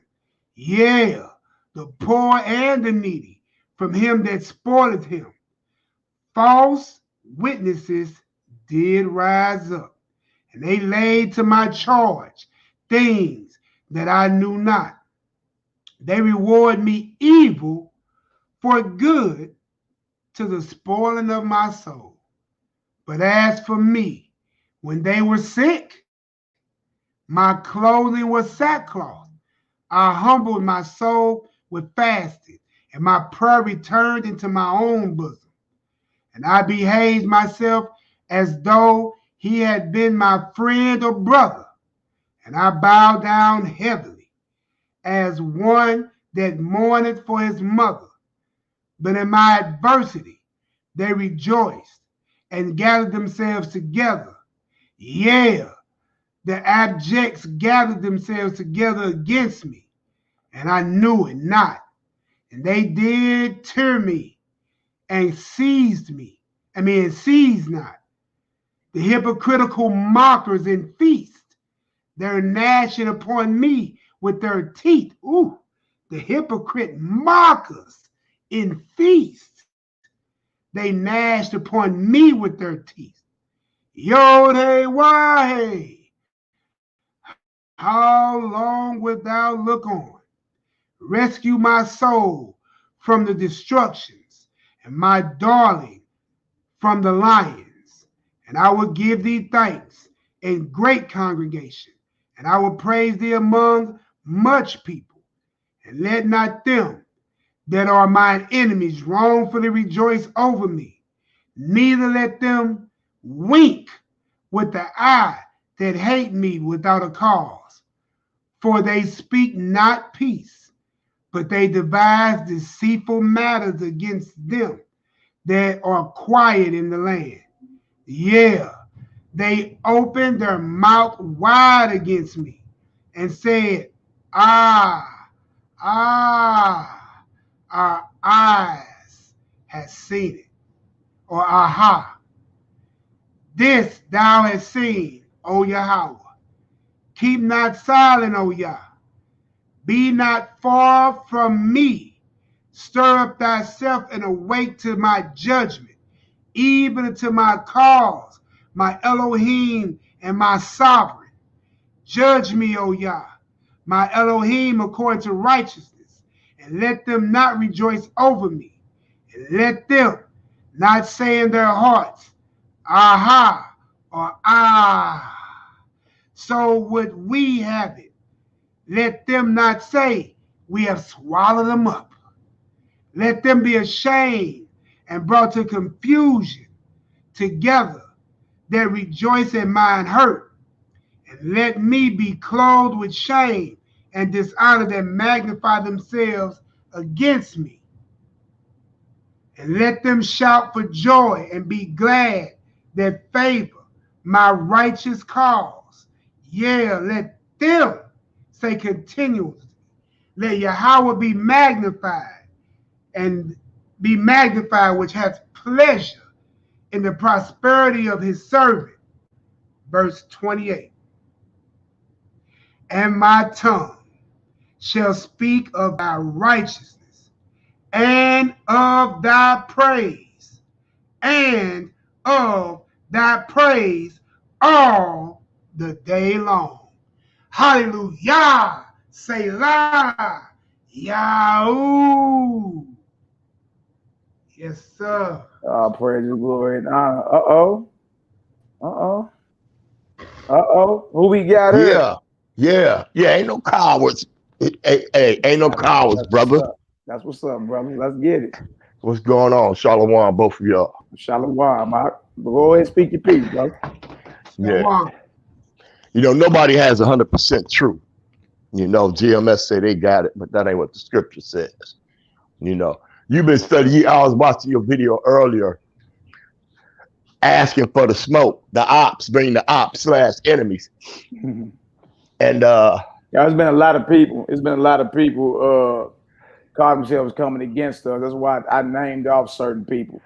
Right. A lot of people coming against us because we challenging our people to put down the things that are destroying them even though they got permission to do it in the scriptures. For instance, Deuteronomy 14:26 goes into the strong drink, right? Well, I mean, it's in the law, brother. Yeah, no doubt.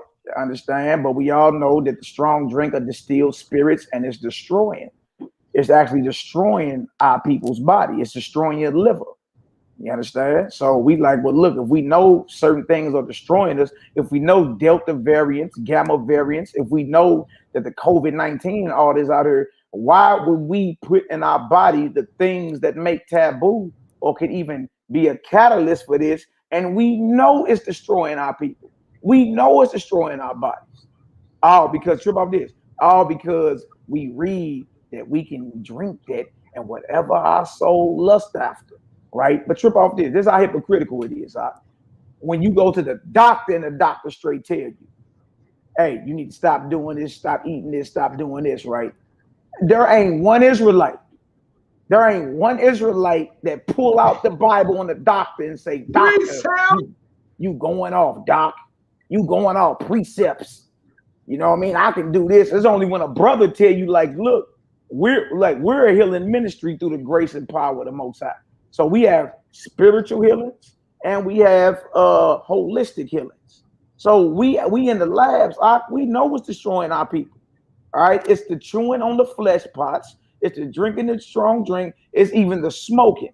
And look, I know brothers that get pulled scriptures to justify all three. So the only way we know is to come hard. So we come out hard. We can't come out like it sounded unsure about any of this. We come right out like, hey, look, if it's destroying you and it's causing you not to purge that vessel or that temple of the Most High, put it down, because in these last days, the Most High needs a pure vessel to dwell in. All right. We say that, everybody get mad and, start acting crazy and, acting as if we don't got no scriptures to back up what we saying. Oh, it's scriptures in there to back up what we saying. We came right out of love and straight tell you based off what we studying and seeing, stop eating it, especially in these days. Oh, brother, so-and-so ate it back in the day, and here you come bringing me somebody from 5,000 years ago, when we know in the last days, knowledge has been increased. You can look down into the cell of any organism right now. You can measure the pH level, the potential hydrogen of anybody's blood right now. We know what's bringing the death, and it's what we throwing down our mouths. You understand? So that's why Honor and Humility as of late have challenged our people to stop putting in their mouth and down their throat the things that are causing taboo. Our people in return get mad and say, hold on, I got Leviticus 11 and Deuteronomy 14 and we just did and all this other stuff. You understand? And missing the point. All right, plagues are in the earth, man-made plagues are in the earth. You need to purge your vessel so the Most High Spirit can dwell within you, so we can really get on one accord and call for the head of these devils. All right, I relinquish the mic. Go ahead and speak your piece, brother. Yeah, when I was saying that you're more versed, it's because, like you said in your video, you're not 40 years old and you've been 2 decades. That's 20 years. Close to the it. Most High. Yeah, the Most High woke me up going on 6 years. So and I've been following you since he woke me up. But it don't matter that you got 2 decades and I got 6 years. What matters is he woke both of us up. Absolutely. It don't matter if you're more versed. Like my man was bragging, oh, he is that grandstanding on you. That doesn't matter. What matters is I walk this walk, to the best of my ability. That's what matters solely. Now I could challenge you on your now beliefs, but right now I'm not prepared. I'm on the East Coast. It's my clock 11:50. Me and my wife was actually in bed and I grabbed my phone. I usually watch you on one of my screens. Okay. If I watch you. So you saying right now you're not ready? No, because we go back and forth. I don't things when he started over, even Abraham sacrificed killing a ram back in Genesis. But when he started over and he told Noah and his sons be fruitful and multiply. He set forth things for us to do and not to do, you know. But I understand what you're saying. The consumption of meat, strong drink, smoking weed, stuff like that. Yeah, anything in excess. Too much water, drinking too much water will kill you. Drinking too much water at a time in one day will kill you. You will overhydrate your body and you will die. People have done that. So everything is in moderation. You know, you go drink strong drink, you know, when he said, come to Jerusalem, exchange the money, change it back and get strong drink, whatever your houses are. You know, you don't get drunk. A drunkard is not going to inherit the kingdom. It's everything in moderation. You know, it ain't red meat all day, every day, fish every day, all day, every day. You know, it's in moderation. You know, Yahushua told them to kill the Passover. Kill the Passover. Let's prepare to eat it. No, he didn't. They asked him where to prepare the Passover. Where to prepare the Passover. The thing is, everybody in the ancient Israelite nation did not view the Torah the same way. So you had brothers who never consumed the flesh. I mean, it's obvious they was around. Even Paul was saying what? Those that eat herbs a week. He wasn't talking about one man. He was talking about it was many brothers around who only subscribed to Genesis 1:29. Okay. Right, so let me ask you this. Let me cut you off. My question is this: does the Most High change? No, he does not. But check this out though. Check this out though. Let me say this. You've been talking for 4 hours and 21 minutes and some odd seconds. You and the dude to your right. Just let me ask you this. The King Solomon, hold up, Mally. Hold up, Mally. The Grandpa Solomon, Grandpa Solomon, how many thousands and thousands of sheep, rams, and oxen did he sacrifice and feed us with? We know it's discrepancies. We know it's been tampered with. We know they've changed words. Just like thou should not commit adultery. That's not commit adultery. That's not what was there. That's not what that is not what was there. Speaking to the children of Israel. No, he said speaking to the sons of Israel. So we know words have been changed. That's where it takes. That's why it's good to do research. It's good to do research. But that book of Enoch, book of Jasher, and all those is false. All right, so look, you just answered and said that Most High don't change. So we got a diet live it in Genesis 1:29. We got another diet in Genesis the 9th chapter 3-4. We got another diet in Isaiah 11 when the kingdom come. Then we got another one that goes back to Genesis 1:29 and Revelation the 22nd chapter. If the Most High don't change, what's up with the different diets prescribed by? Okay. When the first death and the second beginning, he didn't change. He didn't change in the during the first life creation. You said he don't change. He didn't. He didn't. It's how you perceive it. It's people's understanding. Like one of your dudes was on with Parazah, that his name? Parazah. And it's about what's the word I'm looking for? Your reading, your understanding on how you read. Some people read stuff and be like, because when Moses said, and he added nothing else. You know, like, so why is the rest of this here dude was saying? People have, some people just don't understand, or they think they can't read in context or what it's talking about. They just don't have the spirit. That's all that is.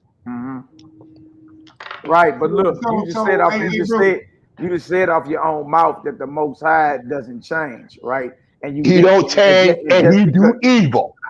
And he do evil. That was he do evil. That's right. Exactly. But look, we understand that the Most High God does not create evil, does not do evil, and he don't change.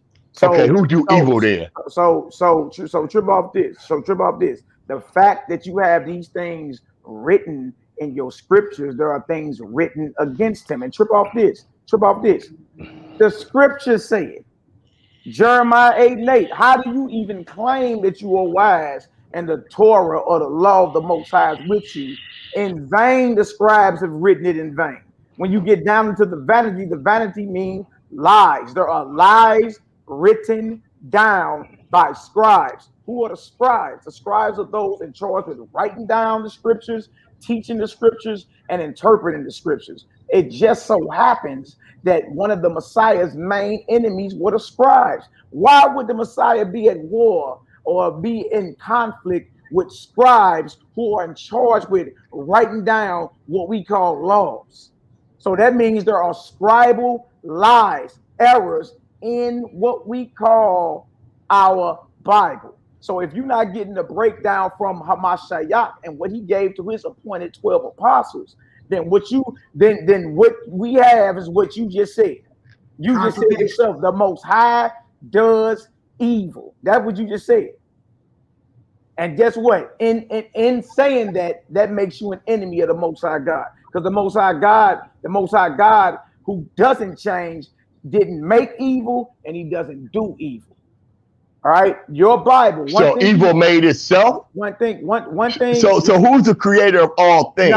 No. So you believe in self-will? Yeah, free will, absolutely. Oh, okay, all right. Absolutely. No. Absolutely. Have you always believed in self-will? Absolutely. You always believe in self-will. Absolutely. Look, without I don't believe in self-will. Without free will, you can't explain the judgment. Why is anything coming into judgment?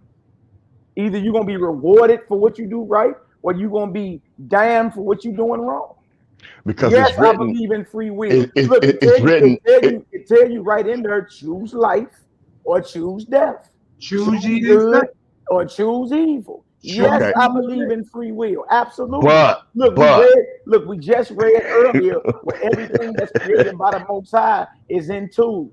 It's either it moves off necessity, like the sun, moon, and stars. They don't have free will, but man does. And guess what? Man either is going to be rewarded for what he does right, or he's going to be punished for going against what the Most High has commanded him to do.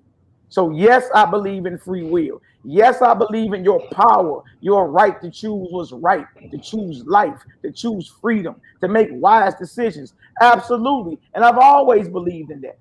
Always. And look, without you having free will, guess what? You can't even understand the judgment. Do you believe in eternal judgment? What do you mean eternal judgment? Like you predestined? Do you believe in life are open and you're being judged? Those who have been wicked and have rebelled against the Most High, that the Most High has punishments for them, judgment. I believe everything is predestined, even this conversation we having now. I believe it's all his movie. Everything is written before time. Okay. Before he created the earth. So are you a robot? Before he created earth. And see, that's what I'm talking about. There's different understandings. Yeah. What I research, what I research out of the KJV, and I go back to older Bibles when something don't seem right to see what the first words was, and looking at it in the Hebrew, I get better understanding. But far as going to any other books, I don't deal with, because this is what was given to us. I do too. But I can sit back and write the book of Mary. You know, I can sit back and write the book of whoever. Yeah, you know, that's why. That's when people's doctrines get fucked up. But look, even any brothers who don't subscribe to say Jasher, Enoch, Jubilees, or any other so-called pseudepigraphical books, right? All of them have the same precepts, but trip off this. None of them have the same understanding. Why is that? Now, because he don't want us to. Because he don't want us to. Because that's part of the curse we're under, that we gonna hate each other and we not gonna agree with each other. No, the Messiah, understand this. When a Mashiach, when YAHWH come, he gonna put all things in order, and we gonna be on one accord. So that has nothing to do. So based off what you just said, somebody can read Enoch, Jasher, and Jubilees and teach up out of it, because the Most High wants you to be up under a curse, and he wants you not to be on one accord. You just said that. So it don't matter if a brother read Jubilees. It don't matter if a brother read Enoch. It don't matter if a brother read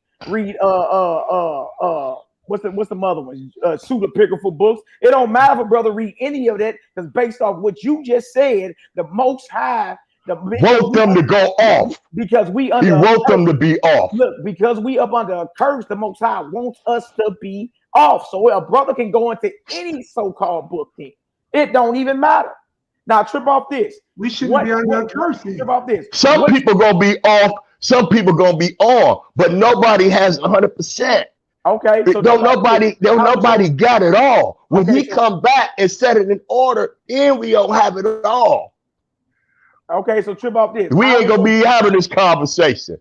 We gonna be over on the other nations next. Okay, so when Isaiah, absolutely, Isaiah says that we gonna see eye to eye when the Most High gathers Zion. Absolutely, absolutely. Thing is this: how was the Bible that you have, the King James that you read, how was that authorized and put together? How was it authorized? Who authorized and who put it together? Those are the books that were passed down, and the records that were, and they got a hold of our records. Okay, that's exactly. There you go. They got a hold of our records. It's been and changed some things. Something would change, as I said, the examples I gave earlier. I ain't got to, So you admitting that the scriptures are tampered with? Yes, absolutely. Okay. Absolutely. But hold up. That's where research comes in. That don't mean I start going to these other books and talk about Paul was this and Paul was that. Bro, it don't matter if you saying the Most High want Israel to be off. It don't matter if the Most High want Israel to be off. It don't matter what books we going into then. No, some people gonna be off. If he want Israel to be off, and according to most of the brothers, by the precepts you get understanding. Meanwhile, the Messiah say, "I leave nobody. I leave about this. I leave you the spirit of truth, and he's going to guide you into all truth. If you always had truth, why did the Messiah have to lead a Holy Spirit of the Ruach HaKodesh to guide you into all truth? If you always had truth, if you always got understanding by the so-called precepts that's written down before the Messiah came, then why did he appoint you to your prayer closet? Why did he assign you the spirit of truth? Why did he leave you what's called the Ruach HaKodesh, or the Holy Spirit? Because we went off. If you always had your precepts. Because we went off, and we still off. Off? I can be off. So nobody do Army of Israel. I was watching him talking about y'all earlier. I'm like, all my dudes, y'all was dudes. I'm like, now y'all feuding? Yeah, I met him before. I never met you. I will someday. But it's all love, though. It's all love. I love y'all. Y'all my brothers. And you're not gonna sway me. Hey, look, it's all good. Cause look, I'm gonna eat my meat without the blood. It's gonna be cooked brown all the way through. I'm not gonna do it in excess. I'm gonna drink me a beer. I'm gonna take me a shot, and I'm gonna sit there and I'm gonna drink some water and I'm gonna chill. And I'm gonna watch y'all talk about herbs and stuff. I see that lost weight from eating meat, and that's good. Hey, bro. Hey, bro. Your name Uzziah? Uzziah. Okay, Uzziah. Hey, look. Remember King Uzziah? Hey, yeah, no doubt. Hey, look, I'm gonna tell you like this though. I was Don Dada that was on the, because I be on other blogs. Hey, look, I'm gonna tell you like this, hey, look, it's always good to holler, but look, man, holler back when you ready to shoot the fade, man. I want to do this live, something structured, because I'm ready right now. actually. You understand? But the way you spinning words. Holler back. Listen to me. I'm not gonna be able to sway you. Listen to me. And you can't sway me because I see what you're talking about. I see different. Okay, no doubt. But look, this is the thing. I've been saying this.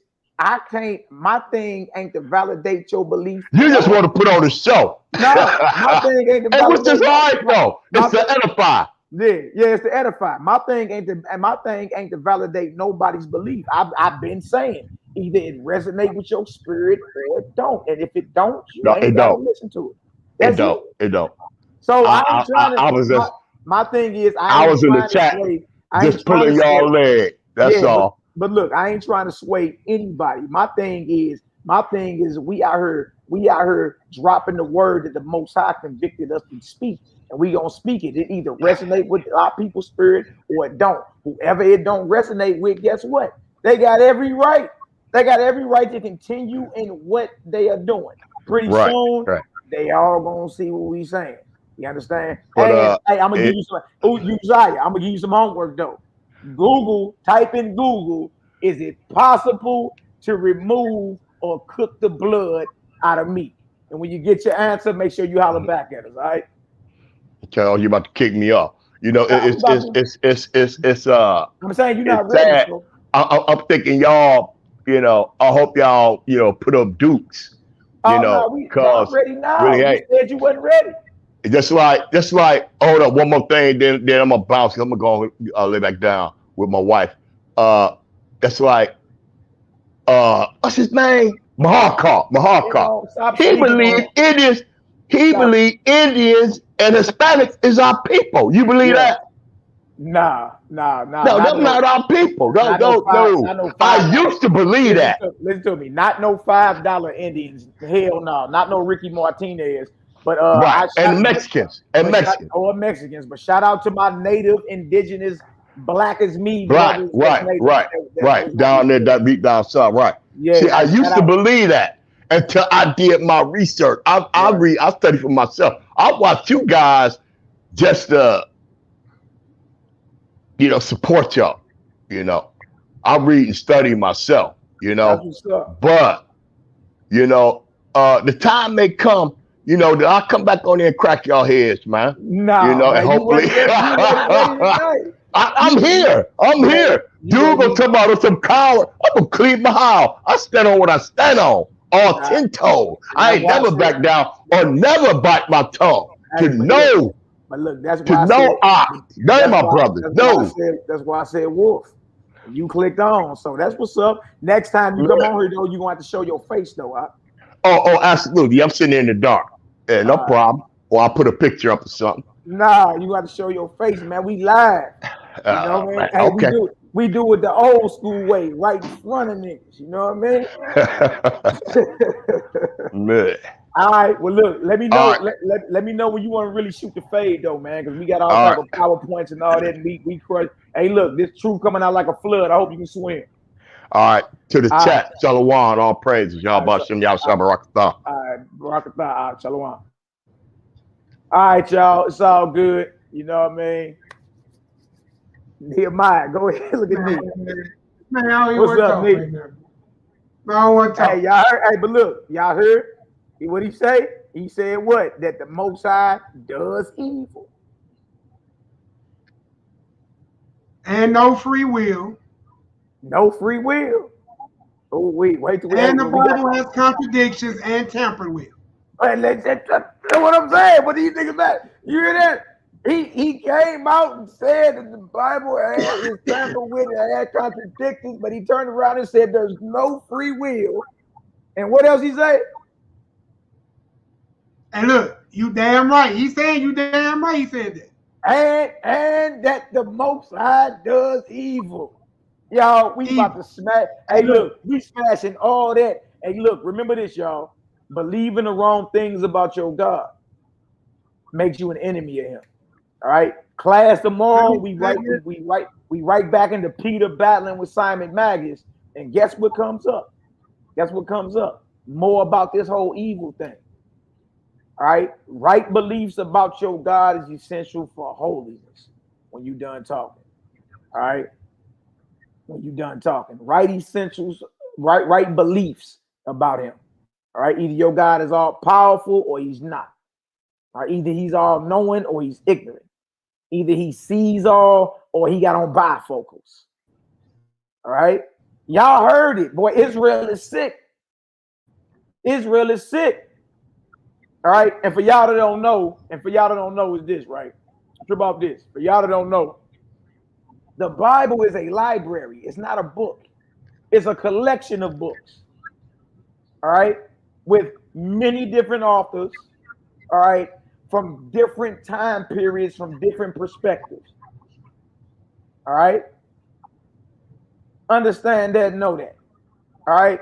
No library in this earth has all the same information. Even if you grab out the library this different books that was about the same subject, information in all them books is still going, some of the information is going to conflict. Okay. The Bible is not a book, it's a library. Okay. Many authors, okay, written in different styles, written in different time periods, from different perspectives. By that definition, it's a library. It's not one book, it's a library. All right. And so you're going to have scriptures in what we call the Bible that conflict with other scriptures that are in the Bible. Look, your boy just said it. And at the same time said the Most High does evil and there ain't no such thing as free will. You can't make this up. You can't make this up. All right. And then he said, you know what? I'm going to cook my flesh with blood not in it and drink my shot. And that's the problem. You need to let all that go so you can see clear. All right. So here's what it is. All praises, all glory, all honor. That's Brother Uzziah. I mean, he's animated a little tape, so I give it to him. He a little animated. He do his little homework. We may let him back home. You dig? But I don't sense no,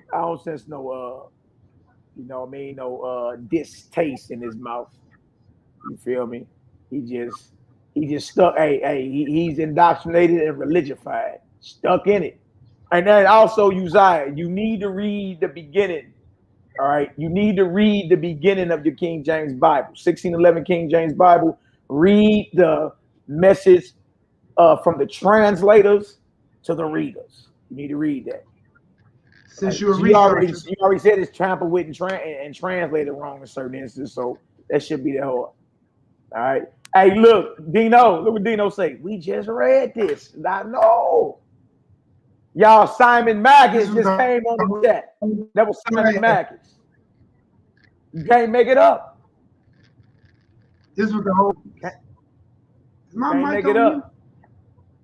Nope, your mic ain't on mute. Oh, you just ignoring me on purpose. Wrong way. No, anybody ignoring you.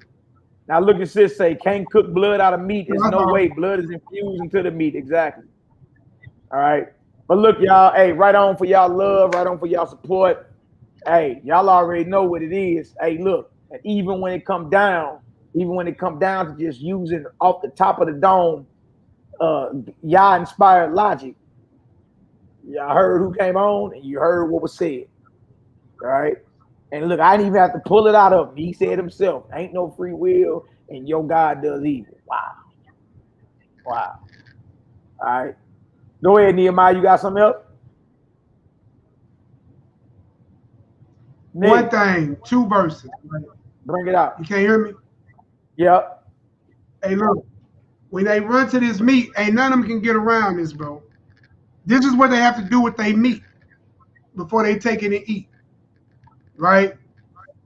This is what's told. What man, so this is Leviticus 17. I'm just going to read 3 and 4. Read the whole chapter. It's not long at all. What man soever there be of the house of Israel. This ain't no Levites. This is what man soever. If anybody can post that, Leviticus 17, verse 3 and verse 4. Read the whole chapter though. What man soever, I'll wait till you pull it up. What man whatsoever there be of the house of Israel, that would be everybody, right? That's all tribes included, right? Absolutely. That killeth an ox or a lamb or a goat in the camp, or that killeth it out of the camp, and bring it not unto the door of the tabernacle of the congregation to offer an offering to the Lord, that's first, before the tabernacle of the Lord, blood shall be imputed unto that man, because he has shed blood, he shall be cut off from his people. All right? It's just that simple. Then on top of that, right? Do me real quick. Give me Deuteronomy 12:19. Let's make sure they understand that. Make sure they understand that right there. All right? That's talking about every Israelite. All right? Because within our dwelling, there was always a Levite within the gates. What you caught, what you killed, whatever you did, you had to bring that to him. All right? Yes. You had to bring it to the tabernacle. You ain't got the temple. Why y'all think when the temple was under attack, the Maccabees and them didn't kill their flocks? Guess what they did? They ate the herbs of the field. You don't got no physical temple, nor Levites officiating in the temple. So and this is your law. So you run to Leviticus 11 and Deuteronomy 14 to justify chewing on clean flesh. That's where you go. That's where you have go. to do it. Why you ain't going to Leviticus 17? Because that's the way you're supposed to do it. Because it has to be handled a certain way. You men ain't handling that flesh a certain way. You're not. All right. Notice what he say. Blood shall be imputed to that man. He have shed blood, and that man shall be cut off from among his people. All right. All right. Where you at, Nate? I want to go to Deuteronomy 12 and 19. Deuteronomy 12 and 19.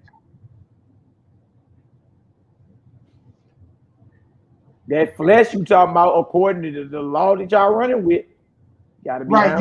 If you go to the Levites for the law to do it, you have to do it the way it got to be done. Mm-hmm. Right. Now look. Now they say, well, it ain't no more Levite temples or nothing like that. Look, that don't even matter, brother. There's a Levite on the earth somewhere. Look at verse 19. Mm-hmm. Unless you say the tribe of Levi been totally removed.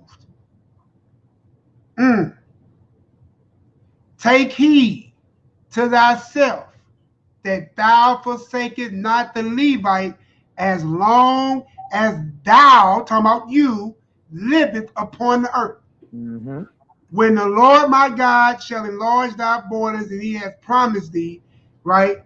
And then I will eat flesh, because the soul longeth to eat flesh. Thou mayest eat flesh wherever thy soul lusteth after. Again, would God be telling you to covet after flesh? To lust. Right? But if you're going to play by the rules and you say this is where you get your dietary law from, you can't forsake the Levite as long as he lived. So as long as you live, as long as you live. So as long as you live, and there's a Levite on this earth, because the Levite tribe has not been removed off the planet, right? You need to be taking your meat to a Levite. It says, for as long as you live on the earth, ain't you alive? Ain't you living? Ain't you going to the stores buying your meat, to the meat markets, to the butcher shops? And like you said earlier, that's why they have to have a culture. How you let the heathens do something closer to your culture than you do? At least if they wrong, at least they try to live it right. Give me the last one, Deuteronomy 14 and 27. Got you, brother.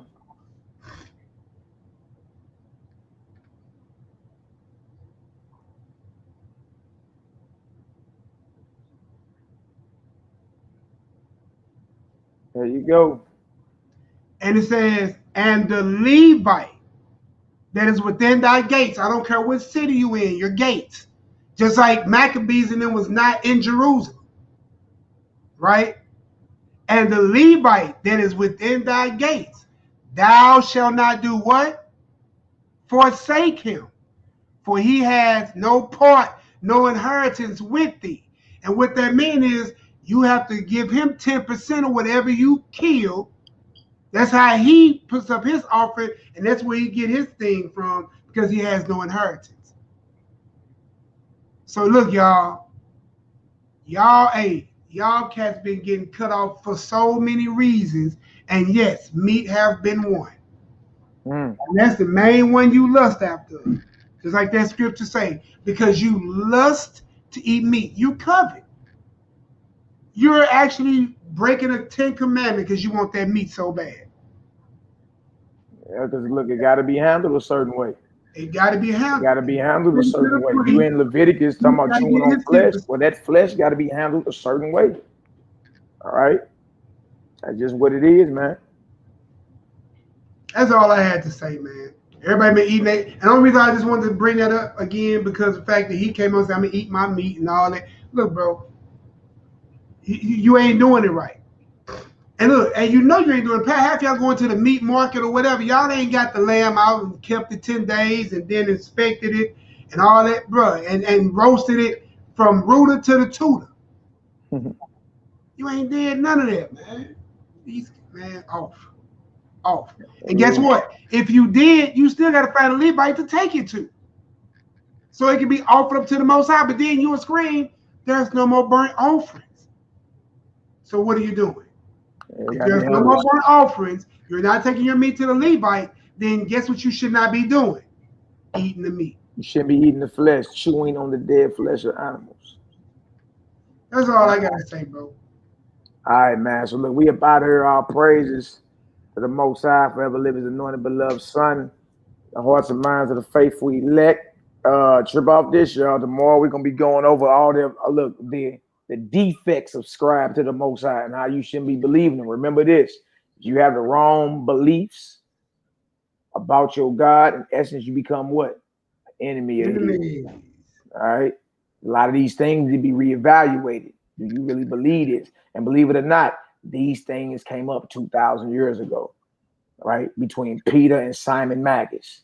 All right, y'all. And right when we finished reading about all this evil and all that, he manifests. You can't make this up. He straight manifests like yeah, I'm gonna say like Kevin Samuels. We didn't pay for that. We didn't pay for that. We didn't pay for that. You heard me. We ain't got no free will. And guess what? The Most High does evil. And you know, crazy part of it, it ain't like he ain't read it. It ain't like it's not written in your Bible. He believe the Bible got contradictions. Yeah, it is. But look, he already halfway defeated because he believe it got contradictions. Oh, okay. All right. And all we gotta show him is what? That it don't line up. What he believes don't line up with the consistent nature of our God. Our God don't change. He admitted that too, didn't he? He don't change. What's up with the changing of the so-called dietary laws? And then he tried to rationalize it. He was finna go down the rationalized road. Yeah, everybody came right there, you know. He be wanting to do that. He did. All right, got him in the corner. All praises. YBY elect. You sure I say that was hard. All right, y'all. We about here. Most High bless y'all. Willing we catch y'all on the rebound tomorrow around 1 or something tomorrow Central Standard Time. Most High bless. Yo. Don't stop till you eat now.